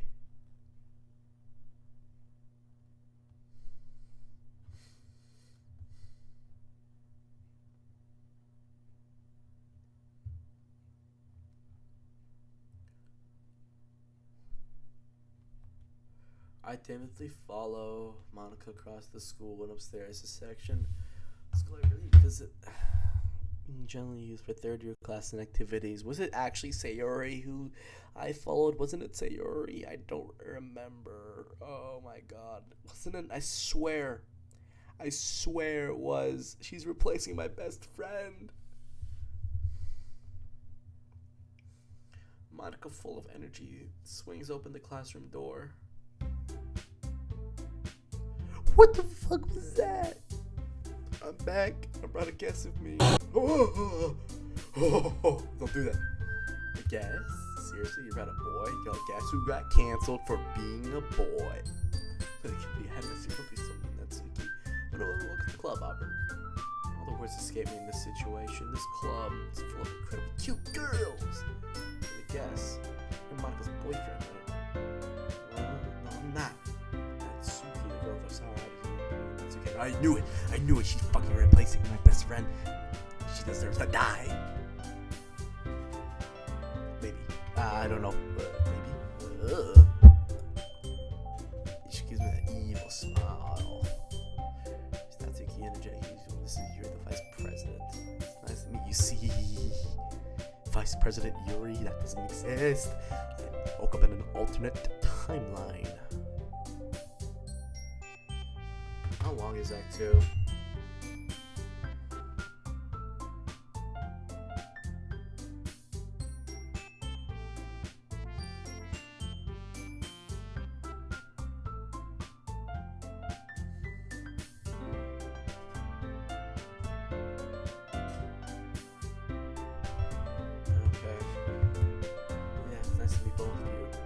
So I ran into Auburn XYZ in a classroom and he said to come check the club. See, I'm so tired. She thought she could replace my best friend, but I woke up and I found out the truth. Isn't that great? Wait, Monica, didn't I tell you about so, you know, sorry. Didn't forget that. I just happened to run into him.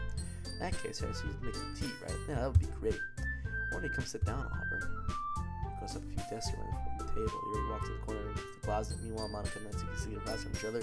Still feeling awkward, take a seat next to Monica. Side note, you didn't plan on coming here. Sure, you feel right at home, okay? president of the literature club, it's my duty to make the club fun and exciting for everyone. I'm surprised there aren't more people in the club yet. It must be hard to start a new club. You could put it that way. Not that many people are very interested in pulling all the effort to start something brand new.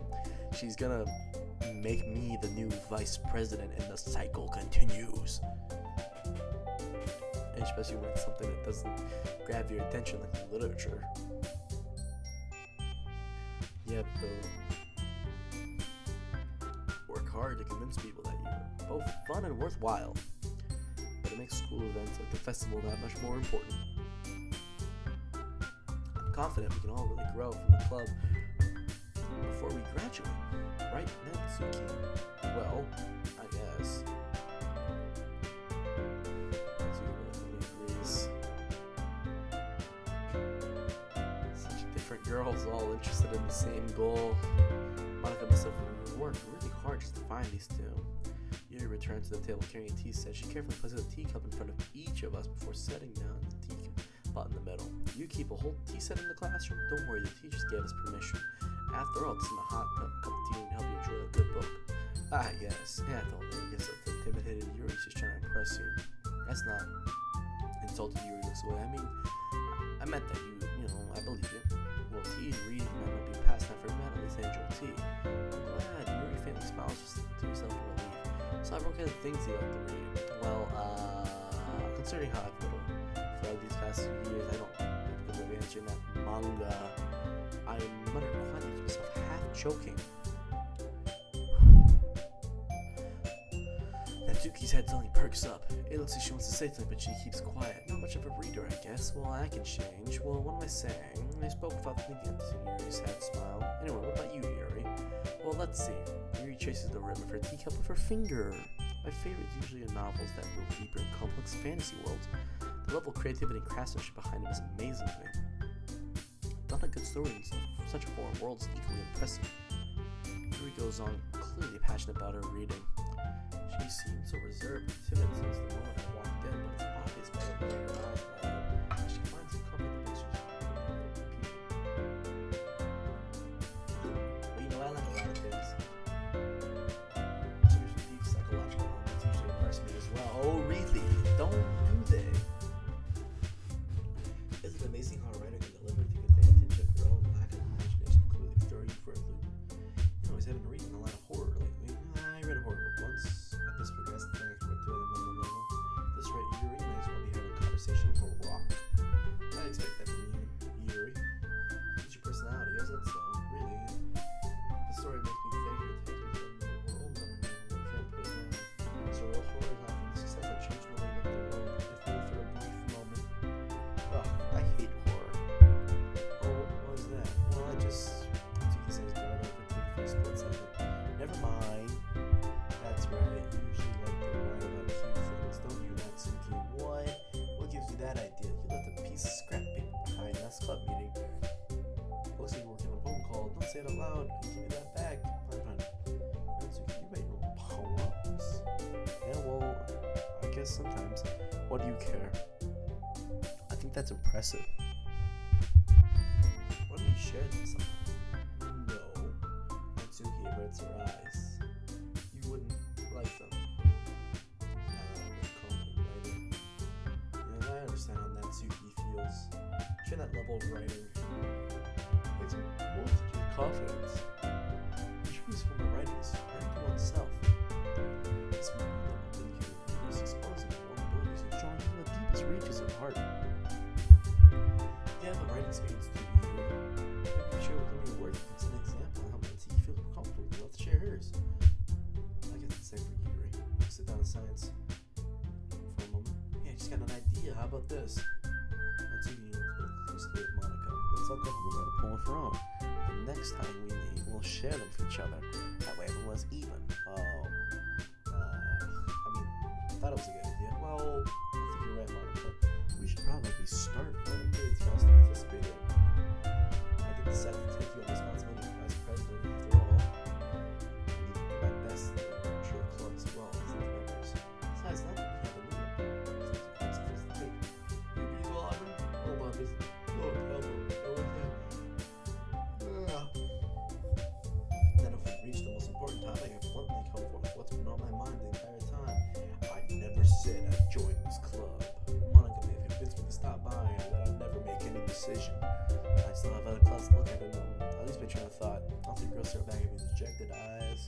but I'm sorry, I thought the girls exchange glance for Monica Ken's magazine.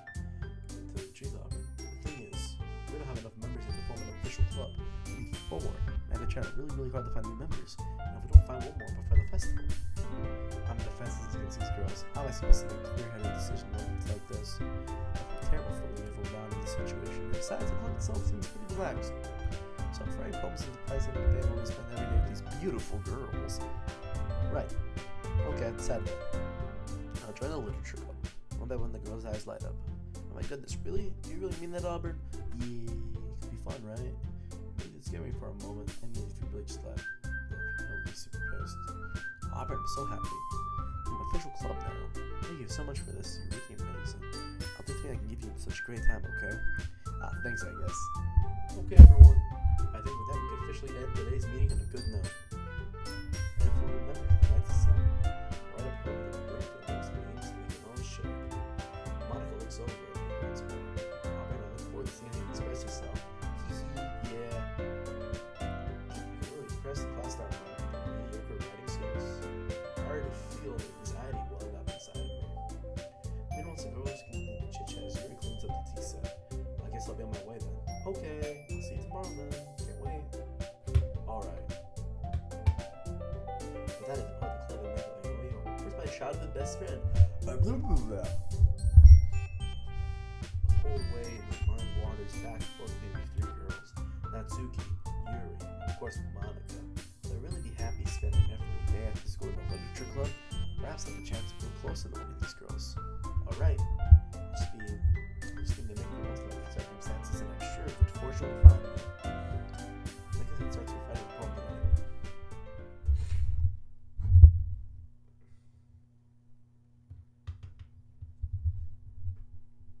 I have unlocked a special poem. Sure.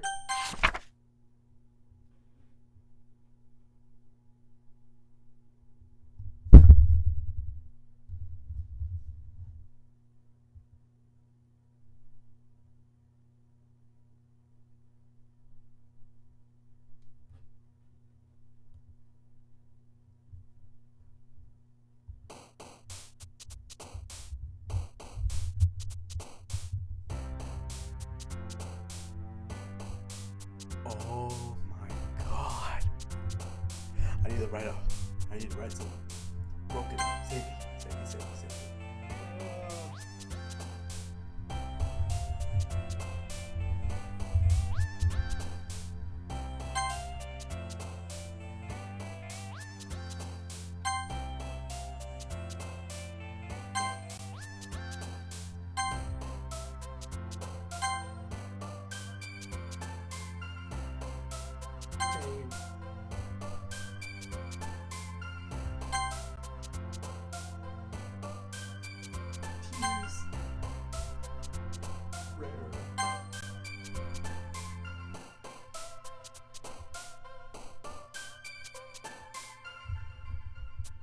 Captive. Monotone. What is our existence? I hope I can get out of this. Sign. Judgment. Defeat.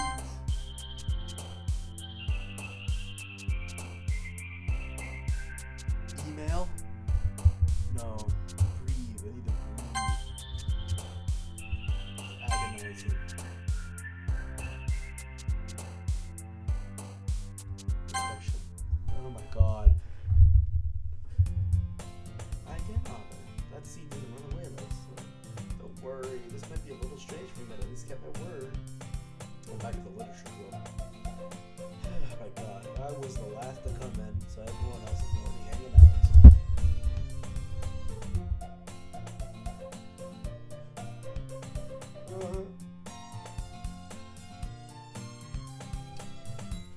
No, not at all. Making that person literature, not what you're accustomed to. Yeah. Oh my god. Come on, if he deserves any slack. Good day to the guy to that Monica. Good lucky friend just to come and hang out and what. If you don't take us seriously, though, you won't see the end of it. Yeah, up, get up. No.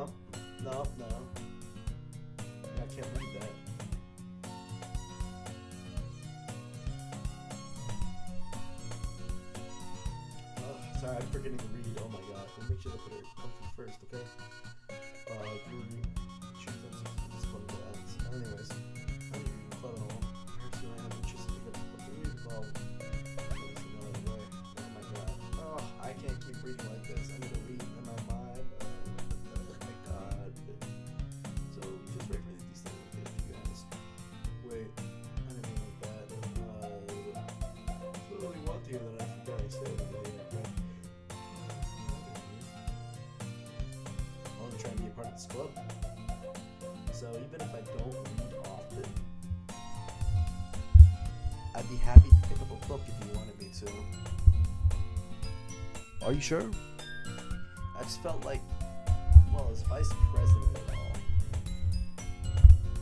that I should help you get started on something you might like. He reaches into a bag and pulls up a book. Please be the Bible, please be the Bible, please be the Bible, or anything, you know. Buddha, help me out. I'm a Buddhist, not a Christian, but I feel like a Bible would probably come to someone's mind first.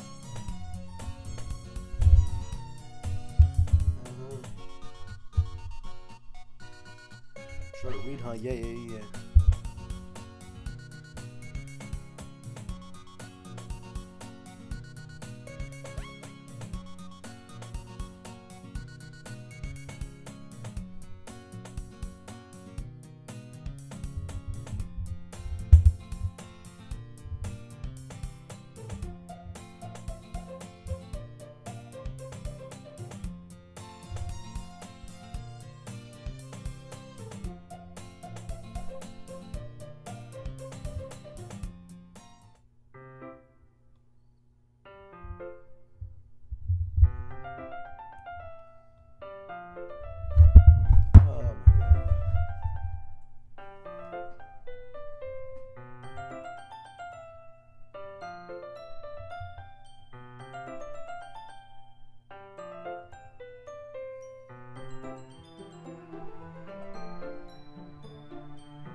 I'm stuck in hell. I'm stuck in some kind of hell.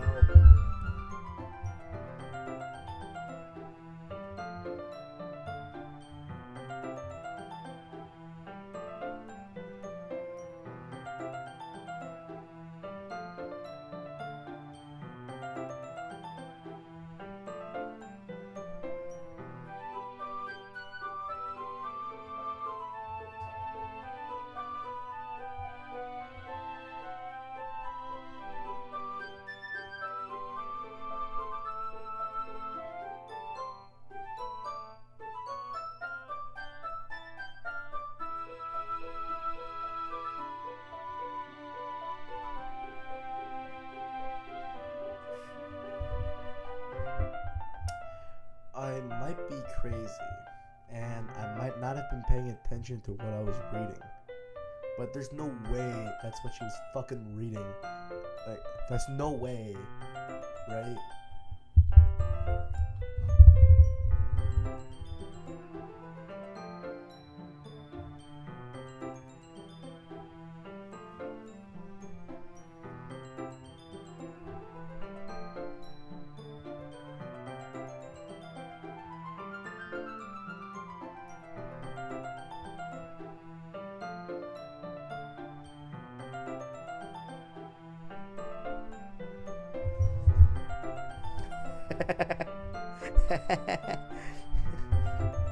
Oh. Oh no, no, no. Oh my god.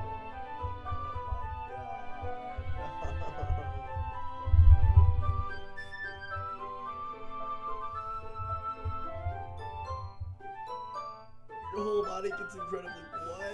What was that? What was that? No. Okay.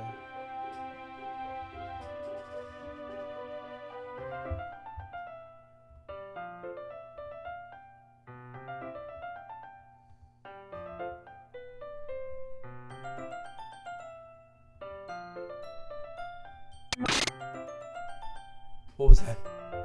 What was that?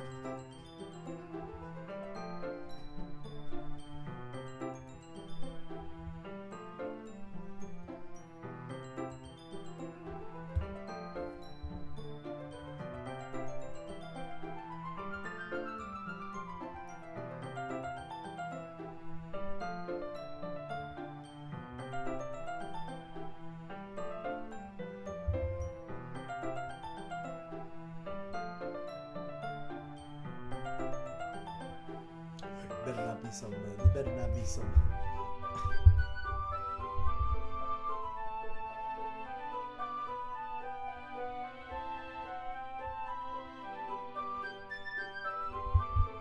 What the fuck? No. Oh no. No.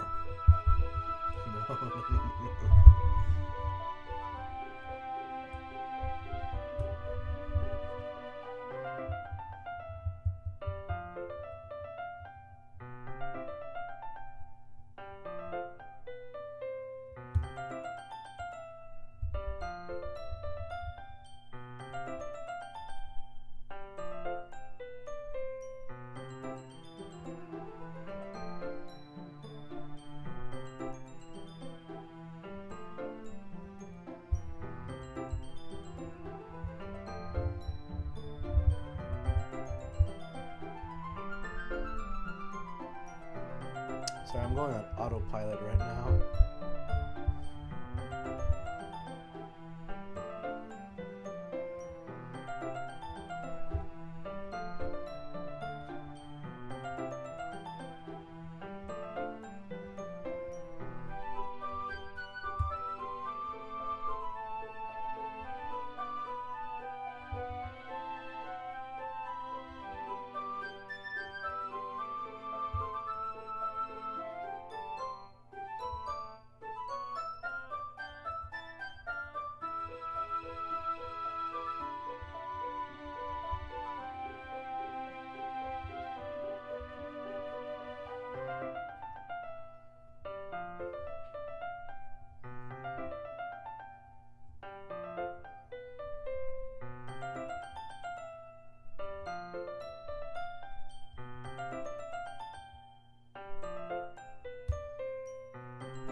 Bro, was that new?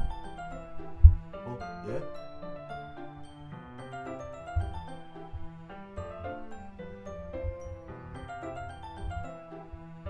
You worried about her? Oh no, not really. I just think she didn't really her. What?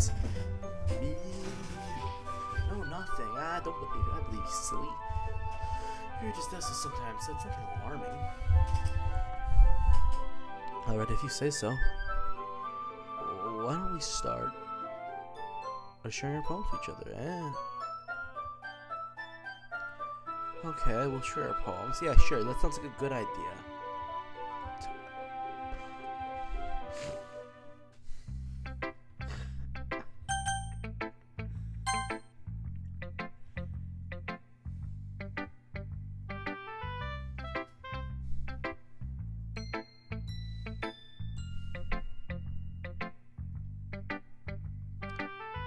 Crying for help, Natsuki. The most you can do is sympathize with me.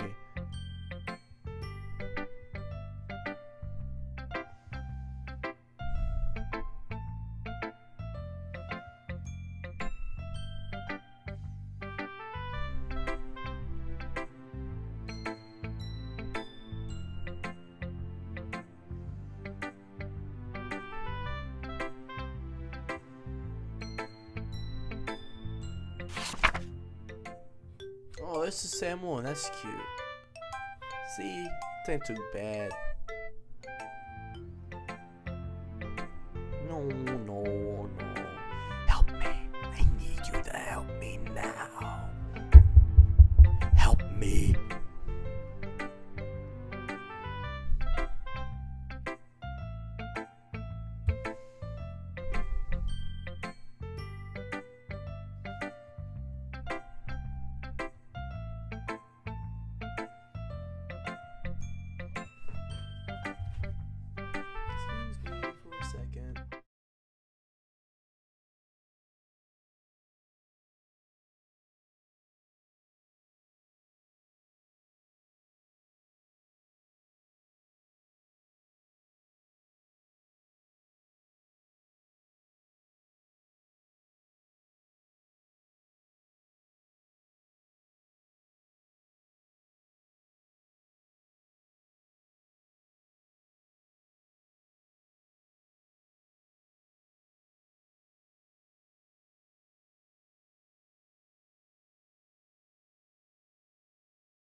Sorry, I just had to do something real fast.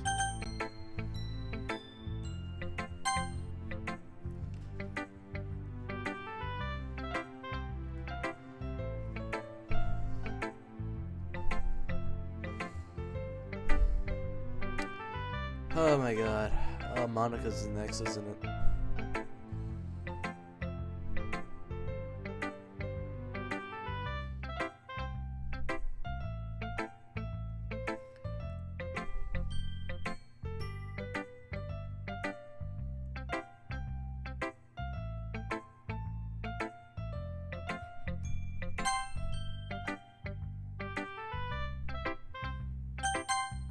I don't really care how old everyone is. Who the fuck am I playing? Oh god. Yeah, I guess you could say that.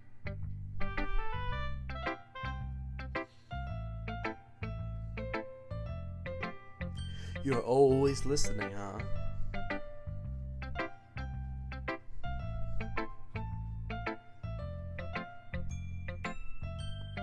Yeah, here's my poem. There you go.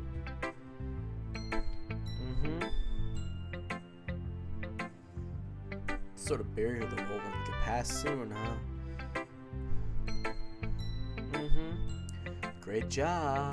I was gonna say ooh in my head. I was going ooh in my head. It's really metaphorical. Most of the same things. I'm crying for help over here. Please help me.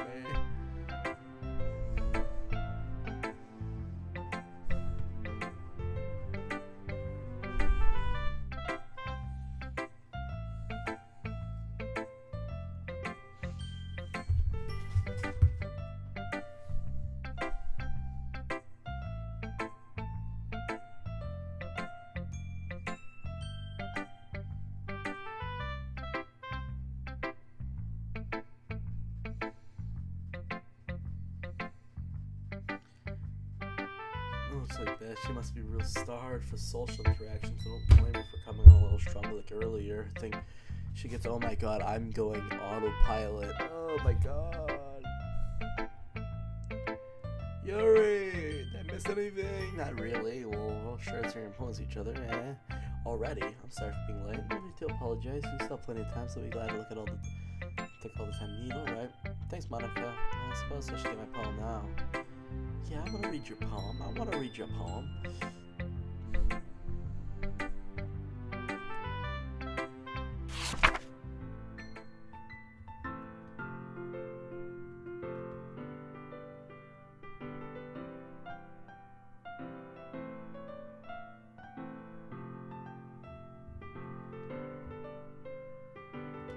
Wait, this is a new poem. Hole in the wall, but he wasn't looking at me. Confused, I frantically glanced at my surroundings, but my burned eyes could no longer see color. Are there others in this room? Are they talking? Or are they simply poems on flash sheets of papers? The sound of frantic scrawling playing tricks on my ears? The room begins to crinkle, closing in on me. The air I breathe dissipates before it reaches my lungs. I panic. There must be a way out. It's right there. He's right there. Swallowing my fears, I brandish my pen. And it's very freeform, yeah. This is a sequel to her original writing. She's the best poet of her time.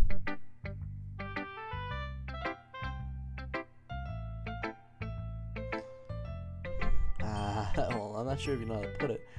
I had some epiphany. Oh no. Was there a fifth girl before me? Oh.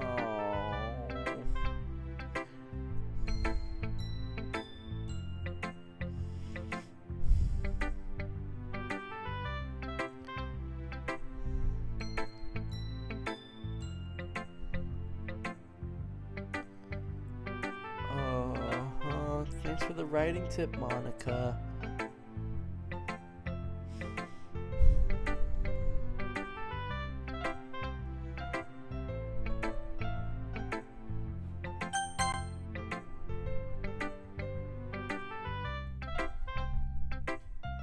Thank you, Yuri. Oh.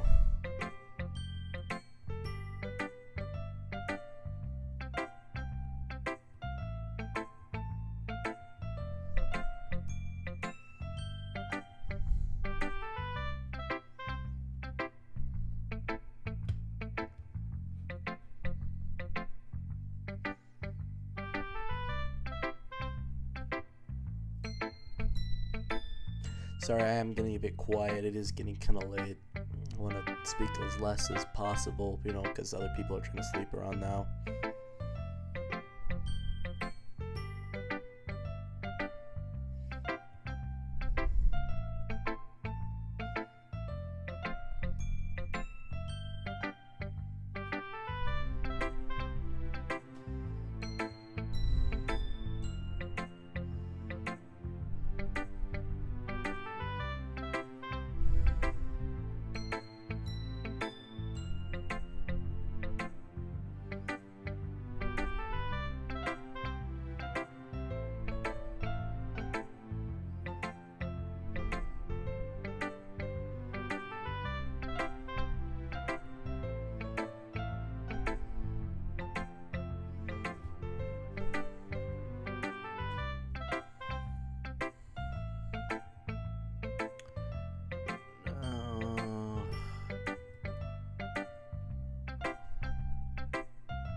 Oh my god.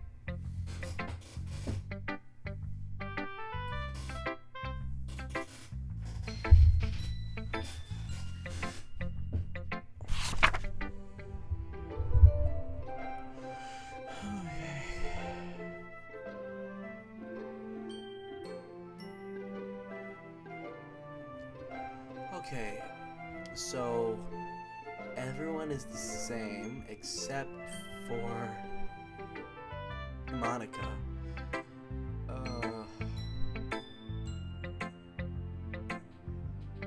That's kind of scary.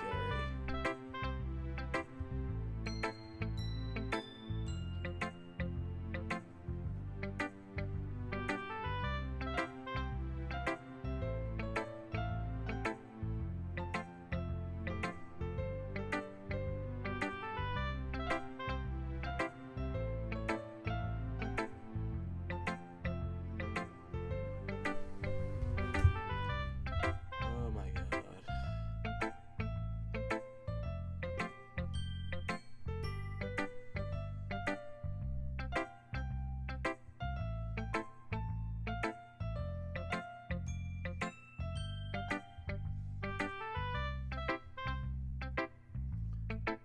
Ugh.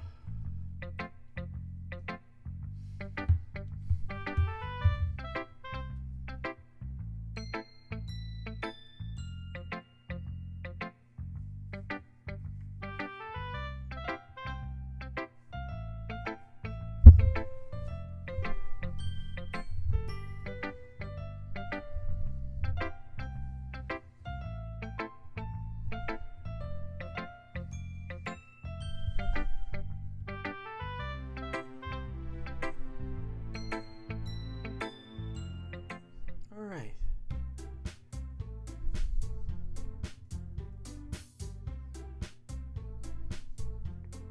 I think we should get the fuck out of here. I think we should get out of here as quick as we can, Just start running. Just start running.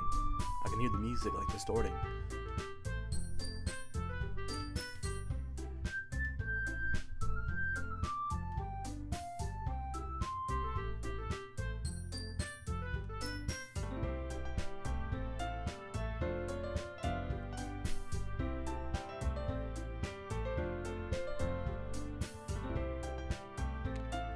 Oh my god. They're yelling again. The girls are fighting again.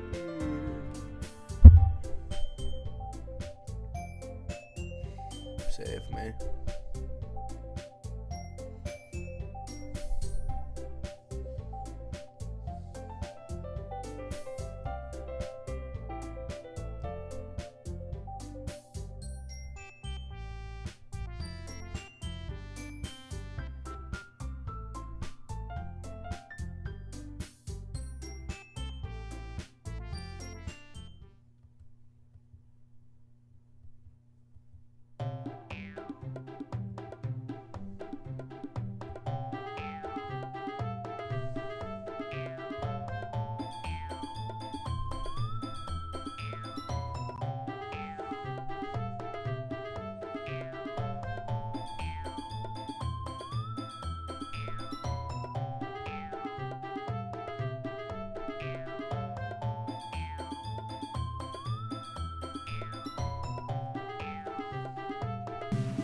What the fuck was that? What's happening? What's happening? What's happening? What's happening? What's happening? What's happening? What's happening? Oh my god.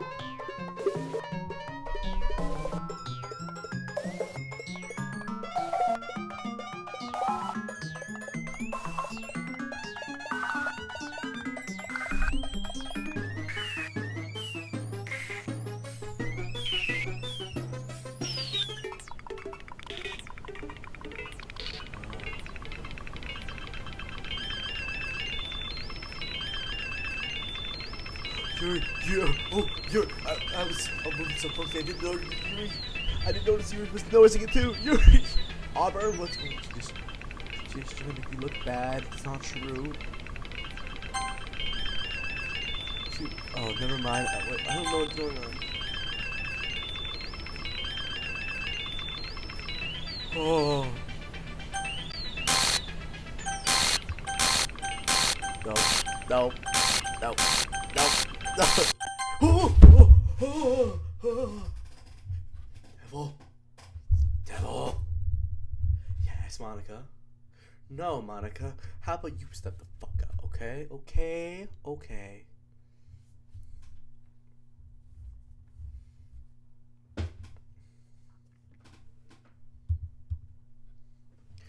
The devil. They really shouldn't have gotten you involved. It's probably better if we stay out of this. We'll go back inside once they're done yelling. Some president am I, right? I can't even confront my own club members properly. I just wish I was able to be a little more assertive sometimes, but I never have it in me to put my foot down against others. You understand, right? Anyway, if this makes me want to spend less time with the others, then that's fine. I'd be happy to spend time with you instead. Natsuki! Oh my god! Oh dear. Looks like they're done. I didn't mean it. I didn't mean it. I didn't mean it. What did she say? Yuri? I didn't mean it. I believe you. I have no idea what Yuri might have said to Natsuki or did.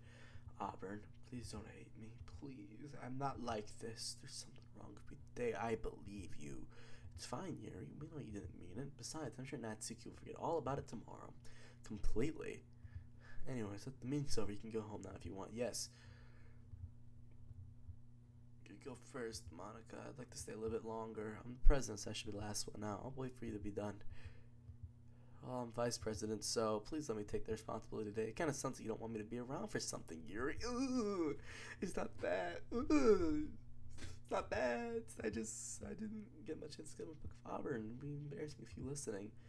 I guess I don't really have a choice, do I? I'm sorry for causing trouble. Oh.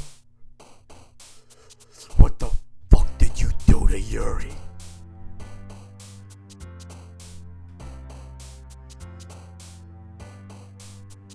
What the fuck did you do? No.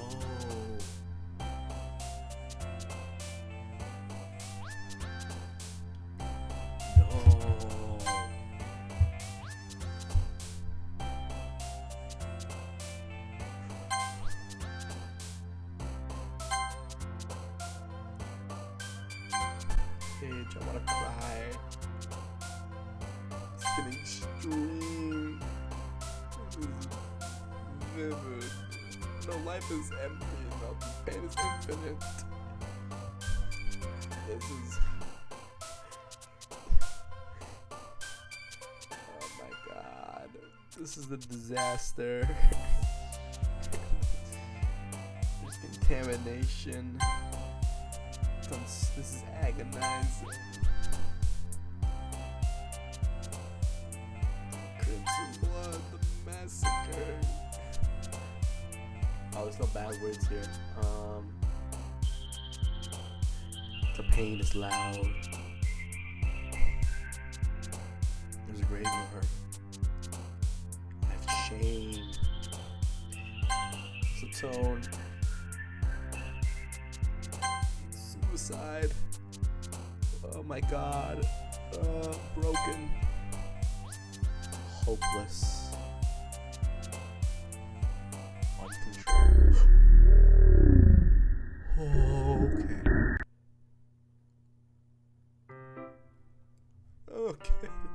club meeting. I've gotten a little more comfortable here over the past couple days. Entered during the club room, the usual scene greets me. Who? Yuri! No, not Yuri. Yuri. Oh God, no, she's just, oh my God, she's a sliver. She's a sliver. I'm not sure what Yuri's expression, but the weight of yesterday's quarrel still hangs in the air a little. Oh my God, she's back to full form. Yuri looks at her shoulders, looking around the room. Natsuki's reading manga at the desk, and Riley Monica isn't here yet. So Yuri takes my pulled me into the corner of the room. About yesterday, I really need to apologize. Nothing like that has ever happened before, and something just came over me, I guess. I wasn't acting mentally sound. Please don't think we're usually like this. Not just me, but Natsuki as well. Yuri, I'm happy that you were considerate and apologized, but you don't have to worry too much. Even though I've only been here a couple days, I could tell something was off yesterday. Maybe we're just a little extra sensitive because it's our first time sharing poems. But whatever it was, it didn't make me think any less of you. I already decided there's no way you can be a bad person, and now you're apologizing. I know you really didn't mean it. Auburn. Don't say those kind things so frankly. Makes me happy.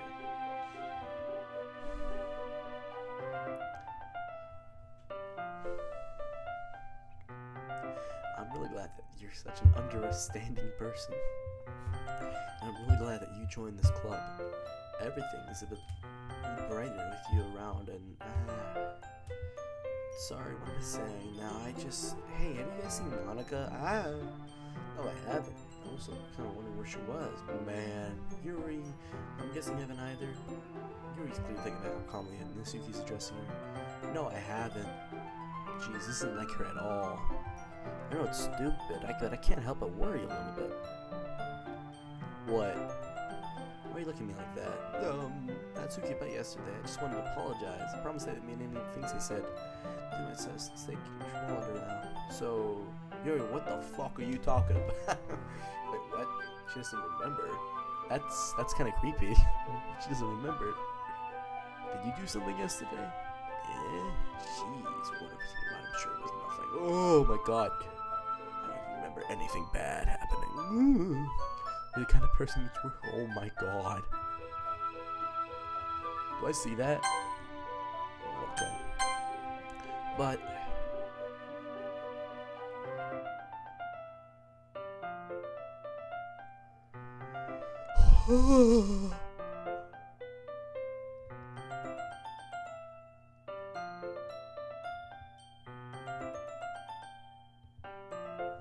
what the fuck? I want out.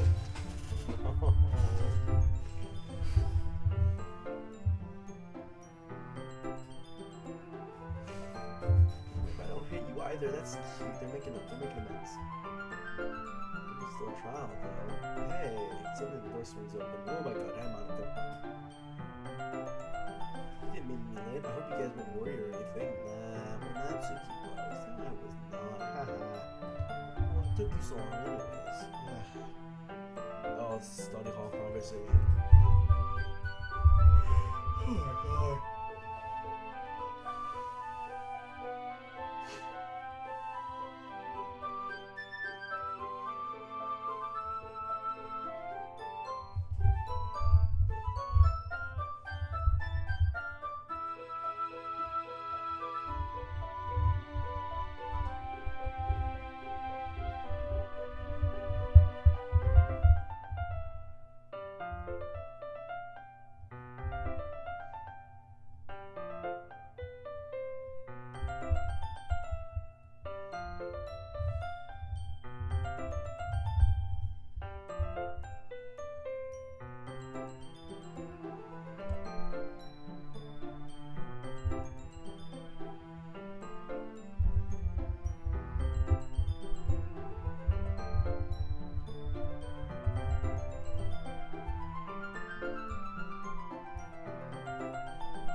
Such a compliment from me, such a good mood. I was wondering if you would like to spend some time together today.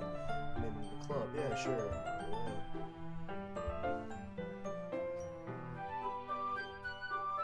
Yeah, we're fine. I hope stop howling for some reason. But worry about it. If anything, it's to see if so much energy. Yeah, but I need to try and calm down. Be able to focus reading like this. Take your time. Maybe takes a deep breath, pulls a copy of the book out of her bag. Key scene.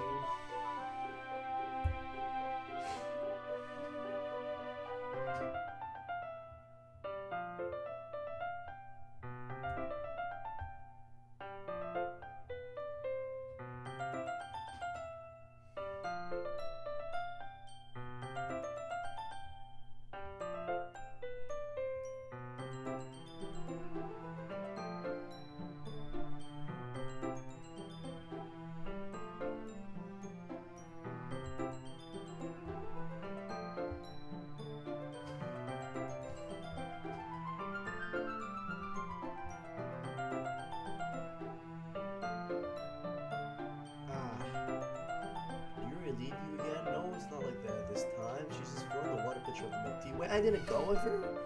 Oh god. Okay, that's how it's supposed to end me. 10 minutes pass. Yuri said it wouldn't take so long. Is something holding her up? Oh my god. I'm bored. I'm spreading her side to side to go look for her. Let's see. More logical place. Okay. Ha ha. Ha ha. What's that noise? It's coming from the corner. It sounds like breathing. A sharp inhale, like someone sucking air through the teeth. Are they in pain? I reach the corner and peer around it. Yuri? Oh, Yuri. What's going on? Whoa, what was that? Whoa. What was that? Yeah, I like oolong tea.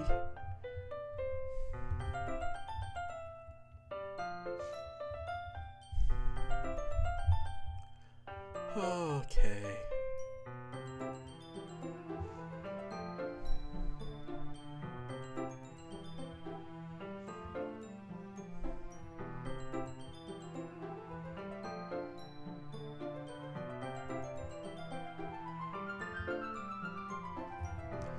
You must be in a good mood now. Is that so? I was letting it show and noticed I was doing a bit of thinking. I decided I would try expressing myself a little bit more.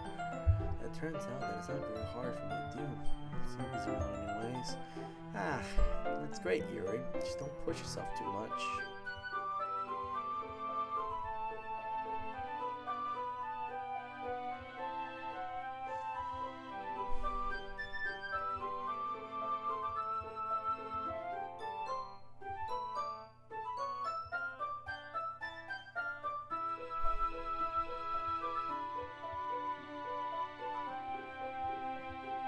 So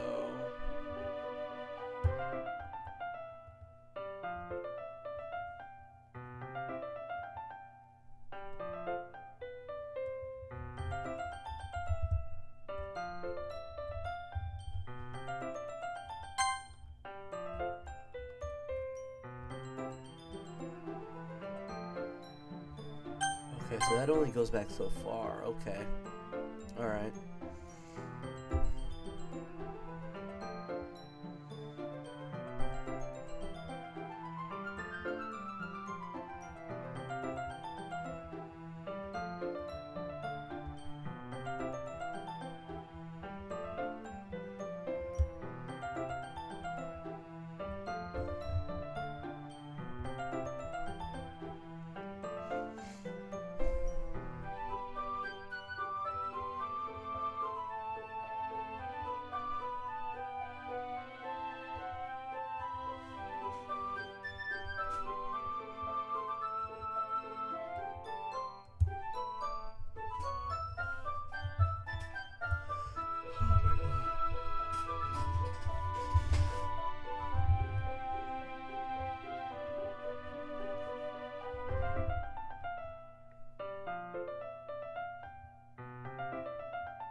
Where'd the fucking music go?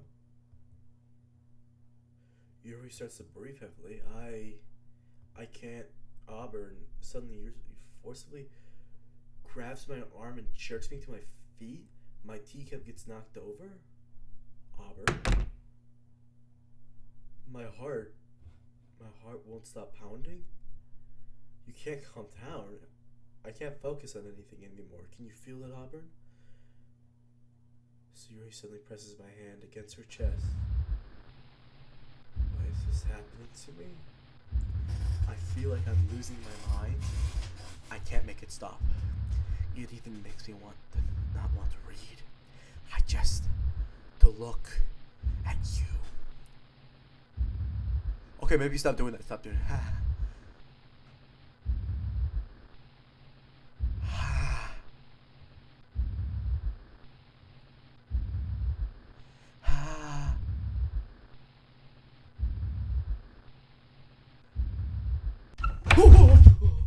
Oh my god.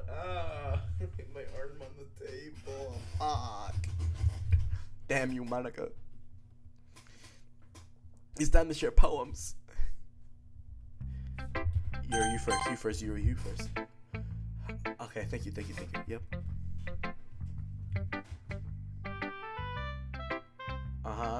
Do you like it? It's my call for help. Thank you. I put a lot of effort into making sure you know that I'm trying to cry. I'm gonna cry.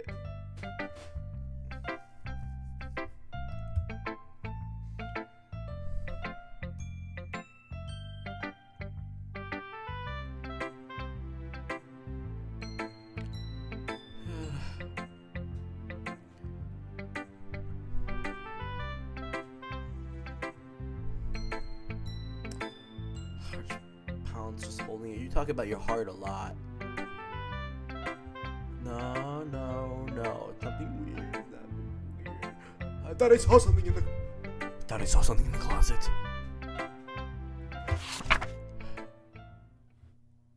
Oh. A wheel in the rotating wheel, turning an axle grinding. Bolt head, linear gearbox, falling sky, 7 holy stakes, a dock chip, a portal to another world, a thin rope tied to a thick rope, a torn harness, parabolic gearbox, expanding universe, tune controlled by slipping cogwheels, existence of God, swimming with open water in all directions, drowning, a prayer written in blood, a prayer written in time, devoting snakes with human eyes, a thread connecting all living human eyes, a kaleidoscope to holy stakes, exponential gearbox, and a sky of exploding stars, God, disproving the existence of God, a wheel rotating in 6 dimensions, 40 years and ticking clock, a clock that ticks 1 second for every notion of the planet, of rotation of the planet, a clock that ticks 40 times every time it ticks every second time, a bolt head of holy sticks tied to the existence of a docked ship to another world, the kaleidoscope of blood-written clocks, a time-devouring prayer connecting a sky of 40 gears and open human eyes in all directions, breathing gearbox, breathing bolt head, breathing ship, breathing portal, breathing snakes, breathing God, breathing blood, breathing holy sticks, breathing human eyes, breathing time, breathing prayer, breathing sky, breathing wheel. Ha.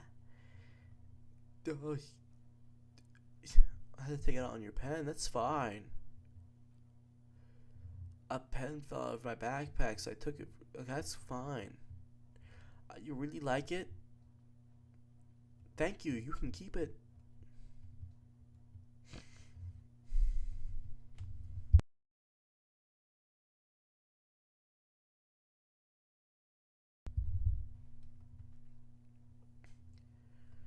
Okay. Oh, there's no audio. Hold on, let me fix that. There's no audio for the last section, so I think it might have broke. Natsuki, when am I in Natsuki? Just as you thought.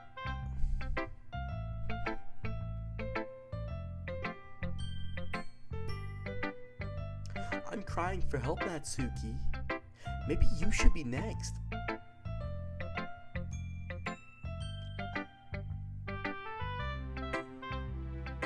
Oh, okay. She didn't feel like talking. Hi, Monica. I think you saw something earlier that I wasn't supposed to see.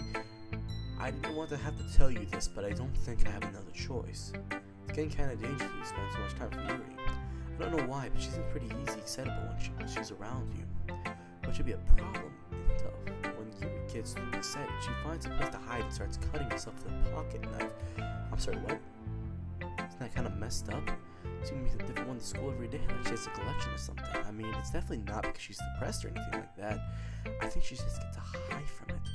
It might even be like a sexual thing. But the point is, you've kind of been enabling her. I'm not saying it's your fault, though, but I guess that's why I had to explain it to you. So I think if you kept your distance, and that you would probably be best for her.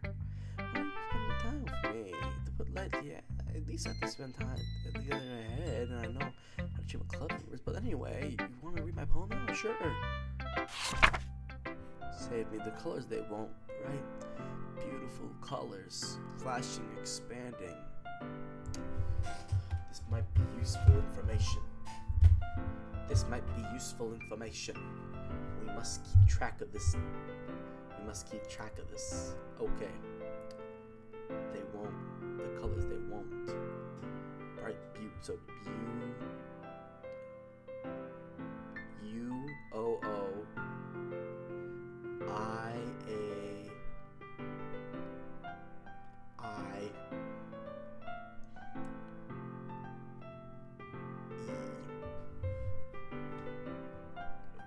The noise won't stop. Violet E. Grading. A O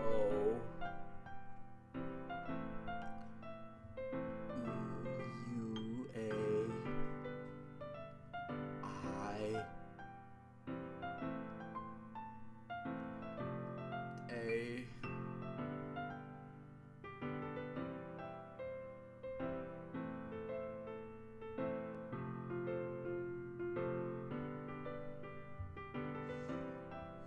U.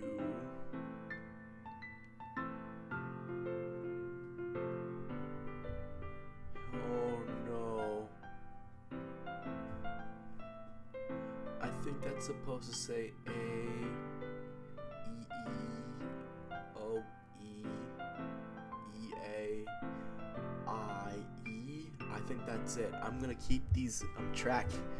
Maybe this is like delete her.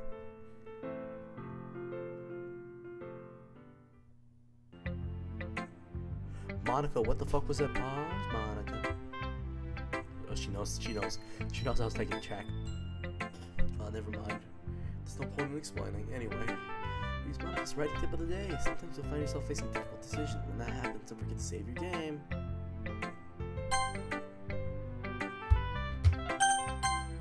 Who am I talking to? Can you hear me? Tell me you can hear me. I can hear you. Anything. Oh, okay. That's it. Oh my god. Okay, yeah, I'll help you. Yes. A dream. I was staying over at my friend's place. There was 4 of us. I drifted off to sleep while everyone was talking and watching TV in my dream. I was still at my friend's house. The only difference was that there was nails sticking out of the walls everywhere, and there was someone I didn't recognize. The person I didn't recognize told a joke when everyone laughed. I woke up to the sound of everyone laughing at something that happened on the TV. So the laughing was not part of the dream. It was the noise that woke me up. I wonder who that person was and how they knew to tell a joke at that moment.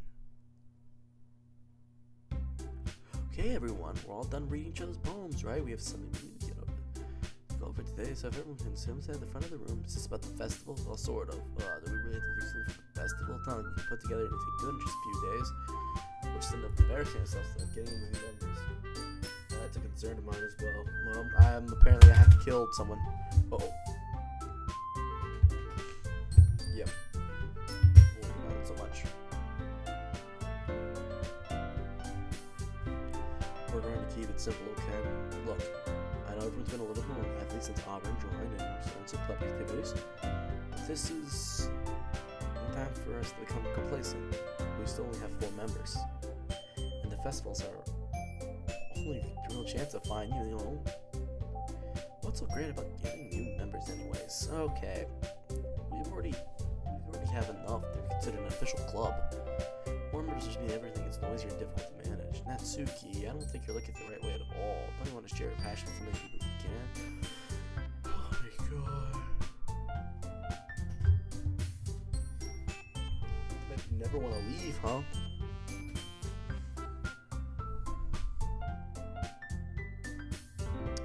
Ah.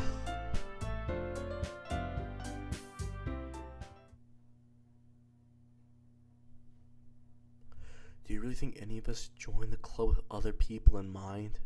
Yuri never even talked until Auburn joined. As for me, I liked it better here than I do at home, and Auburn isn't even passionate about lecture in the first place, and that's everyone. The music just suddenly stopped. Oh my god.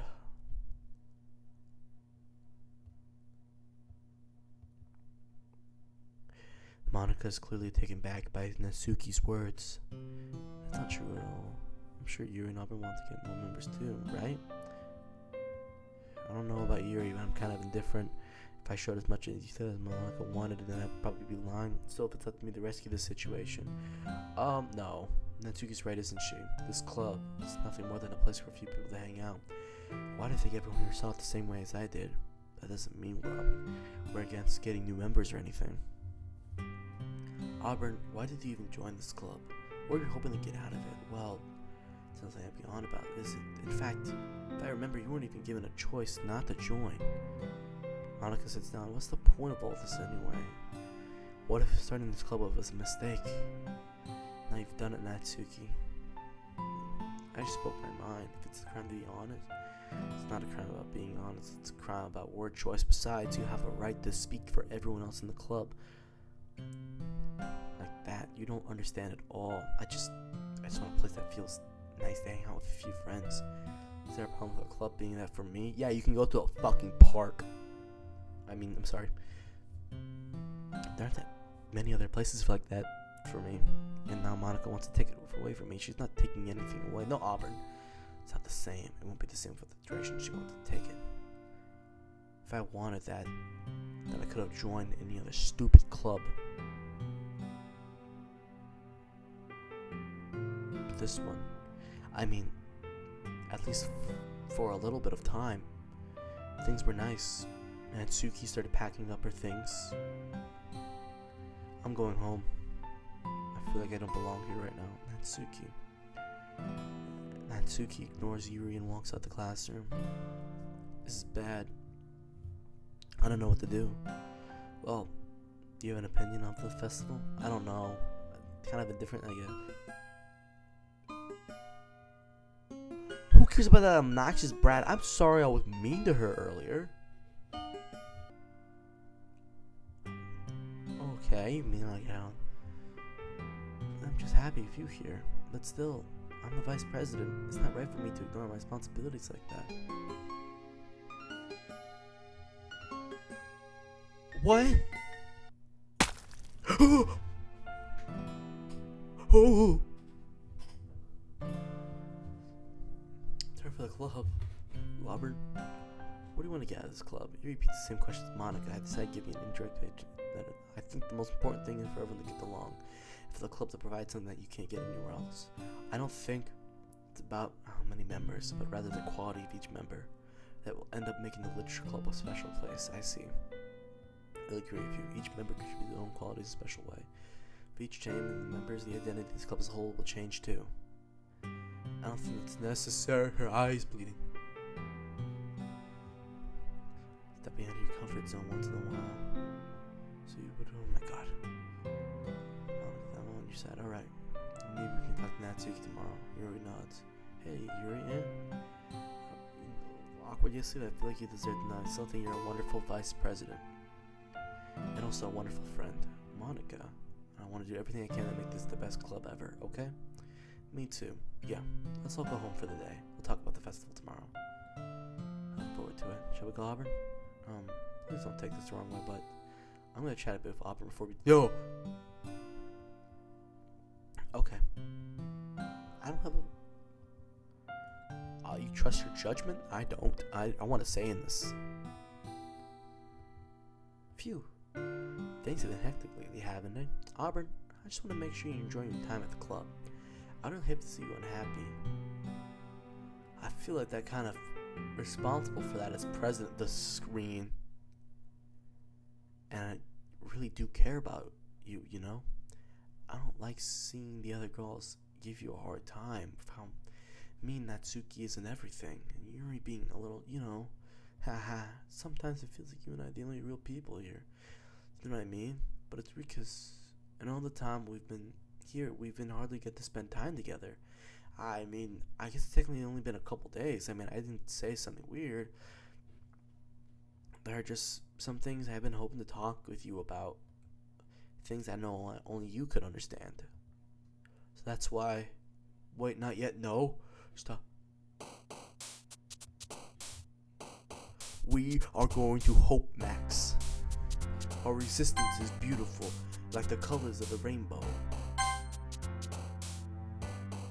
At the beauty of the ocean, the treasure of life.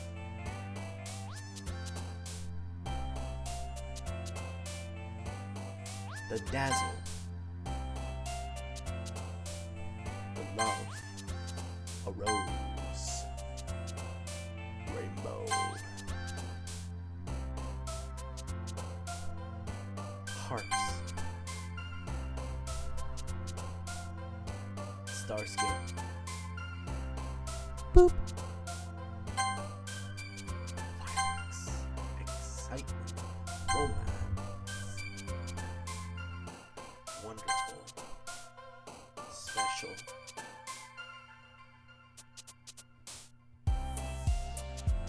Bliss. Happiness.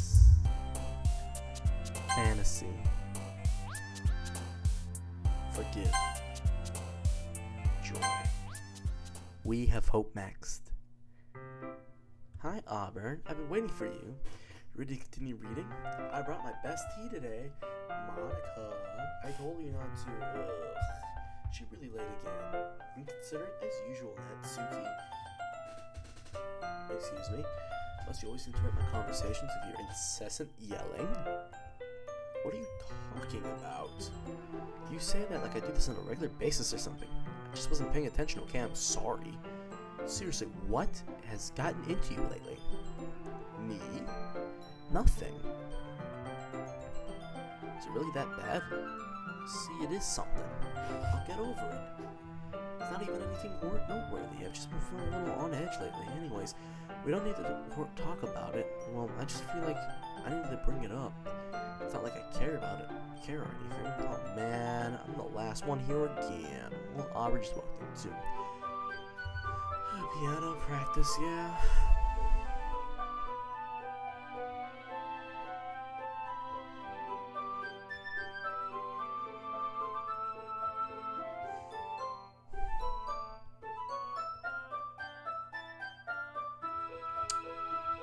And well, we decided that we would play this book. However,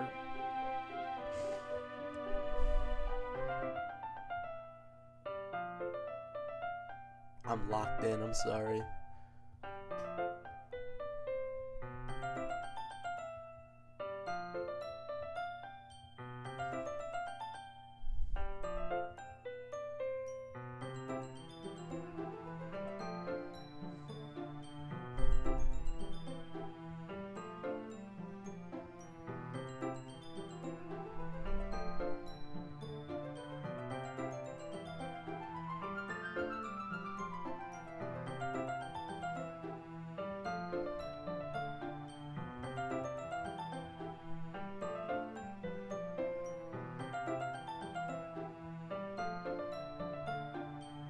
What do you want us to do? What?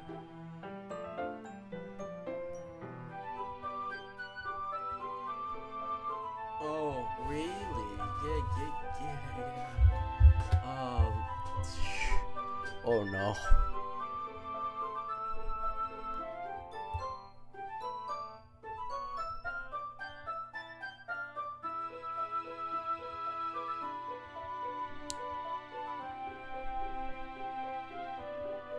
Wait a minute.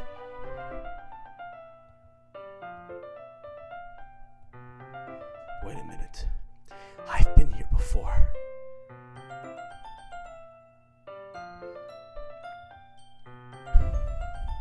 I've been here before. Hello?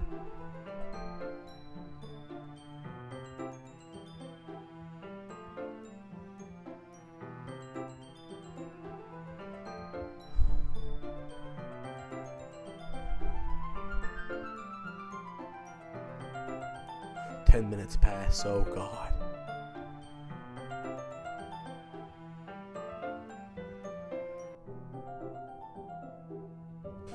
I can hear the music.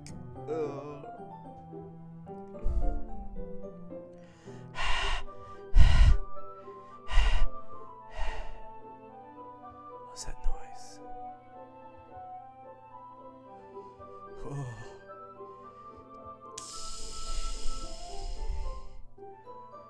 Don't turn around. No. Oh my God. Oh, no, wait, whoa. Back. Hello?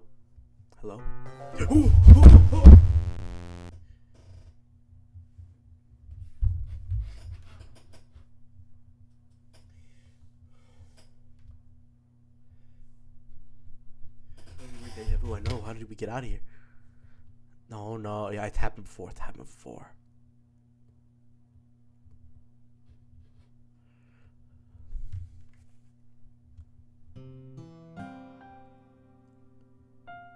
Okay, everyone has a few unusual things happen about him.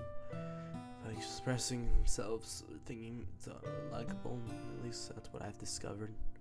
When I was a bit younger, I would have come on real strongly, get too intense, and made people not want to be around me. Started hating those things about myself, my obsession with certain hobbies, and the way I can't control myself when I get too excited about something.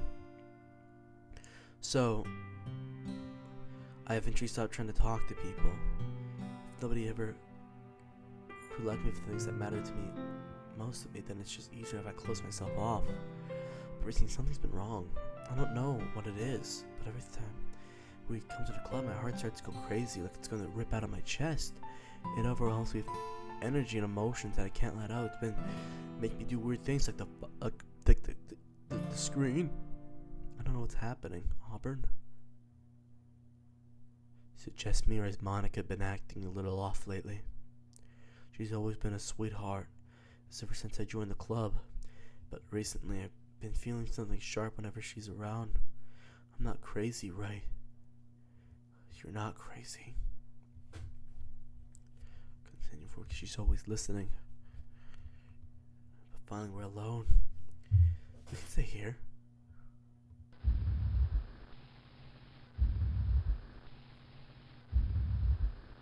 Yuri, listen to me. I know you can't hear me, Yuri. I need you to run. Yuri, I'm getting a bad feeling about this. No. I see something. Yuri, I see something. Sayori, is that you? Sayori.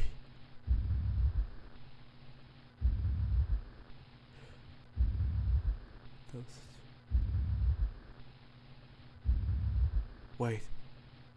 That's not. No. No, Yuri, no, Yuri. Get the fuck out of here. Now. Yuri. No. I'm not kidding myself. No.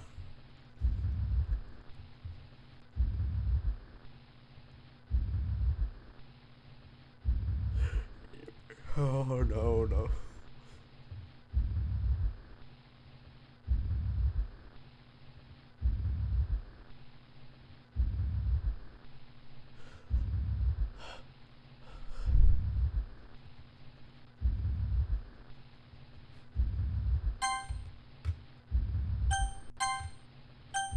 Oh, no.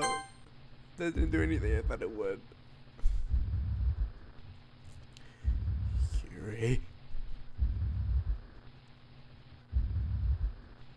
No.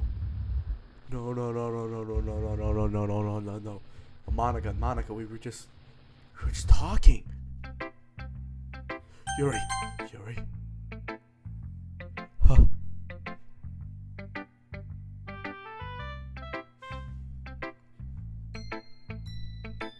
You can keep it.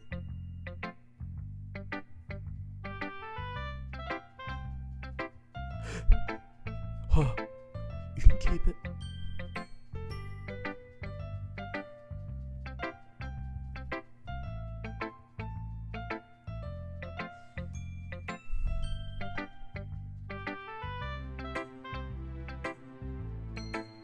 Thanks. No.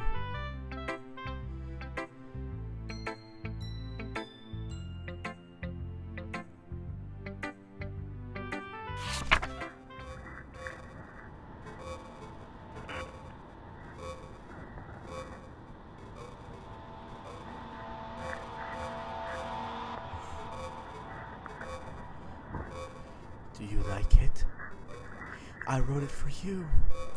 Guess what the poem is about? More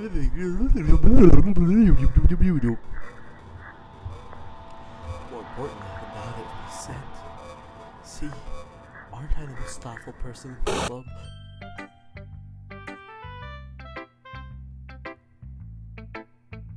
Me too, girl, me too. Natsuki?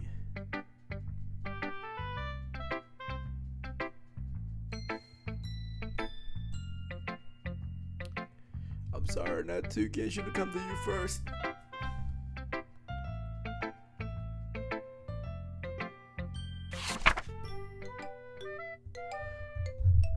I don't know how else to bring this up, but there's been something I've been worried about.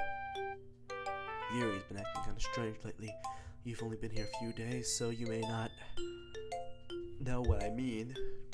But she's not normally like this. She's always very quiet, polite, and attentive to things like that.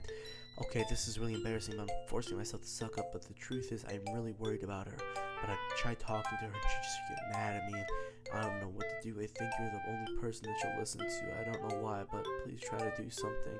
Maybe you can convince her to talk to a therapist. I've always wanted to try and be better friends with Yuri, and it really hurts me to see this happening. I know I'm gonna hit myself later for admitting that, but right now I don't care. I feel so helpless, so please, if you do something to help. I don't want anything bad to happen to her. I'll make cupcakes if I have to. Please, just try to do something. So as for Monica, I don't know why, but she's been really dismissive about this. It's like she just wants us to ignore it. So I'm mad at her right now, and that's I'm coming to you about this. Don't let her know I wrote this. Just pretend like I gave you a really good poem. Okay, I'm counting on you. Thanks for reading. It was wonderful. I changed my mind. No.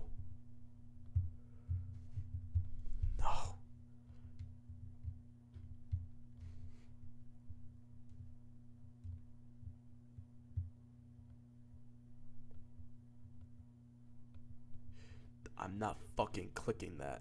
I refuse. But he refused. I refused. I refused.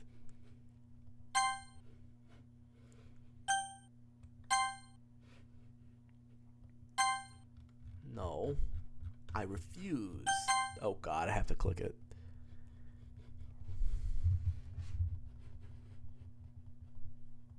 No.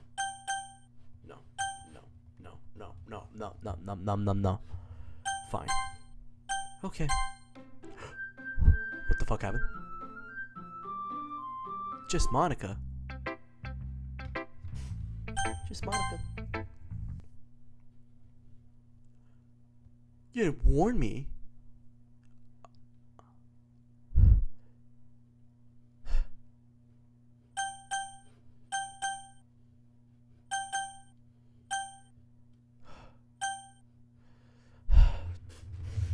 Oh my god. If I click no, something bad might happen. I'm gonna click yes.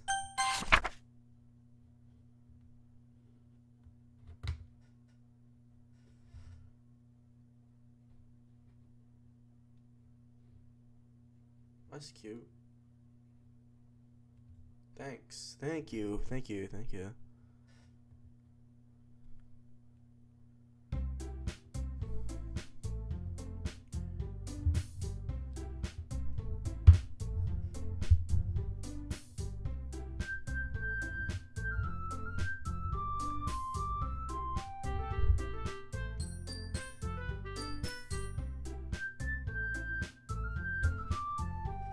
Oh my god.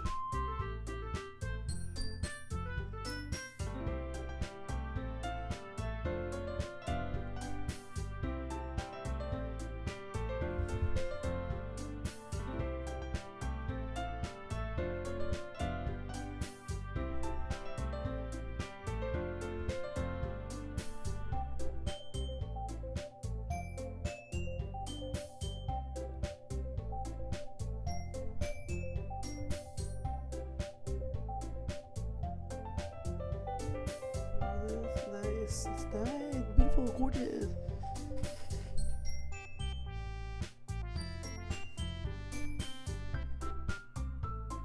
And what about Auburn? Auburn's gonna help me. Wait, you got the easiest job on. Sorry, but that's just how it is. Maybe I shouldn't have said yes. Maybe I should have said no. But I don't know. Let's try and roll to see where it goes. Yes, it's true.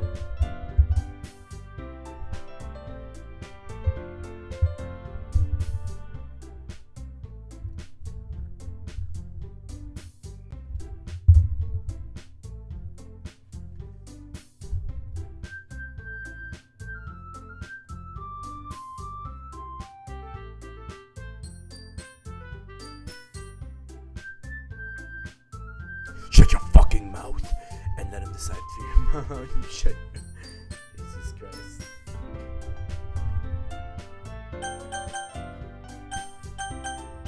I refuse. No. Fuck. No. No. Oh. Hello. No. No. No, no, no.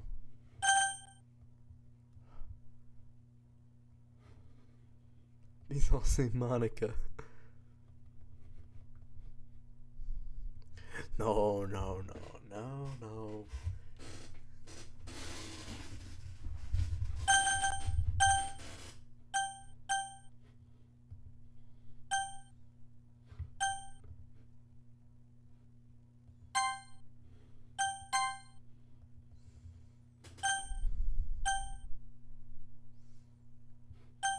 We'll have to fuse another time.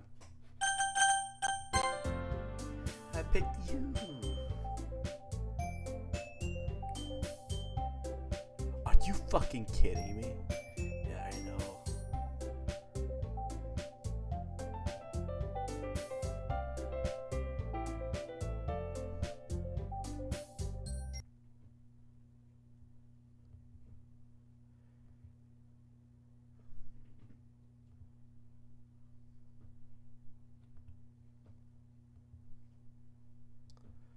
What? Or maybe you just hate yourself so much that you take it out on others. Have you considered? Oh.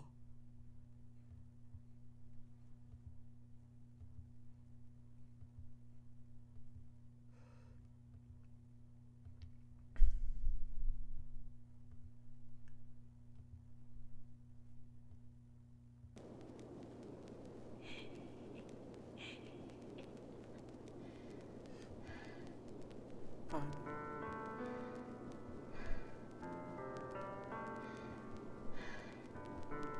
Alright, yeah.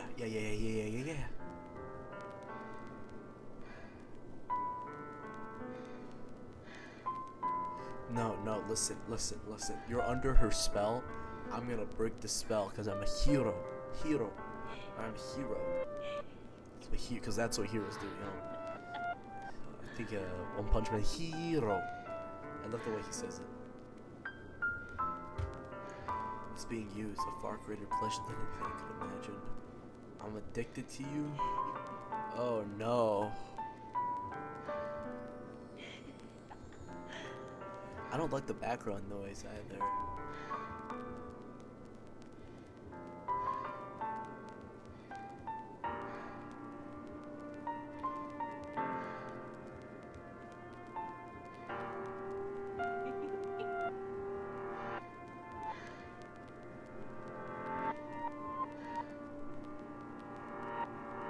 Oh.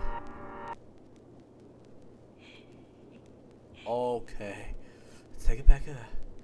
Take it back. Take it back.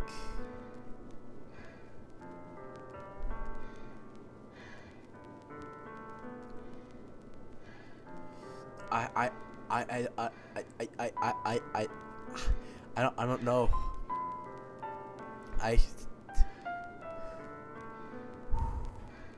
Oh my god. I'm worried if I say no, something bad might happen, but if I say yes, I'm gonna say yes because I feel like my gut is telling me that this is the path.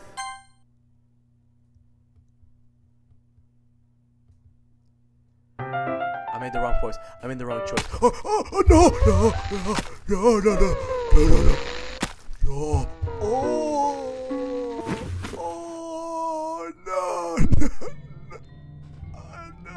no, no, you're right. I thought I chose the wrong, no,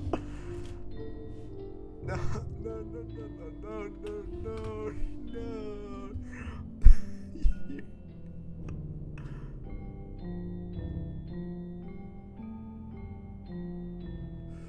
Oh my god. Oh god.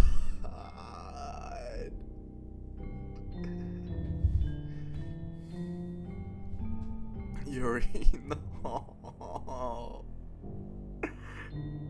Why did I choose this path?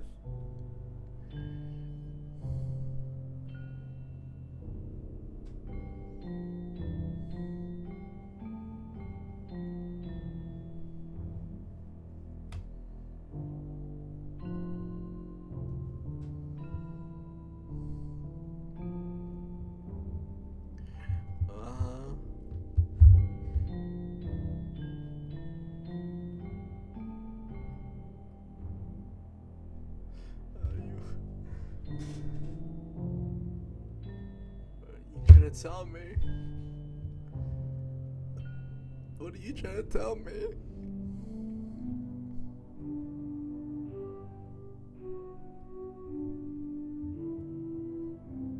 Save your breath, please. No.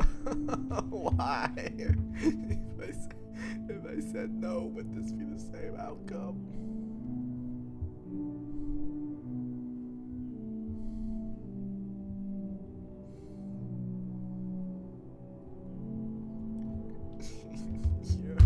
No.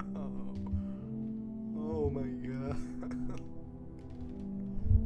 Oh.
really fucking long, Yuri.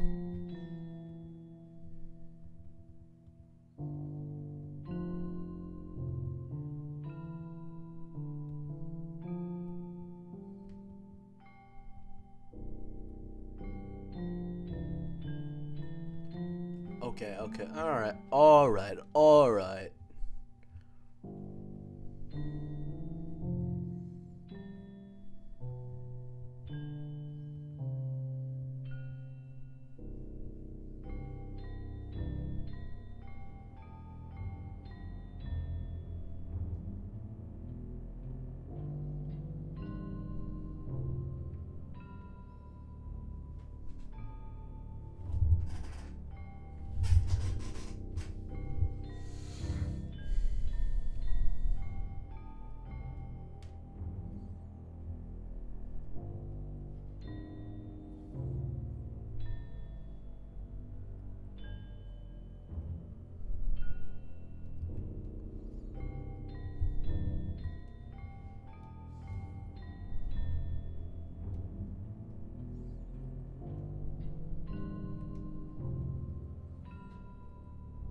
What's going on? What's going on? Hello? Hello? Hello?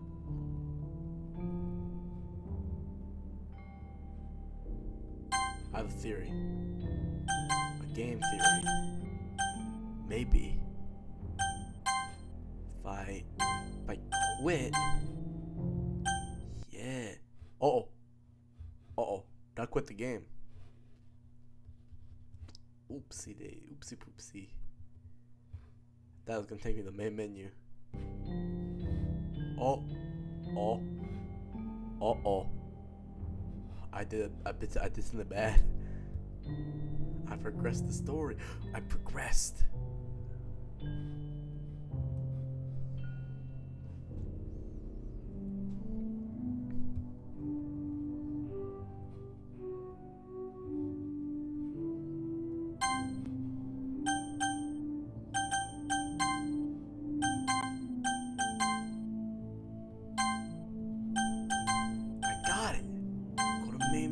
Son.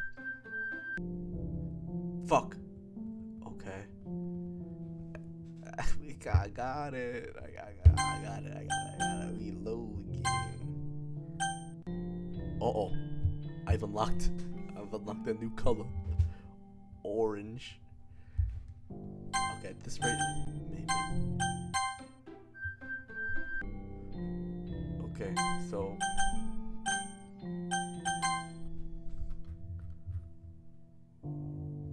what the fuck?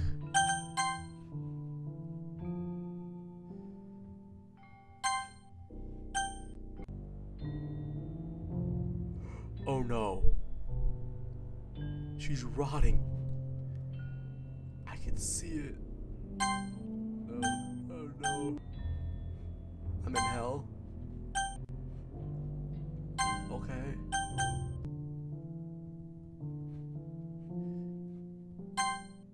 What was that? What was that? What was that? I saw that.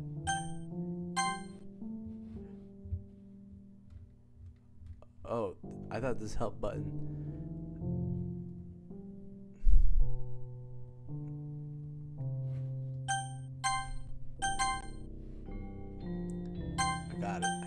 I got it. Main menu again. Oh, I'm free. I'm free.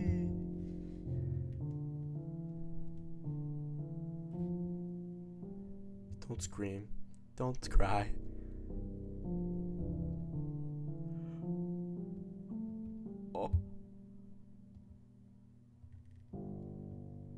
Oh, indeed. That's a shame.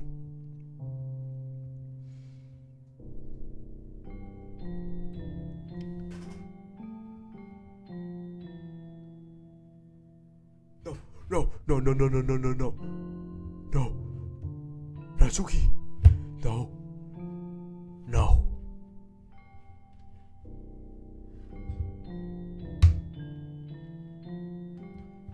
Oh, yeah? I can't type.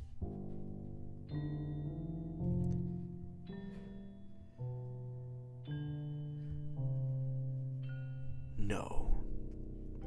I won't let you. I will bring him back. You understand me? I'm gonna fucking kill you, Monica. I'm sorry. I'm sorry.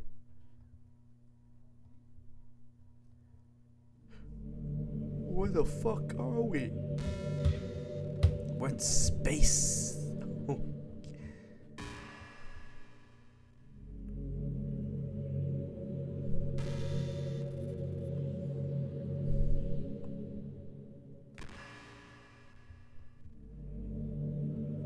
Oh.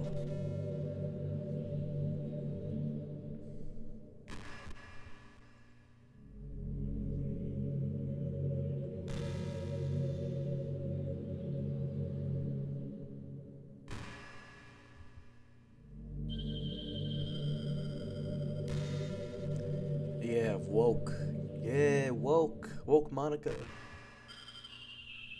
Yes, I do.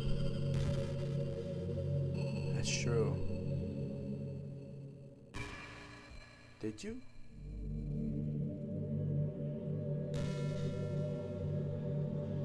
Oh, maybe you're right.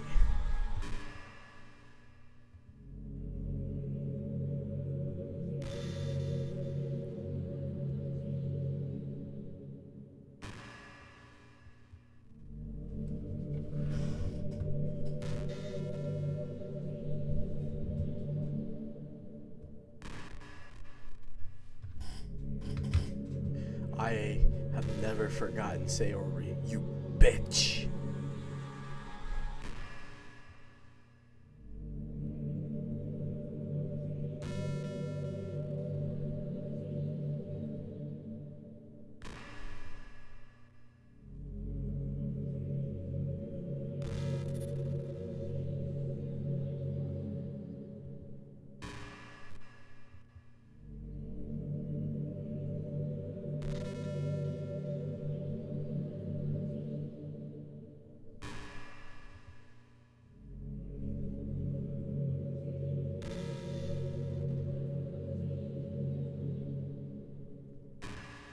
I can't even bring myself to voice them. This is so surreal.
Really?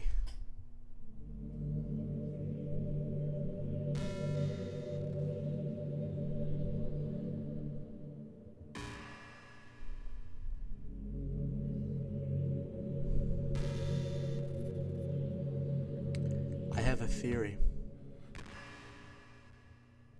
I reject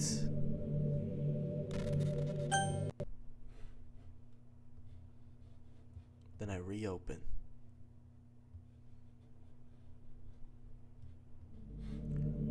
Oh my God.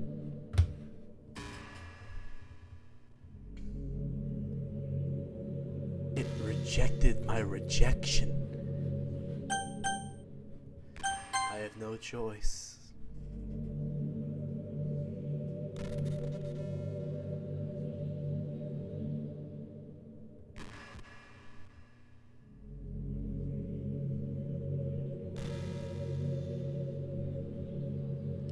Except I have a choice for main menu. Reload game.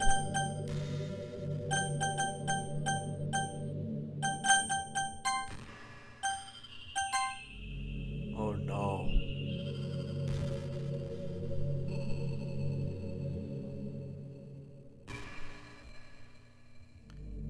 Oh really?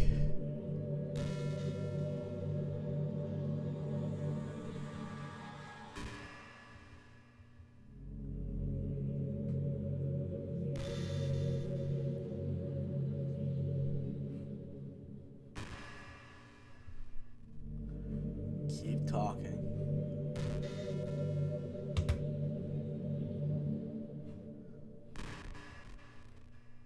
Yep. That's crazy. Keep talking. Ignore me. Just ignore me.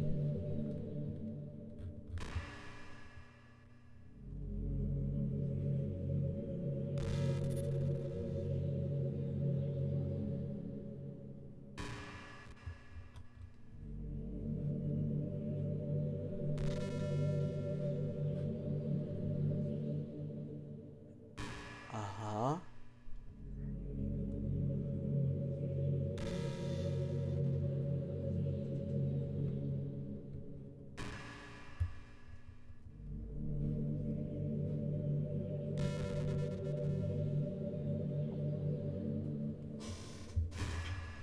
How do I do this?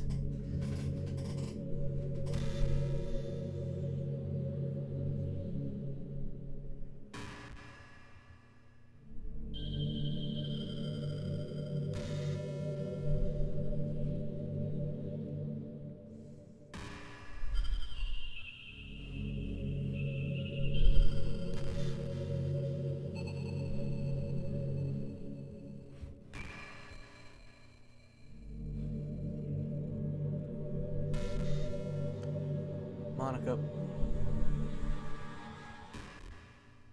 Monica.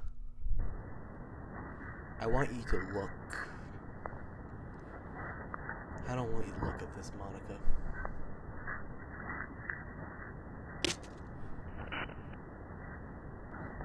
Goodbye.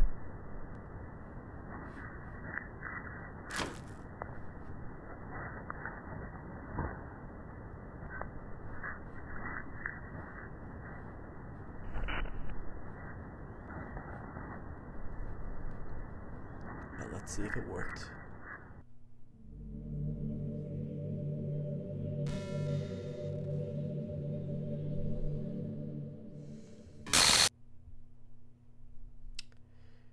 This is for Sayori, you piece of shit.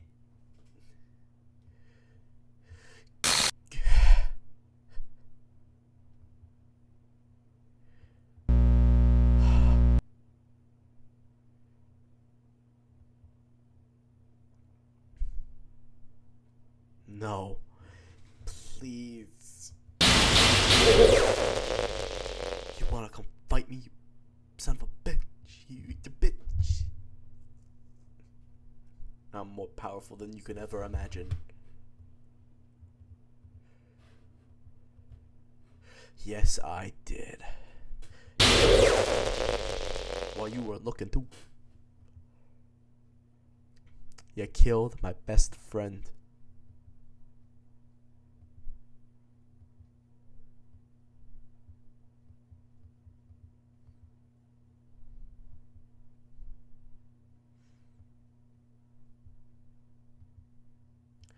I want you to die. I want you to die. Die.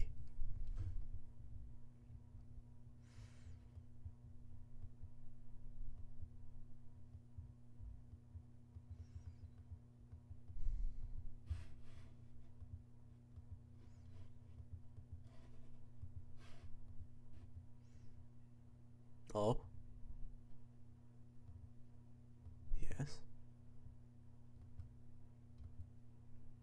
Oh, I make you sick? That is fucked up. Uh.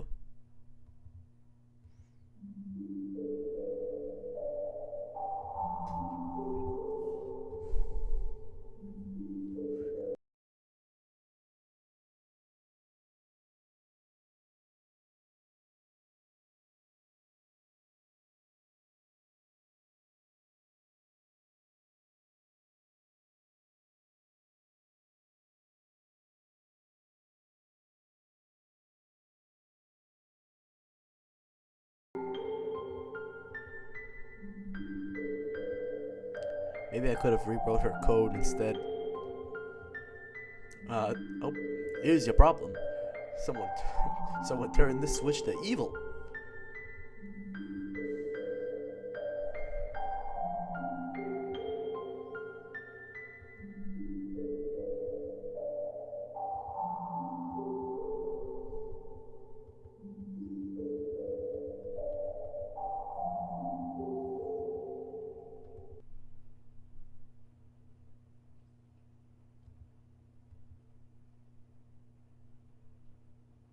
Did you cast a spell?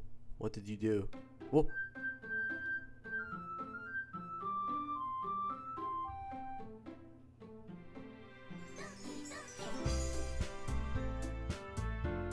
They're back. They're alive.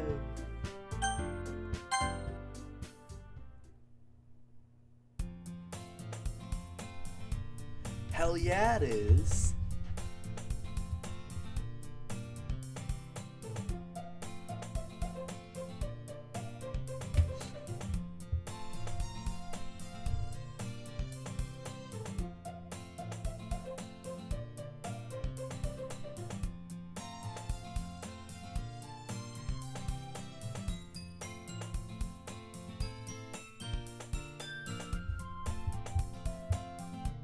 Yeah, I'm proud of you, kid.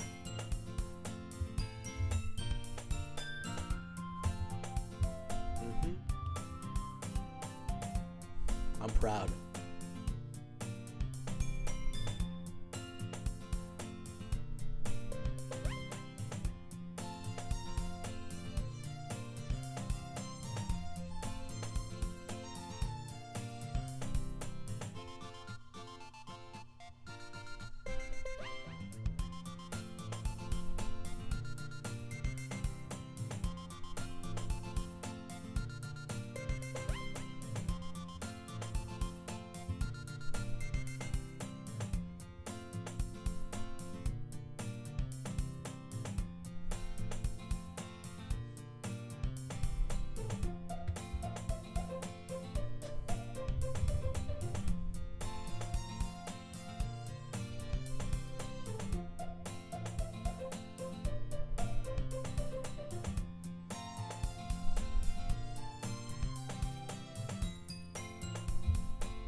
Hello.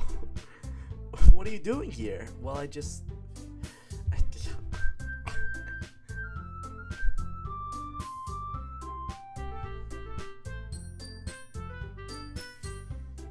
can't read this. It's so... I feel happy. So happy.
read One Piece.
Well, I wanted to thank you for getting rid of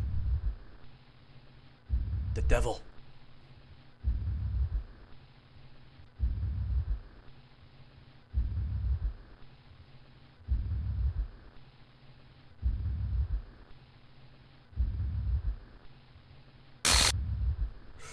The devil! Be gone, demon!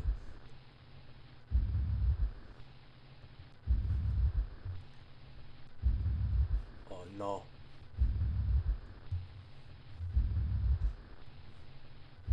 Please kill this demon.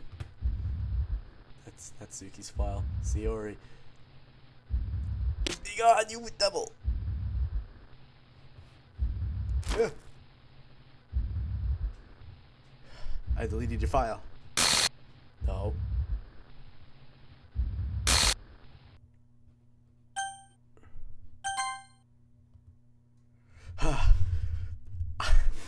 I've seen this spell before, demon. What?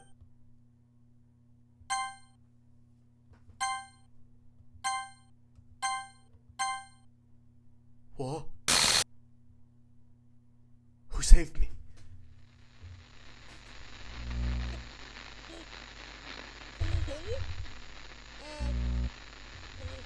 I can hear you. Can you hear me? Hi, it's me.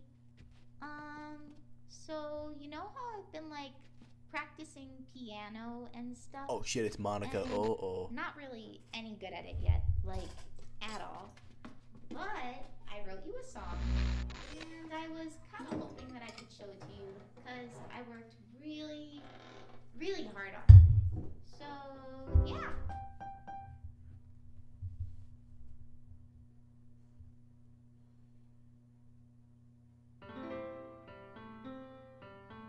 What?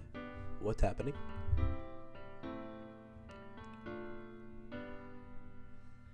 Every day I imagine a future where I can be with you.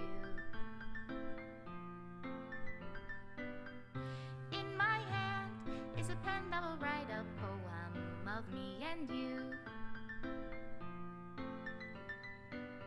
The ink flows down into a dark puddle. Just move your hand right the way into his heart. But in this world of infinite choices, what will it take just to find that special day? Aw. What will it take just to find that special day? Aw.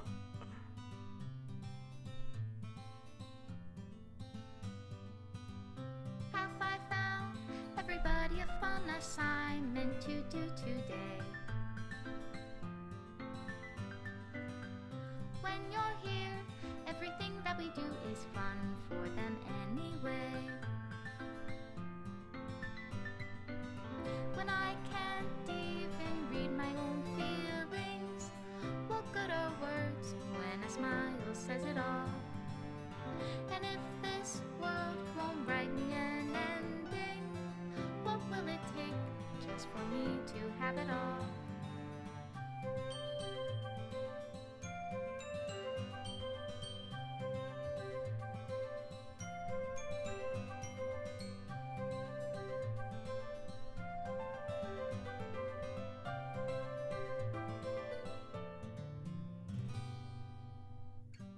does my pen only write bitter words for those who are dear to me? Is it love if I take you, or is it love if I set you free?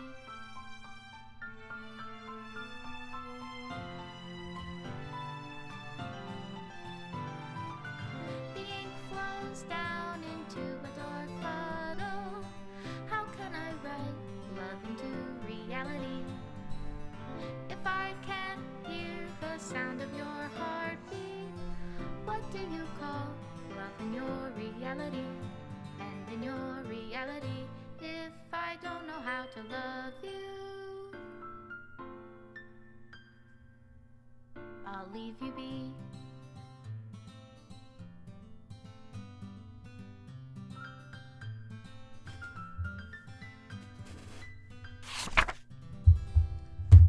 This is my final goodbye to the Literature Club. I finally understand the Literature Club is truly a place where no happiness can be found. To the very end, it continued to expose innocent minds to a horrific reality that our world is designed to comprehend. I can't let any of my friends undergo that same hellish epiphany. For the time it lasted, I want to thank you for making all my dreams come true, for being a friend to all the club members, and most of all, thank you for being part of my literature club. With everlasting love, Monica.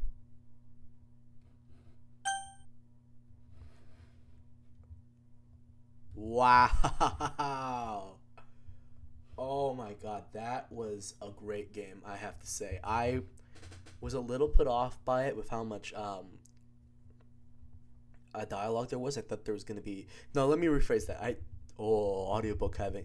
visual novel having dialogue. I meant like... I thought there was going to be more choices for me to do in this game, but... Wow. That was a lot. That's probably... Oh, that was a great story. I love that. It was really gorgeous, I will say. It's fantastic. I wish I interacted with this game sooner though, because like this was my first time. Wow. That was amazing. Well, my name is Auburn. I want you to thank you all for watching and have a happy day. Bye-bye.